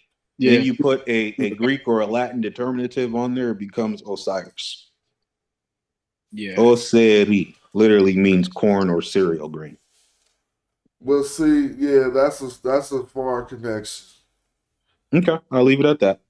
I'm just saying that one right there is because they was talking. You can say grain, but if you map but it there's right several on the different corn, grains. if you There's put it millet, on corn, somebody gonna say they wasn't really talking about corn. But it's not that corn, and this is when it would be good for me to show there's specific cereal grains. Yeah, there's okay, millet, that's what I'm there's saying. sorghum. Grains, so it's more it worked so perfect sorghum. with grains. It worked with grains. Right. But it just seems like that word would be a later connection. Seems like the people would have had a word for grains prior to the word Osiris or Osiris. Yeah, but no, it's oseri. That's the word of the specific grain. Then there's a red version of this specific grain. Then there's a brown version of this specific grain. Now that could word up. Further than the Osirian mythology, then so if the same culture that says Osiris has a myth of death of a mother praying to resurrect a son, and the son is killed, and it literally is the story of Osiris and quote unquote offset. If that same culture that has this word nameage has the same story, does that not make it significant enough to just say, hey, there's due diligence to do with this language or this linguistic group? It could be a direct correlation or direct connection. And this is technically what I would love to show on Reggie's, or if Smash is willing, I'd love to kind of go through that. To bring out the real linguist to be like, oh shit, let's have a conversation with this person to really do some real structure of what it may mean that, quote unquote, these Greeks were saying, go down to the south and figure out what the fuck these people were saying. Sorry for cussing. And I think Reggie or Mario Beatty do have a connection to Obanga. They might could reach out to him. All right, I want to move on if y'all don't mind. Yeah. Oh yeah, absolutely. I was done.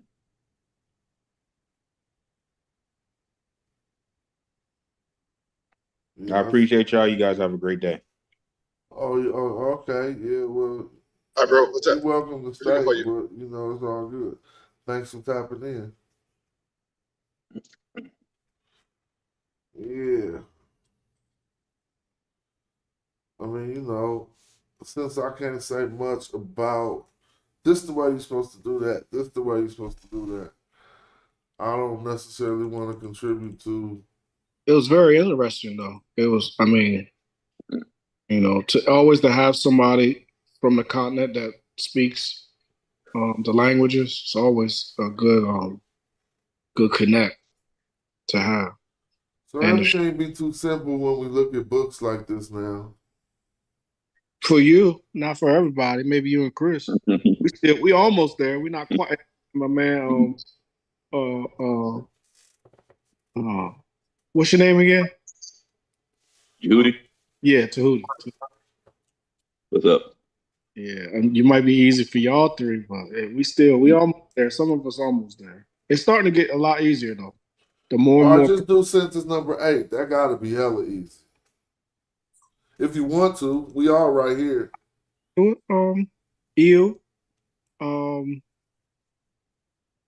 chem,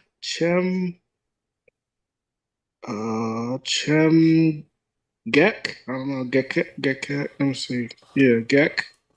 No, Gekti. Yeah. Chem Gek. I would say Baketi. Oh, Baketi.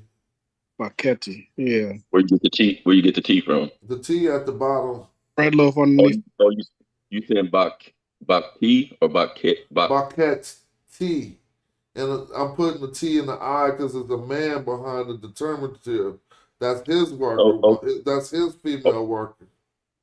Mm-hmm. Okay, I see. So Baket, I was saying Baket E, but I just said it like Baketi. Just how Chris was saying, those be one word, even if they got a suffix at the end. So I said, if everybody look at what we're looking at, I'm gonna start getting this so we can highlight it.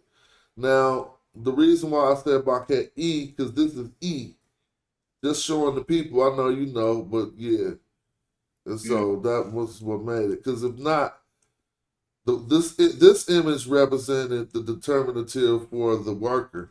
Right, female worker.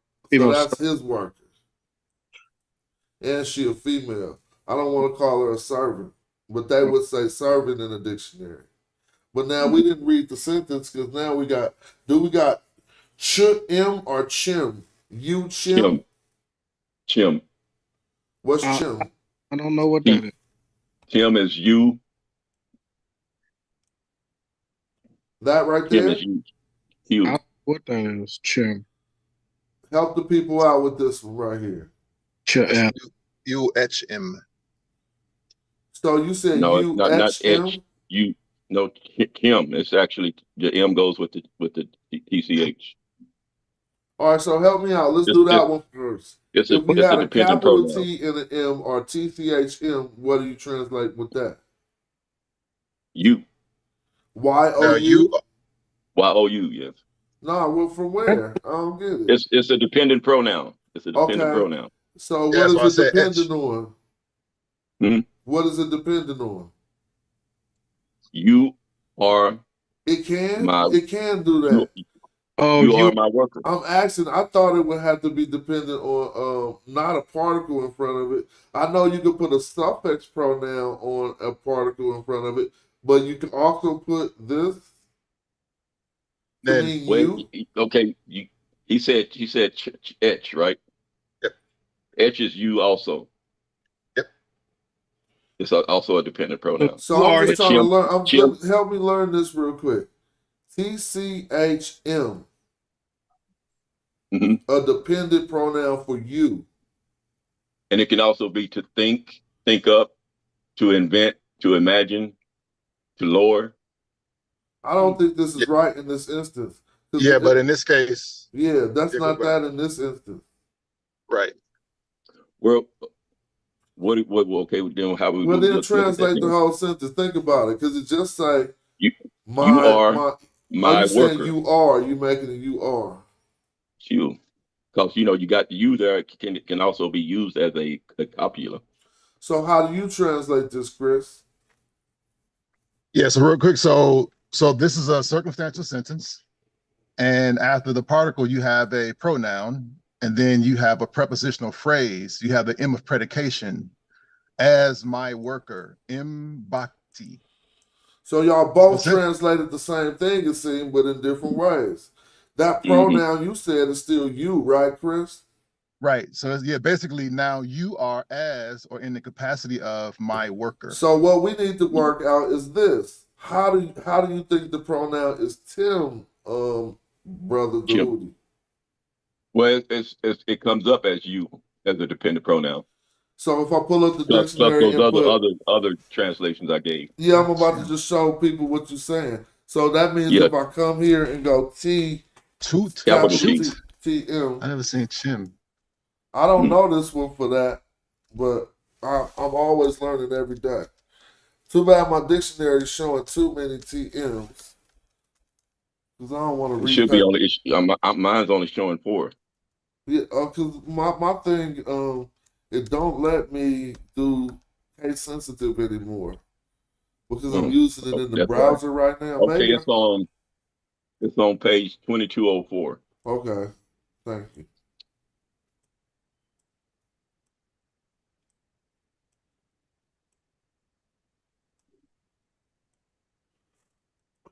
All right, now 2204. Now we almost there, huh? Let me see. It's that almost at the bottom. At the bottom? Almost. Probably about almost at the bottom. That's cool. My computer. Oh, so maybe I should go the other way, huh? 2204.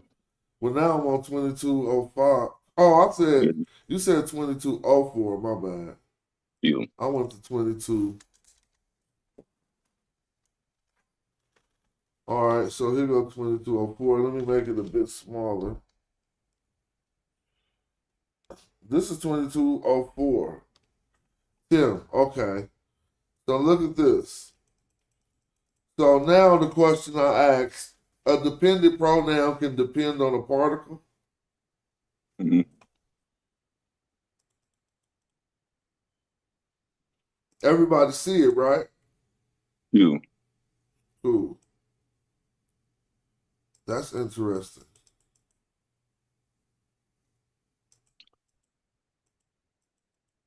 So y'all both said the same thing. Yeah. And now I'm trying to see what it is. He's using the M of, like he said, he was using the M of predication there. So that if this was, but let's deal with that. If we're going with this Tim, you, then and we go back to the sentence and look, the reason why I still don't think it's this Tim is because of the way that the grammar's formed. And I'm totally fine with being wrong. I'm not trying to say nothing like that. So let's look. I'm taking this as a statement of fact, but you can use that as is or are. So if it could be is or are, because that's a statement of fact too. So if you say you, well, no, that's wrong. The you shouldn't be. You are. All right, let's ask about the grammar. Okay, well, no, I can't take nothing from that. But what I want to address here is if we are parsing this like Tim, then this doesn't have a preposition. It just says baquet my worker. So it's like Yeah, you my worker, you are my worker. you my worker. You are my worker. I know what I'm saying though. I Oh, ain't mad I at got you. having to stick that If R it's a in there. statement of fact. We don't have to put that R because I like AAVE translations. People be saying you my worker. I mean, I'm not mad at that, but then I would like to talk back to Chris and see if he's still trying to stand on this being an M of predication. I mean, an M of predication or whatever. Yeah, the reason why is because the particle "you" at one time actually evolved from a verb. So if you wrote this out, it would be IW equal capital T. So that's why I was going with, U H M Bach E. Normally, you don't see suffix pronouns, not suffix pronouns. You normally don't see dependent pronouns follow particles like that. Unless it's the particle mech or it's the particle iset or isech. That's interesting. And so, even though y'all both rendered good translations of it, I think that this is a preposition right here. Yeah, because there is a way to write what he said though, without using, but you wouldn't use a dependent pronoun like that. So this right here marks it as something that's not permanent, right? It's currently, you know what I'm saying? So this "you" is appropriate, and that pronoun after it, etch, would be appropriate. Like I said, because "you" was at once thought to be a verb.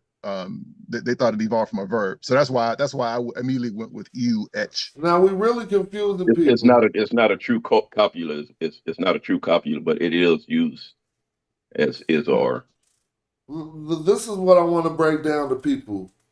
Now this translates as YW, or you can say IW, but YW, and when we pronounce YW, we have to say you. But that's not the you we talk about when we trying to figure out. So I'm like, dang, this is gonna confuse people. We're talking about this term right here, which says chim. Now, if we're going with what the Hootie says, this term would say chim, and we just looked it up, and it would be a dependent pronoun that means you. But now, if we take just this one, this isn't the singular, so let's address that. This would be the you in the plural, though, right? Or am I wrong? No, that's the singular. That's singular. So how that work? Let me think. Singular feminine, and that's another reason why I went feminine. with it. Right. There we go. Now that's even matching up more, huh? Right, and that's why I went with etch.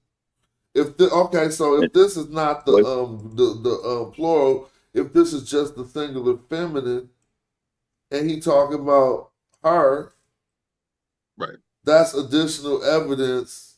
We got some agreement because the you is a feminine, and then when they address the worker, that they use the feminine too. Not saying that those would have to agree like that, but they do. They do, yeah. You feel the object of the preposition agrees with the subject, yeah. So that's more evidence that it might be you, chin, or you etch. What you say? How you say it? You etch. How you gonna say it? Yeah, yep. you etch m baquet e baquetti. And I like resolving that amongst ourselves and not even trying to look at the answers. Like, I don't even be tripping on what I'll say. We can, but you know, I don't be good at pulling up the answers. Chesmu, where you at, man? What happened to Chesmu? What you mean? Wow. He right there. You are his worker. We worked it out. Oh yeah, he skated out on us on that one. Don't even try it. I was right here. This an easy one then, Chesmu. Now, where Joey at? Now, let me see. All right, Joey.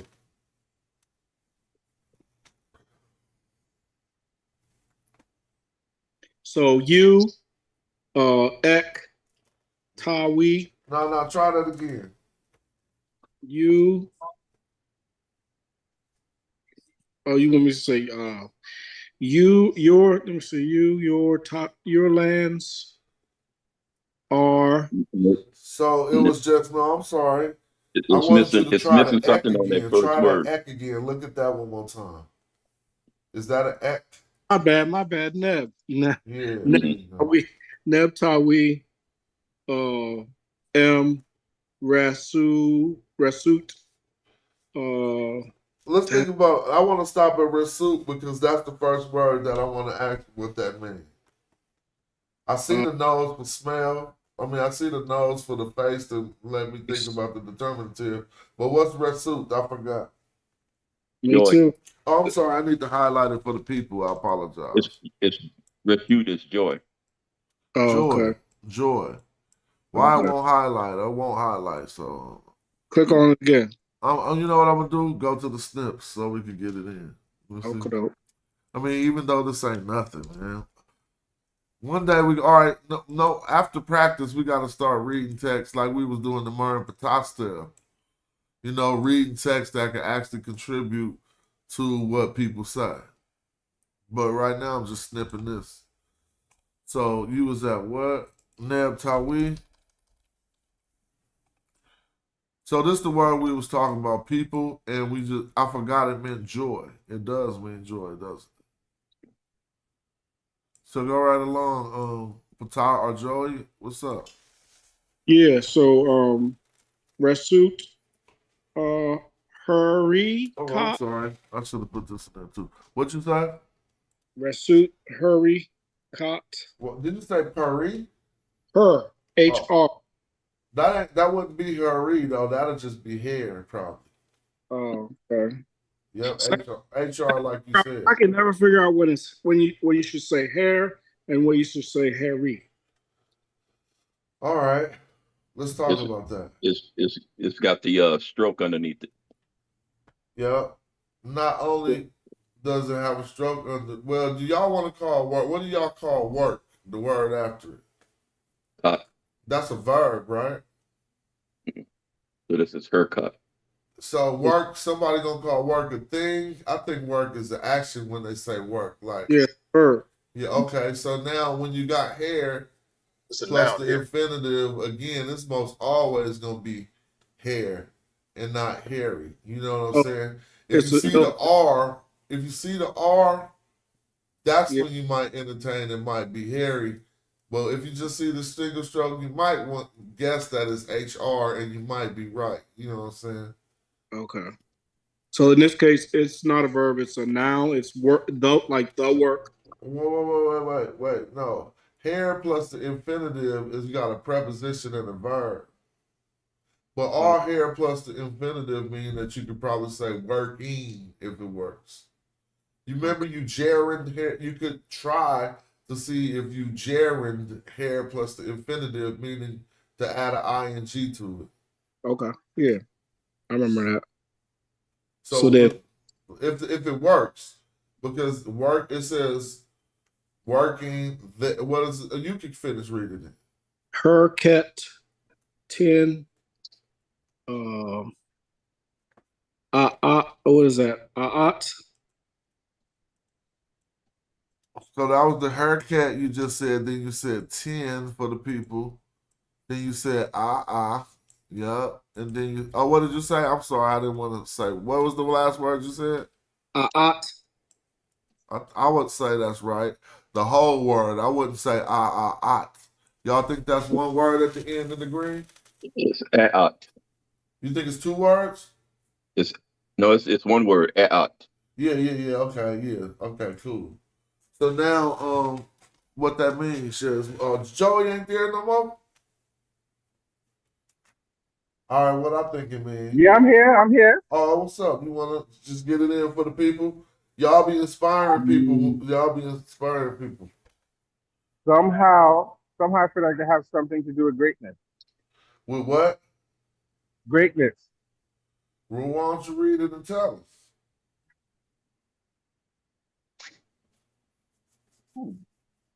Is it local two lands? Hello?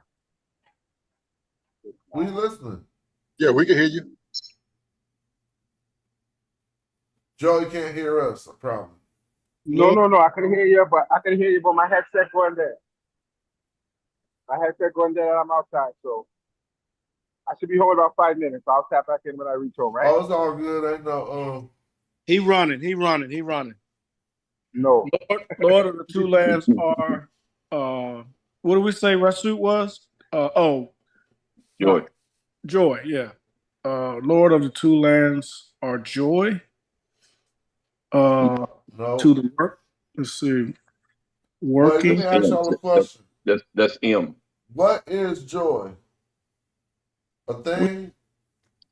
Joy is it's a thing. Is it an adjective or adverb? What is it? It's a noun. For real? Dang. I think it's an abstract, right? It's person, place, a thing, or it's a thing. No, I guess it is a thing, joy. I mean, but it's like love. Yeah. Huh? It's a noun. It's a noun here. Like love. It's a noun. Mm-hmm.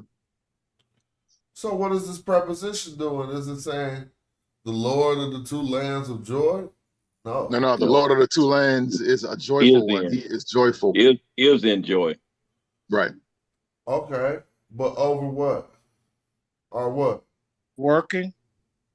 Upon working, or 10 is what? This or that? Concerning. Yes.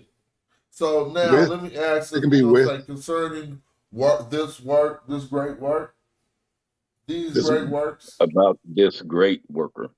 Right. Worker. Yeah. Because you have a demonstrative pronoun after the word kat, and so it's a noun here. So it's this worker with this great worker. So with then, this great worker. So then, when I asked, was that kat a noun? Remember, somebody said it was a verb. Yeah, no, I didn't say that. Oh no, you probably didn't. Correct me. Now, and then we went on to say. But hold on. So worker is a noun, but work is a verb, right? But working is. Yes. So let's trip out. How did it? I'm just going off the little rule of what hair. So if hair is in front of a noun, right? That's worker. But right now it's in front of work. But so when did it switch to worker? I thought they put that demonstrative pronoun on it. I'm tripping. So this is what I'm sorry, Chris. Because I only entertain gerunding the ing, but it also makes it a do-er, huh? Mm-hmm. Okay, so that's what I didn't explain earlier. So when we see that, when I was talking about hair plus the infinitive, I should have entertained that. Remember I said if the ing works, I didn't give our other option, which is er, one who does, like a run. So that's why Chris said worker.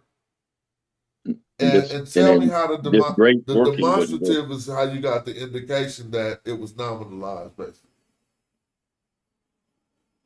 What's in the yellow? Okay, that's what's up. This, but when this? What you say? This or that? This?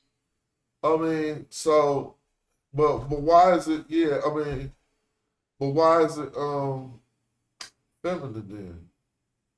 Hot sheet. So is the woman work? I guess it's just following the. No, but I'm saying though they didn't have to do that if the cot was cot got a T on it every time. That T on cot is a false feminine. Oh. Feel me? Yeah. But they letting us know with the 10 right there, unless somebody say something different, because cot gonna have a T on it whether they talking about a man or a woman. Okay. So if it was a pen, then it would be male, and since it's 10, yeah. If it was a pen, it would be male, right? Right. Okay. So this is grammatical gender, right? It don't have to be an actual woman. The word itself is feminine in gender. Okay, Gotcha. so that's what I'm tripping off now. Let's deal with that. So you saying that's not a false feminine? It is just the word is naturally feminine. Right. So it's not talking about sexual gender. The word itself, kat, is feminine. Yeah, I see what you're saying. Instead of saying that's a false feminine, and because if it So is was, it they would have put pen. If it, So Right. in the issue that it was a false feminine, he would have wrote pen. So he addressed it as if it was feminine, regardless if T is part of the root. And if it was a woman, they would have put a woman determinative right after the man with the hat, not the hat, but with the basket on his head. Even with the Well, can, they don't make a determinative with like that with the bowl on the head. So No, that's not what I said. I said after the man, if it were a female, they would have put a seated woman, a B1 woman behind it. Oh, behind it. Yeah, they would put a B1 woman there. So the last thing about the sentence I want to ask is the different ways that we are translating this M preposition. Because what is we saying? The Lord of the two lambs, what? Joyful over this work. Enjoy. In or is. So you can't say really is. Right. Yeah, you can say is in if you want to take this and make it be the is. Mm-hmm. Lord of the two lands is in joy over this work. You know what I'm saying? But that's if it's a statement of fact that he's enjoyed, then yeah, okay. I could say joyful too. But great worker. But y'all saying in basically. Lord of the two lands enjoy over this, right? Because he's in a state. He's in a state of joy. Okay. Concerning this great work, not work. See, that's what I'm saying. I think it's concerning this great work. Because but the way they got it though, that 10 makes it a noun, so it's this worker. Oh yeah, that's right. Yeah, you going back. Let's go back to that. But now, it could still be a noun because the great work could be a monument that they're talking about in this sentence. Yeah. That's what I'm thinking. He drew the sentence from something they talking about a monument. I never heard him say nothing about a great worker. Yeah. And you said, they have said something about a great worker, actually. Yeah, that would work too, though. And you said this great work. Learning, right? With this great work. Yeah, that would work too. With this like great a work. monument. I mean, you know. So what does I with the T on us tell us about what we analyzing? They didn't have to put that T on that word either, right? Yeah, because the adjective, it has to agree in gender and number. Yeah, okay. So it's agree. So it's definitely stated as feminine. Now we got that definitive. But whether it's a worker or a work, it will be determined by the rest of the sentence. Both of them could be grammatically correct, but we need more context to know if he's talking about a monument or a person who did the work. Actually, I think so. Knowing if it's a nice suit, he's probably more with a monument, probably a great work. Yeah, because then they would have just said a great monument instead of confusing us, right? Mm-hmm. So either or could work there, but I'm just saying, if I could look in the back, I wonder what it say. Yeah. And then, like you said, being Lord of the two lands, so that's got to be the Nasut. So they don't generally, be tripping off a worker like that, huh? Right. Unless he built a great work, right? Like if they was tripping off a worker, the worker did some great work anyway. But anyway, this is cool. And I'm glad. I think I learned what I learned from that one. Yeah. Let me see. All right, what's this top sentence doing? This lightweight doing too much. I'm going to tackle this first then. So, I'm leaving out the huge so I can start with this. But I see this all as, I know this word, but not with a B, but I still know it's like to descend or something like that, right? Don't say to smash. To send or to write a letter. It is what? To send or to write a letter. Okay, it might, okay. So since it got this B foot on it, and I normally see it with the high or high or something, the B foot throw me off a little bit. That's hob. That's a legit word. Okay, cool. So now we got a hob in, but I don't want to say knee. Pardon me? No. Is that N or knee or is that N? All right, that's a good question. So let's talk about that, but after I look at this next noun, which I think is tef. I mean, I said tef, but it should say ot, right? Ain't this just ot? Eat, Eat. or Yeah, y'all eat or say. ot or yeet. Yep, they all work. I was messing up saying ot. I went back to E.H. Wallace Budge, but actually eat, right? So if this is a father, and this thing the determinative for a father, so that means his father, I think. My father, huh? Oh, you Okay. think that's the No, that's just the determinative for the determinative father? for Okay, eat. great. Y'all think that's the determinative for the father? So the F doesn't. I mean, it goes with it, but that's not part of the word. The The F F. is not a suffix pronoun. It's just part of the word. It's superfluous, or it don't really. We ain't saying it out loud. Yeah, it's redundant. Yeah. Yeah, it's Okay. just there to fill up some space, basically. Okay.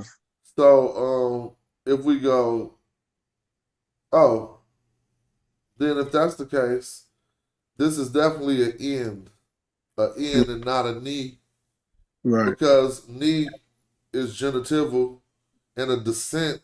He's not about to own the descent. He probably could, but normally this is between a relationship between two nouns. When I you think put that's a it, second NF. so you think this is a subject enough? Yes. Okay, that could be because what? But then, so this says. Then you say this says, father has descended. No, it's either to send or to write a letter. To To Oh, send, not father descend, but has to send. father has sent or father has written. You saying a letter? Well, I would say sent since it's got the N on it. If it Pop was a in. subject NF, which What's the other N added to the verb? oh, this is a dative. Date. This is No, dative. no, dative is two, right? it's Yeah, past. this is dative. It's going to the father. Because if you said send or a letter, this is like send to father his son, my son. Right? I would say the father sent his son. Right. Okay. Yep. So how do we Father say the that? subject here. So that is father has sent. So Mhm. that's a subject enough, right? Yet where the F here now is a nominal, it's a nominal subject instead of a pronominal subject. Okay, that's cool. So that just means that it's a personal noun then, right? I mean, not a personal noun, but father, like you said, okay, nominal subject instead of pronominal subject. So that is just hob dot in dot tef. I mean, I keep saying tef. Dot ot, right? Father Right. has sent. Now let's show the people the rest. Son E. So now that's not his son. There go to his. So son. So I would just say sa f. I don't know why I said e. I pronounced the determinative. But now we got two. Where did he send them to? Don't tell me. I'm reading this. I just can't see around my microphone. So hold on. So two. Now we're gonna see where he sent them. He sent it to another. All right. And then what else? What did he send them to? Another place. Right. And then now this is saw, right? And this is he. That goes together. Another place he's seen. He saw, yeah. Or seen. He see. He saw. He's whatever. Exactly, whatever. So this is what how did y'all read that different? Mm-mm. To another place. Boo ma. Boo ma. Boo ma f. So another place he seen. He saw. So it's like but it don't say his father. No, I just say the Father But when it okay, says, yeah. yeah, father, yeah, the father. Okay, if we want to say that, you know what I'm saying? Mhm. We just added the definite article, which is fine to do. Mhm. The father has sent his. So look, father has sent his son to another place he saw. What's the matter with that? Is it saw or sees? I know that's what it ain't supposed to be saw. That's what I'm saying. This ain't supposed to be a complete. If it's just a F attached to a verb, sees. But that don't sound right. Right. So how do you say it?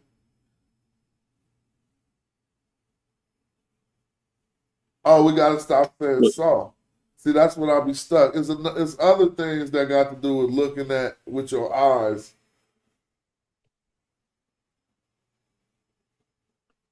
Like what? All see, look, what? Views. I mean, what? I would have What? just killed him like he views. Because that's the only one that keeps it into the Grammar, it sounds right. ongoing action, right? He views doesn't have to be if it's a Sejm F, he hears. He sees. I mean, we could just say he saw, man. Even if we breaking the rule. That's breaking the rule. Yeah. yeah. Is that a is that a EU sentence? Yep. Statement of fact?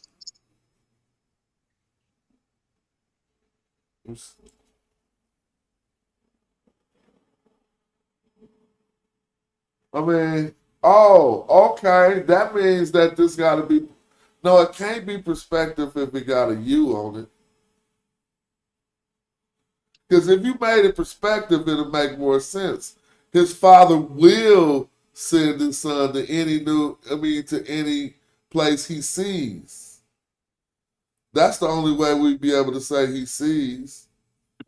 But if his father has sent, then we gotta say he saw. Or it could be he takes care of, because ma means that too. Oh, that he controls. That or if you want to, Oh, you don't put it want in that one to word. be. I mean, if you take care of it, I would just change. I just changed it to Yeah. control. You But can put it in one word. what say you, Chris? Yeah, so this at the end, this boo ma'af, this is actually a virtual relative clause. And what I mean by that is the final verb takes its tense from the previous verb. So the writer didn't have to make the last verb completed action. Oh, okay. So another place that he saw. That he saw, because it's taking his tense from the fact that this happened in the completed. Okay, thank you. Yeah, So Gardner calls this a virtual relative clause. So the virtual relative clause takes its aspect or whatever from the previous verb, right? Yep. Relative to that verb. So would I be justified in calling that tense? Nah, because remember, right, they really don't have tense per se, right? Just completed action, like you said, the first verb is It's completed action. aspect. Yeah, it's getting the same aspect as yeah. Yeah, okay. Word up. No wonder. So that's why it's he saw instead of he sees. Because I was trying to be like, how we can't just make this into he saw without what Chris just told us. I mean, so remember when I said I'm just gonna go with AAVE? He saw. See, so that was the Negro intuition that made me land on the right answer, but that's not a method. Hold on, my wife vacuuming, so I'm a mute. Y'all can hold it down if you don't mind. She right by the door.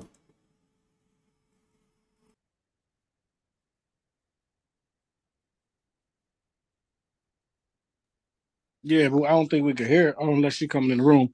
But Yeah, so let's try to do number 6. Y'all with me?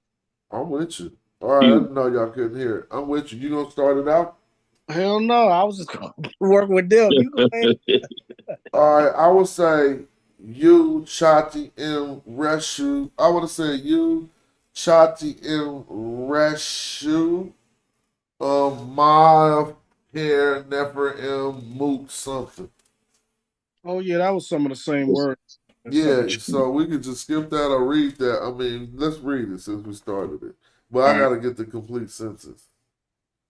So here it is, still I number think the mood 6. is the last word. The last word is mutaf, and that meant yeah. Oh, that's a good one for people to read. So we're gonna break this down for everybody at any level to be able to read it. When we get too complicated, people vamoose. But a few people stuck around for this, so that's cool. Let's see. I'm gonna do this right here. Number 7, you said, or number 6, huh? 7 we are. Number 6. 6. Yeah, 6. So again, as we've been talking about, all of these people can see that this is consistent between all of these 3. Every time we come to this, we've been saying you. We're not going to change up. It's been a statement of fact every time. Sometimes you can pop it in there as is or are. And if somebody want to ask why, and some even say now. And if you ask why that's the case, because most statements of fact, you say it is. Is it 2 o'clock? No, it is not. But I mean, you still state that as a fact saying it is not, but you're negating it. So really is saying that something is in that state. So sometimes people translate that as that. But I'm just normally roll with a particle for a statement of fact. Next we got a word for, I would say a vizier. Oh, I should have done a different color. I would possibly say a vizier, a chati, right? You. A chati, and then we see a man behind it. So I don't think this is my vizier. I think that is the determinative to let us know that this word is a position for a man. What would y'all say for that? Determinative. And then we got this would be a noun. So this is now this is starting out as a noun nominal sentence, right? Right. Because it start with a noun, we got a preposition M. Now y'all say in, so now if people following along, if this was the Lord of the 2 lands in joy, then they could. Oh, I should have did it. I'm gonna parse it by color, just so you can see. I'm gonna put the Lord of the 2 lands in green because this is still. Now here's something we need to talk about. The Lord of the 2 lands is a phrase. But that phrase has been nominalized to where this is still just a noun for one person.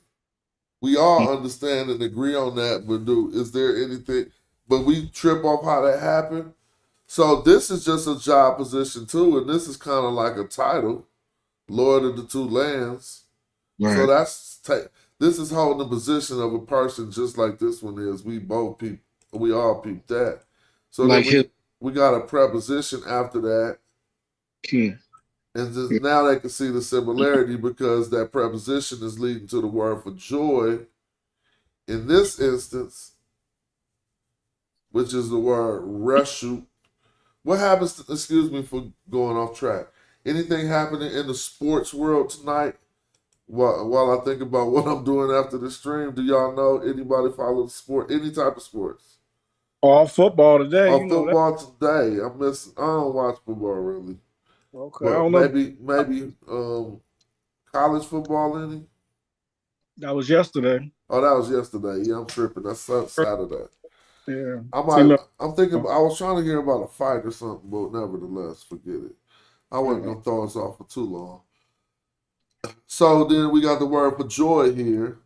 So enjoy. So now it's gonna change. Up here, we still had a preposition, and then I don't want to say it now. This is a verb, work. but it got nominalized, possibly to a worker. Now, in this instance, they just took the word that was on the end of this sentence. So really, if people was tripping, they could see if we being consistent. Now he told us this boo. If I remember correctly, was it boo my F that we've seen on another line? That was a was that the relative clause or no? I forgot. That was something else you was talking about. I think that's what he said. Yeah. Well, notice here, this is in a different state because it don't got the boo in front. It might, I could be wrong, but I think it is because it don't got the boo. All we got is a my F, and so people gonna see what I'm talking about. Key boo again? The boo ain't there. Here go the boo right here. Look.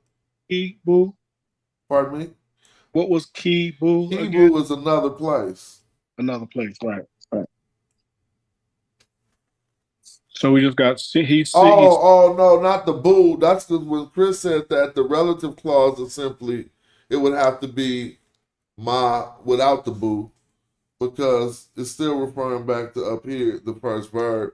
As long as the my F is referring back up to this verb, okay. And then you can clear me up because I thought you said the boo was part of the relative clause, Chris. But it seems like the same thing got to occur down here. Oh yeah, no, the boo's not part of relative clause. Okay, great. So that means that's the same thing could occur right here.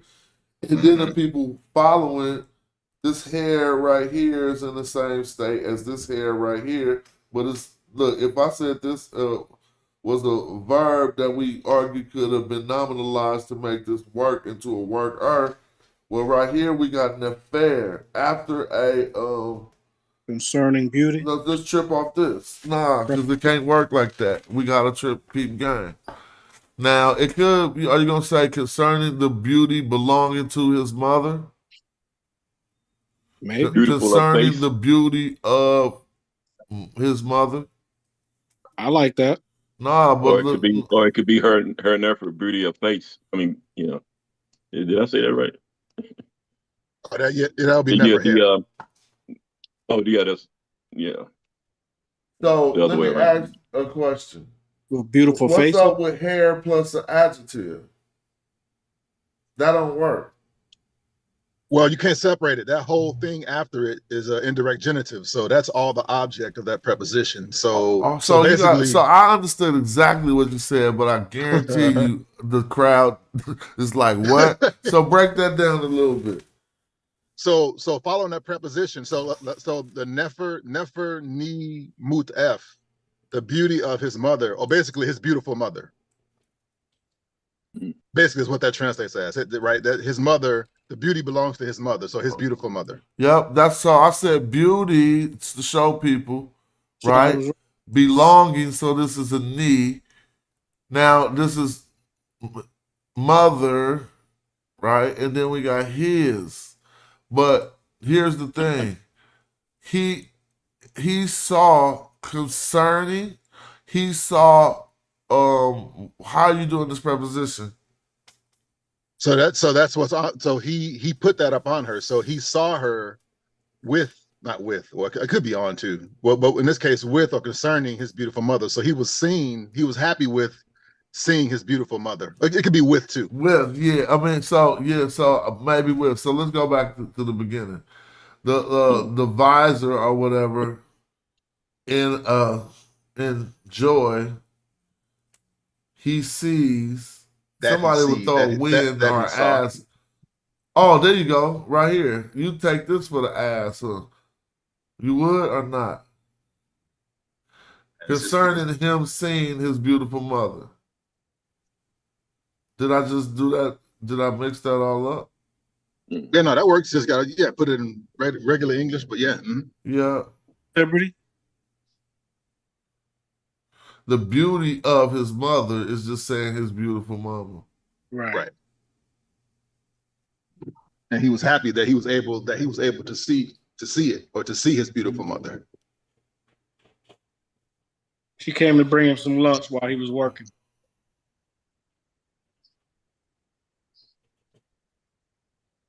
All right, so now I know we ain't doing tense, but is He is happy or he was happy. I would say is. The you statement of fact. Yeah, I'll but say you is. could either be is or was. That'll be still a fact in the past tense. But you say is, Whenever you or see so the advisor is. Wouldn't a subject F? Wouldn't there be some subject F there to state some type So of? here's the difference that, and I'm analyzing what Chris said. So if this can't be the same as this one over here, because there's no previous verb for it to be dependent on, for this to be a relative what? Relative clause. So this is a relative clause, but this one is not, huh? It technically is not, but you could translate it as a relative. So I mean, so you could say the man or the vizier is happy when he looked upon his beautiful mother, or when he sees his beautiful mother. So then it's is, yeah. Right. Yep. He is joyful when he sees his beautiful. Yep. Well, still, why did they make beauty a genitive like this? The beauty of his mother, when they could have just simply said, they could have just put his mother's beauty, like moot nefer. Because that's the way my African ancestors put it. No, they're making nefer a noun here. So it's just so the beauty is a thing. So like she possesses this thing. She has this thing. I know what you mean. They could have made it a descriptive adjective, is what you're saying, right? Yeah, the beauty of his mother. Yeah. Yeah, the beauty belonging to, I guess literally it would be upon or with the beauty belonging to his mother. So he kind of almost separating it as something, it's something that's separate from her, but she got it. And if I remember right, indirect genitives, I think it's some sense of permanency, if I remember right. The jury isn't in on it, but I think indirect genitives normally mark something that's a permanent, a permanent possession. All right, let's knock down this number 7. Since Joey left, I'll just do it. I ain't tripping unless you want to do it, Dahudi or Chris, but it's rather simple. Go ahead, Dahudi. Yeah. Mech, moot. So they're gonna mech. I'm gonna do it for the people. You said mech. What mech mean? Look, see. Okay, and then what did you say after that? Moot. Moot. And what does moot mean for the people? Mother. Mother. Okay. What we got after that? Neat. Knee. You said neat. Neat. Yeah. Neat. Neat. And then what does neat mean? What is that? Neat is simply a feminine. 2 or 4, yeah. Yeah, it's just a feminine genital. It's the same genital for the people. It's the same as we was just analyzing over here. But for some reason, we probably should have said neat right here. Look how they do this too. Let's talk about that real quick, Tris. Why isn't this not nefret? Neat, moot. Feel me? We probably should say that anyway.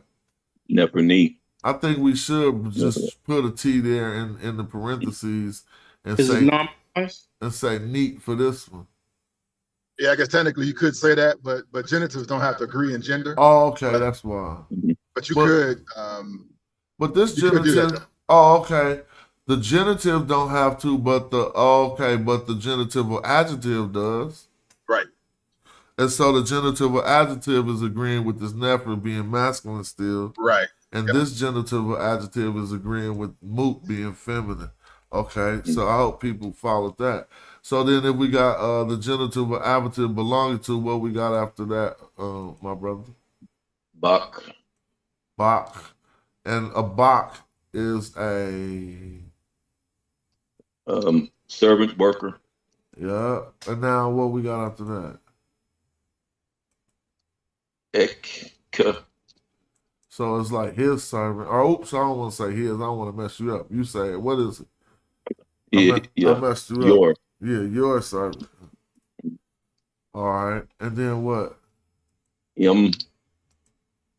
Per. I'm gonna do the grammar after this. Okay, impart.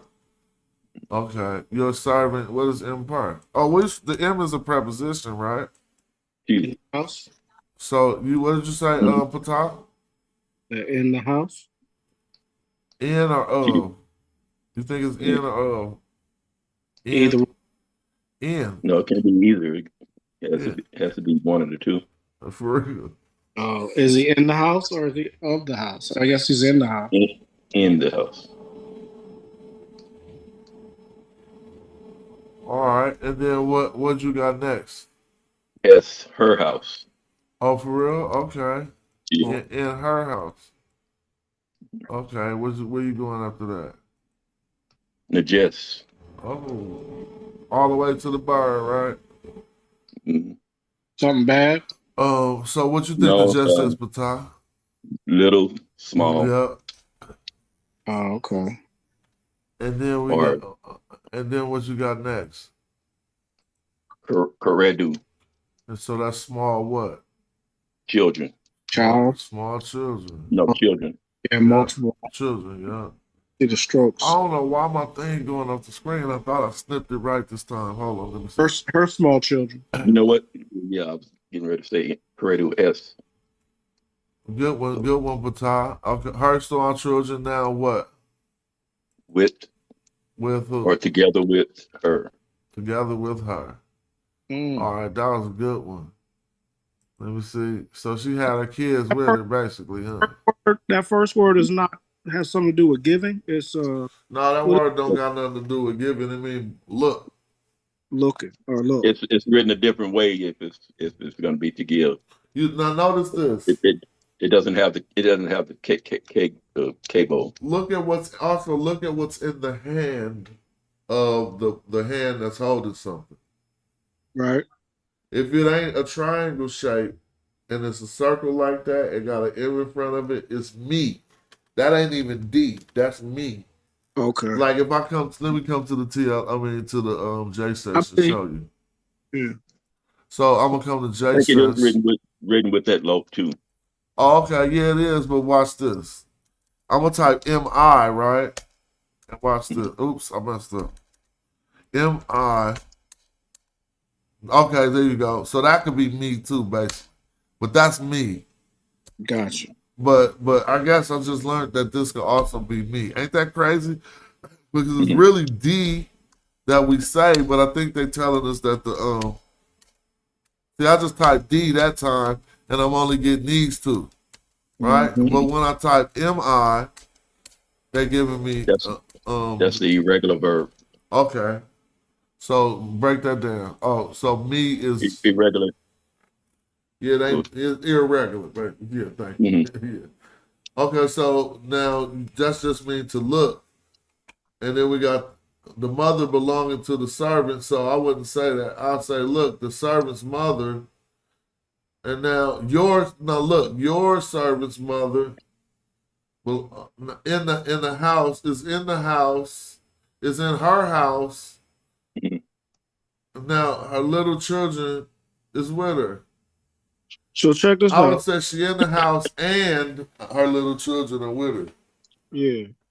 But check this out. That first word, could they have used ger? The ibis. That'd be silent. What you mean, ger? Like the is silent. What first word? The blue word? Yeah. I don't get it. He said ger is silent. He right, but I don't know what do you mean. Why would they have used ger? I mean, what would be the difference? Because isn't ger looking as well? No, ger ain't look. You talking about gim. Gim. So no, these are two different. Gim is to search for. This look means pay attention. Okay. Like check this out.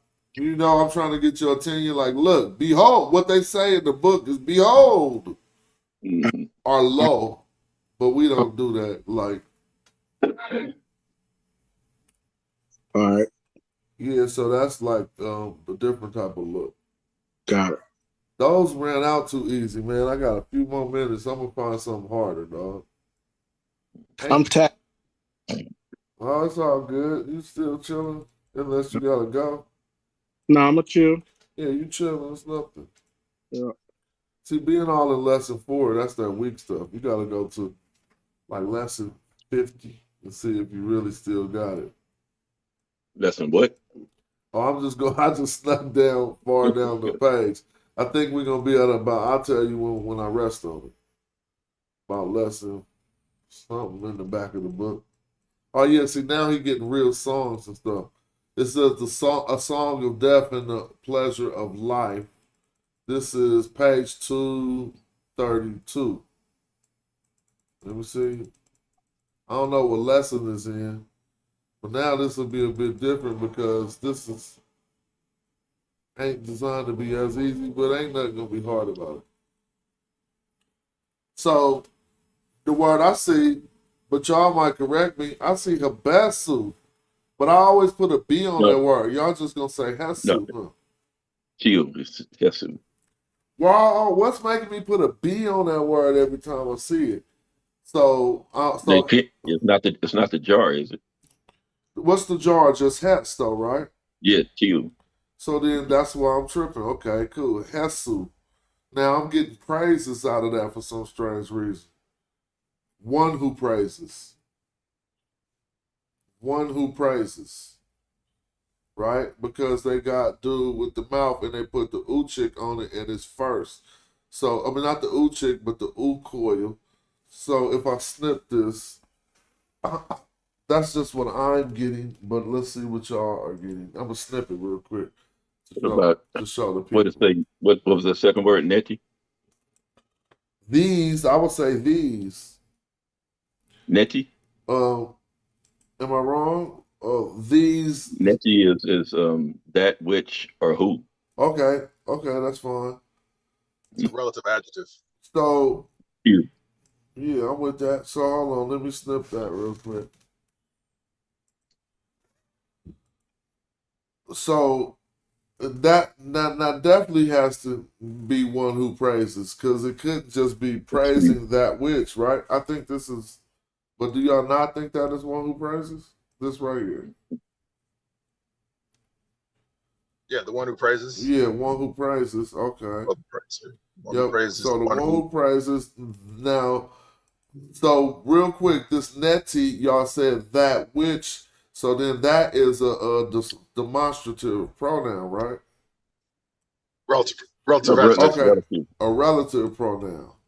Relative adjective. Relative adjective. So look, it ain't that is as a demonstrative, but that which is relative pronoun because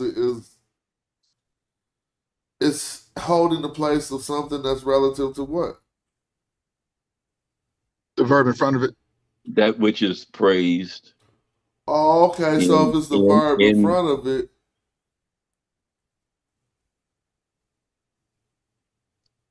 I thought it's one who praises that which. Yeah, you can say it that way. Or the one who praises that which is in the temple. That which is is it that which is or that which? I'm just wondering. Well, that which is that which I'll say is in. Okay, so this is your is this M the N right here? You. Right.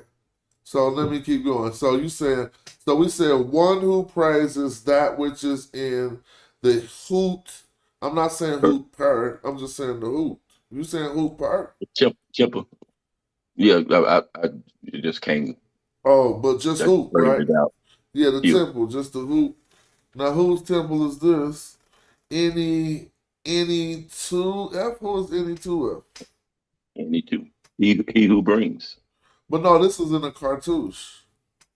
Right, somebody's name. So I'm trying to remember who he is. That's all I'm saying. I know any 2F. Oh, I don't know who he is. Yeah, I don't know any 2F as a pharaoh or nothing inside a cartouche. But they also got a divinity by his name, so maybe it's not a king. Maybe it's like nature or somebody that's deviated, because he's Ma'akaru though. It's Ma'akaru, so this was the person, huh?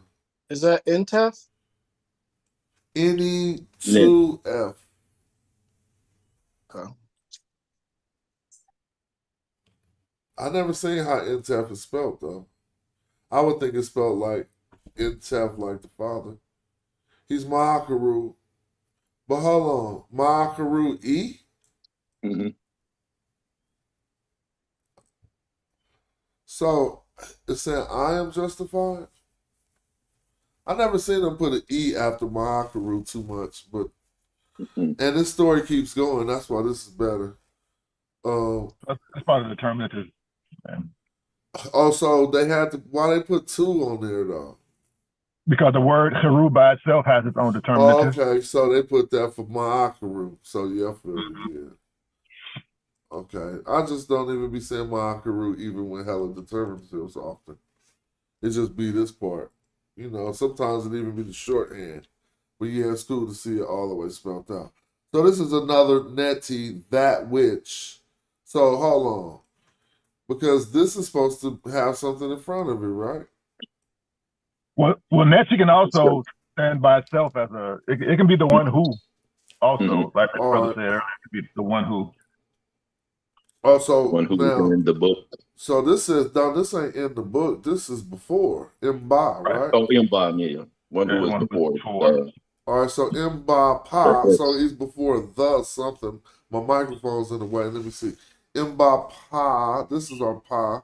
So he's before the one who praises, or he is before the one who praises. Praises or praiser? No, because this is, so that's a good question. Now, remember when we talked about either gerunding it or putting the er? Well, this participle we have, if it is a participle, Favors. It favors or below. So this, just for context, it's the same version of this word, but we see it modified, as anybody could see now that we point it out, right? So the modification appears to be these 2 reed leaves in there, but when we add the uchik is the reason why we knew how to say the one who praises. So now I need to ask, is this the one who favors or the one who is favored? Because we'd say the revered one for Amaki or whatever for Amak, you know what I'm saying? Amaku. Mm. So is this the one who is favored or the one who favors? I think it's favors. Well, let's look at the rest of the sentence. Because that person is favored by, or well, I'm saying by, y'all can say don't say by. Favored in? Bent. The evil. Or the bad. No, but you think it got a T? It got yeah, a T on it, right? It's pronounced bent. B-I-N-T. Oh, what does that mean? The evil. Or the bad. But I thought that was just no, not the evil, but it's. Go ahead. I thought that was B-N. That's yeah, but I said the. Not just evil, just the evil or the bad. Okay. Oh, okay. Phone call. Oh, okay. Hold on. Bad. So, one who is bad, or that which is bad. Okay.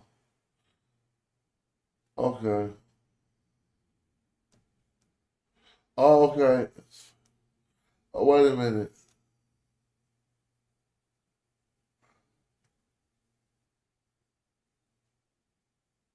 That which is before the one who is favored by that which is bad? That don't make no sense.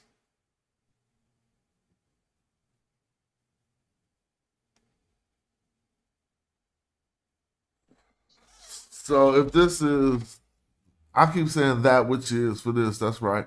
That which is imba, I'm saying before. Pa, I'm saying the. Hesiu, favorite one. And we even see as a person here. A favorite one. Oh, wait a minute. It's also got it as a designation of son, a designation of son of the of right. So this is maybe an anomaly that I left out. Look at this. What's going on with this right here? Y'all want to say E for that or not? Because what would this have two determinatives for? Normally with the two hands raised, that means me.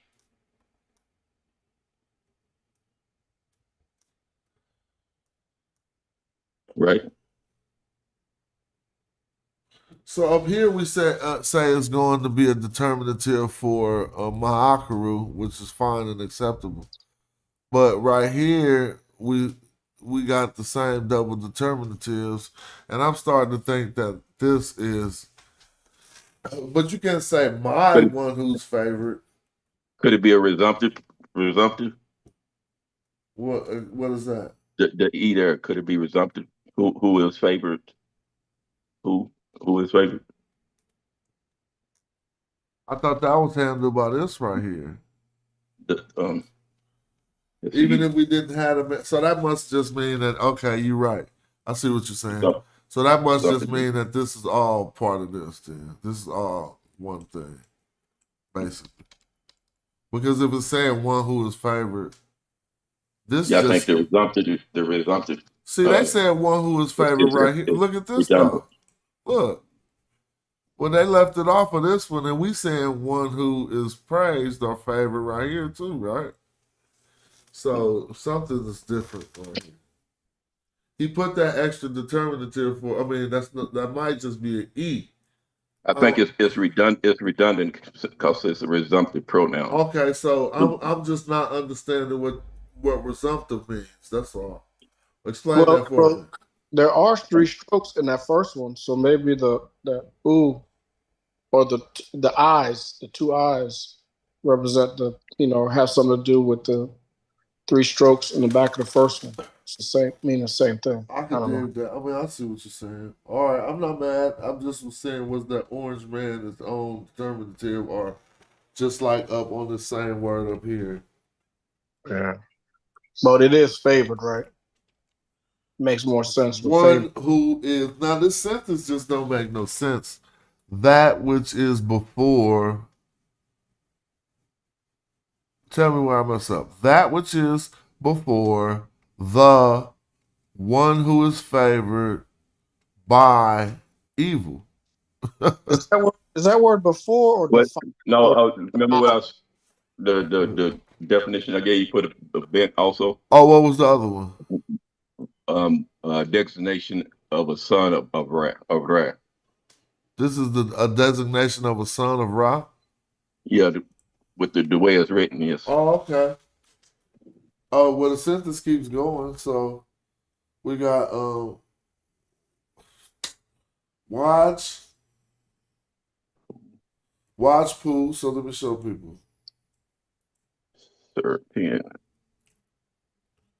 Watch, and I should put this with it. And then we got poo. So now if watch, poo, sear, I got that. Refreshing, that is, I'm telling you, it's not green. So let me show you what I say this is. Refresh, this is sear, this is the word. This is not a determinative. That poo? Well, we know because we got. I'm trying to show you. Not the poo. The thing after the poo is a sear. SR. This is a word and not a determinative. Obviously, we know it because it can't be a determinative for poo. Right. And then we got this even showing us. If you want to say, see, there it goes again. So I'm starting to think we need to start to address this man right here. Because they don't need that right here. This is like my elder or my official. This behind it. This is my official. So look, let me slow down. I'm going to read it the way without this being relevant first. So if this was refreshing or replenishing, that is replenishing my this, what? That's crazy. This official. I can't say mine. You're right. If I read this as it makes no sense. So this is just basically a determinative. So let me show people what I have to have concluded. That just is see, since I said the first one ain't a determinative, I can clearly show that since this ain't a determinative, this is the determinative for that. I hate to say it because it only What did you makes. say? Who was Who is that is? or it is? Yeah, you can say it is. Well, I ain't never seen it say that is for who. Oh It yeah, is. well if so you studied the A Poo B You. and in the A Poo B A so it depends on who teaches it. Some will say because we study from different ones, and it's not a big deal, but some will say that is so we got to think of how poo was created as a product of pef and pen, and pef and pen is this and that, right? Well, you got poo two and new, which is demonstrative. Yep. So pef and pen are demonstratives, right? And then how does poo? So Well, real quick, how does poo remain demonstrative if we don't say that in it? So that is refreshing to the official. Let him answer the question real quick. Yeah. I guess you can put it that way too. You see what I'm saying? Because That it gotta is or it demonstrate. is. It's demonstrating something. So if we just say it is, well, refreshing. that I to wish I could this. hear from others. Go ahead and say it, Patai, now. Now when It is refreshing to this official. So if I just look up poo, it might just show what both of we are saying, and we can show the people, right? So I'm gonna put it in the dictionary. And in the use cases where it's in between nouns or something, we'll see it too. And then normally they'll start putting that is, and then you'll see it is. But none of these are relevant yet. We gotta see poo by itself. My dictionary ain't doing the damn thing no more because I took Adobe. All right, there we go. I took Adobe off my computer when I was trying to see what was up with my memory. It still won't search. So it's not searching good, but it's only 500. Here we go. So here is a first pool that's giving us a this as the demonstrative, but we want to trip off it, and we're going to see it's still going to do it with the other pool. They just showed it in a cryptic form or a different form where we didn't see the glyphs. And I'm sorry I have to do it this way. Let me go back. All right, and so, well, the best way I learned to stop saying only it and it is when I started trying to realize how it is used in some of these A poo B nominal sentences, and even in that you can still say A it is B, but sometimes they say that is B too, so they both kind of work. I just want to demonstrate it since we're in the middle of finding it. I'm gonna just keep looking, but y'all can build while I'm looking and clicking through pages. You can start out. You start at on page 1701. Thank you. Because my thing ain't searchable. My book ain't searchable. Got a bunch of blues on there. Yeah, 1701. And I think the rest of those from there it's all poo. Yeah, the AP boo pit. Oh, let's do that right now. That should be fun to me. I like that. And we encounter it a lot. Now, see, poo nin is saying this one, but that ain't really what we tripping off. We just want poo by itself. No, go the other way. There you go. So is it starting right here? Mm-hmm. So this, I said we'll see what both of us are saying. And now people are seeing the difference. In a nominal sentence, they're saying poo is giving us it is, just like the Hootie just said. He is and they are.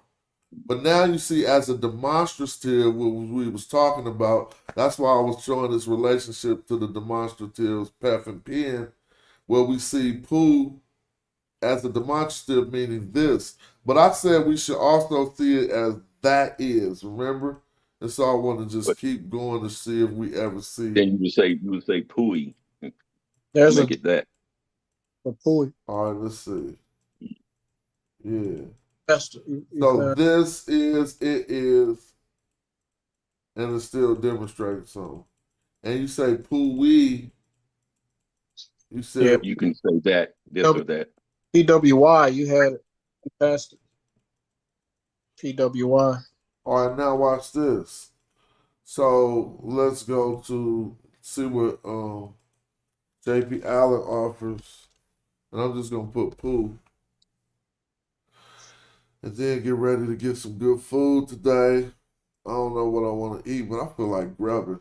You know what? I don't know where everybody located, but I ain't never had no beef ribs like the beef ribs that's in Texas. And yeah, I'm coming on the screen for the first time right when we talking about getting that cash up, because just like Reggie, y'all can send me out to dinner too. Shout out to y'all for who be hitting the cash app and taking care of the channel. But now let's get right back to it. If I'm blocking it out and say smash rock right there at cash app, thanks for the support. But coming back to this, I want to look at. You know, the speed didn't change just now, you know, smash. I don't know if you were showing it on the screen. Oh, there you go, Joe. You've been lost. See, he was hiding while we was doing the glyphs. No, I was just not. I was listening the whole time. I wasn't hiding. I know you saw me. I know you saw me there, smash. But What's I up? guess you kind of mercy. You didn't pick on me. What you say? I said I guess you saw me in the chat, and since I wasn't saying nothing, you had mercy on me. Nah. Yeah. I didn't know you. I thought you had vamoosed. I did, but I came back in like I guess I snuck back in, I suppose. And I was so quiet, which is abnormal for me, right? Yes. Very abnormal. Oh, you know that poo can also be used as a third person pronoun. Oh yeah. You, which is what? Right here. You talking about this, a demonstrative pronoun form, right? No, it's not demonstrative, just third person pronoun. Huh? What's third person? Third person what though? Is that he or him? Pronoun, you know, the suffix. Yeah, I know. I'm thinking so. I know we gonna go first person. We gonna go. All right. Then second we gonna go F. With third person we go act. You. Yeah. So where the poop? I don't get the poop. Don't we go act for third person? You. Yeah. But it says the use of poo for the pronoun third person. Oh, okay. They probably got that someplace with you. I mean, in some use cases, I'm not. I don't know much about that. It seems like he's talking about that right here. Nope, it's still meaning this right there.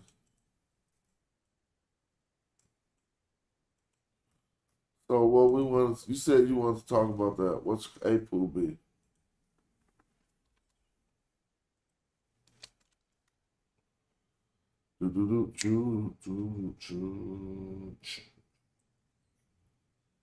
A pool B. Well, let's go to Hope.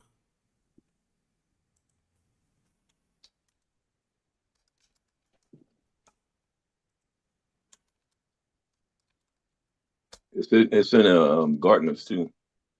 Oh yeah, I got that open too, huh? Yeah, I still got that open too. I think. Let's see what this pulls up. I don't know, man. I've been getting on some other stuff. I've been eating burgers lately. I've been like, I gotta get back on my health hype. But now I ain't tripping like that. But I want a smash burger on the ass right now. You want to go to Cicero, Chicago. Oh, they got that good out there?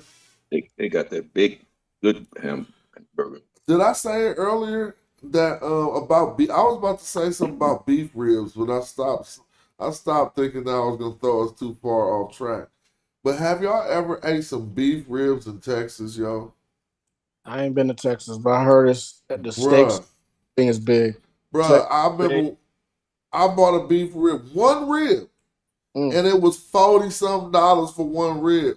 So I was like, this crazy. I'm like, I was like, I never heard of this. She was like, oh, But you at trust the me. Big Texan? Dude, yep. She was like, you probably won't be able to finish it. You from you in the South? I'm originally from Texas. Oh yeah. I don't know. I was just passing through and we stopped at a barbecue spot and she had some more expensive, but she was like, you won't be able to finish one rib off these cows we got. Man, it was That's so just like much the big. meat. Y'all heard of the big? You heard of the Big Texan, right? What's the Big Texan? They got the 72-ounce steak. Good Chris. What? 72-ounce steak, and if you eat the whole steak plus the trimmings, it's free. Wait a minute. Oh wait. What? All right. I know a pound is 16 ounces, right? You. They're talking about 72 ounces. Golly. And if you eat it, they say what happened? You get it free, but you got to eat the trimmings too. What place is that at? It's in Amarillo. Yeah. On I-40. 4 pounds of beef.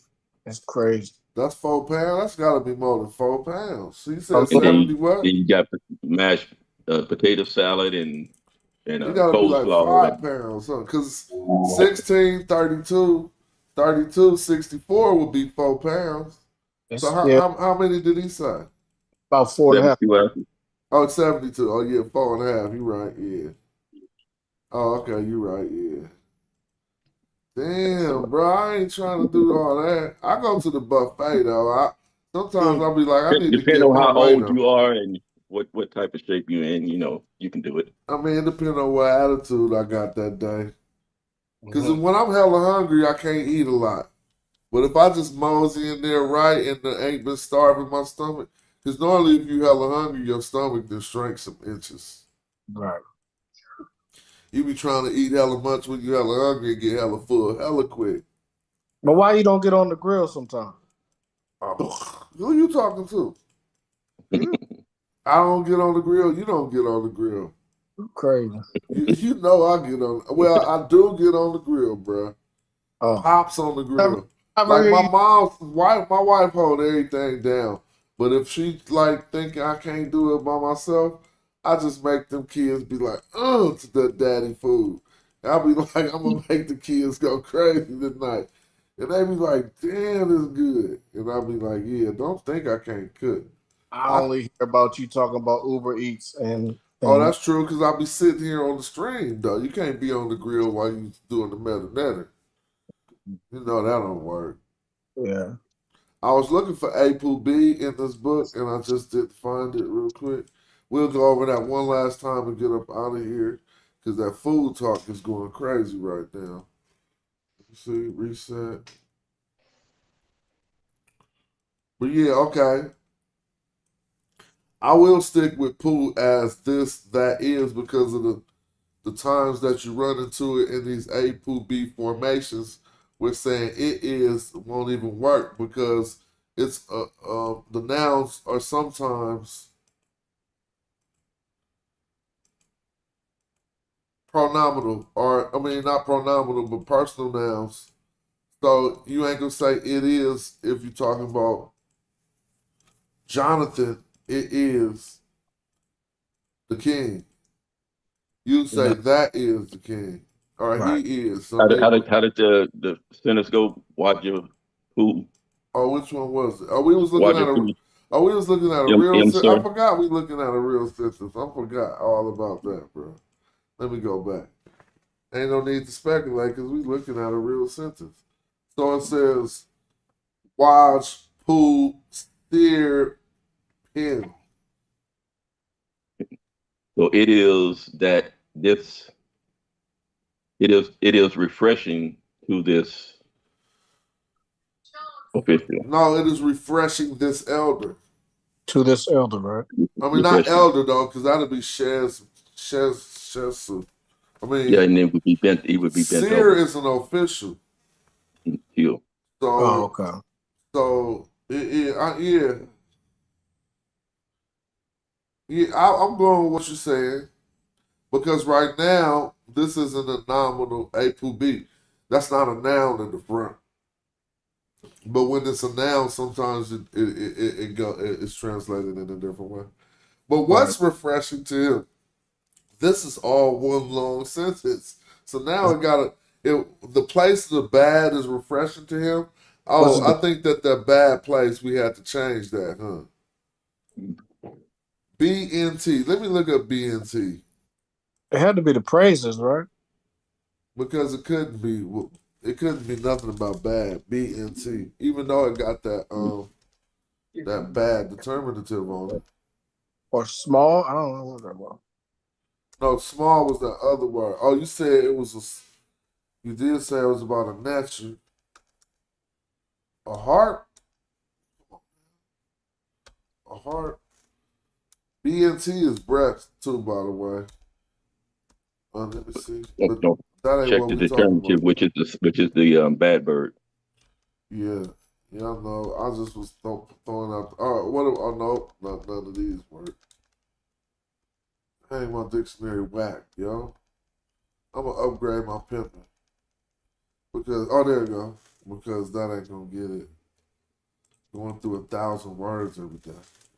So with the spur bird, Q. I don't think it's none of these. No. A destination of son of the sun. You got page 340. 340? Q. The first. You did say word on 340. He got it right here, 340. Let me see. Wow. Let's see what this got. The first word. Let me make it smaller. But it's got the. Oh, so you think a designation of the sun god? Well, I mean, it's got the BNT with the word with the sparrow word, but it's got that You might be right. G5 You might be right because let's go back to say what he said. The story. Oh, did I change all the pages? That's cool because I took a picture of it. But I remember that this was talking about some particular story. But whatever, I ain't mad at that. So in the location of the sun god, he rejoiced in this as a designation of the sun. Yeah, that's crazy. Yes.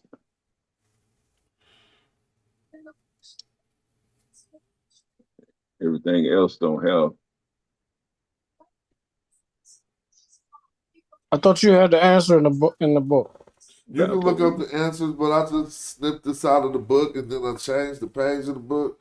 And I'm just at the end of the show, so I ain't really tripping. You know what I'm saying? We just chilling, about to wind down. The last thing I was really wanting to do is find this A through B.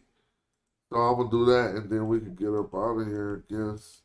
I might come back later if ain't nobody, like, wait, it's Sunday, huh? Yeah. Everybody. I think that is the word because it's one the same word above it without the Z5 on it. Okay. That's interesting. And same translation.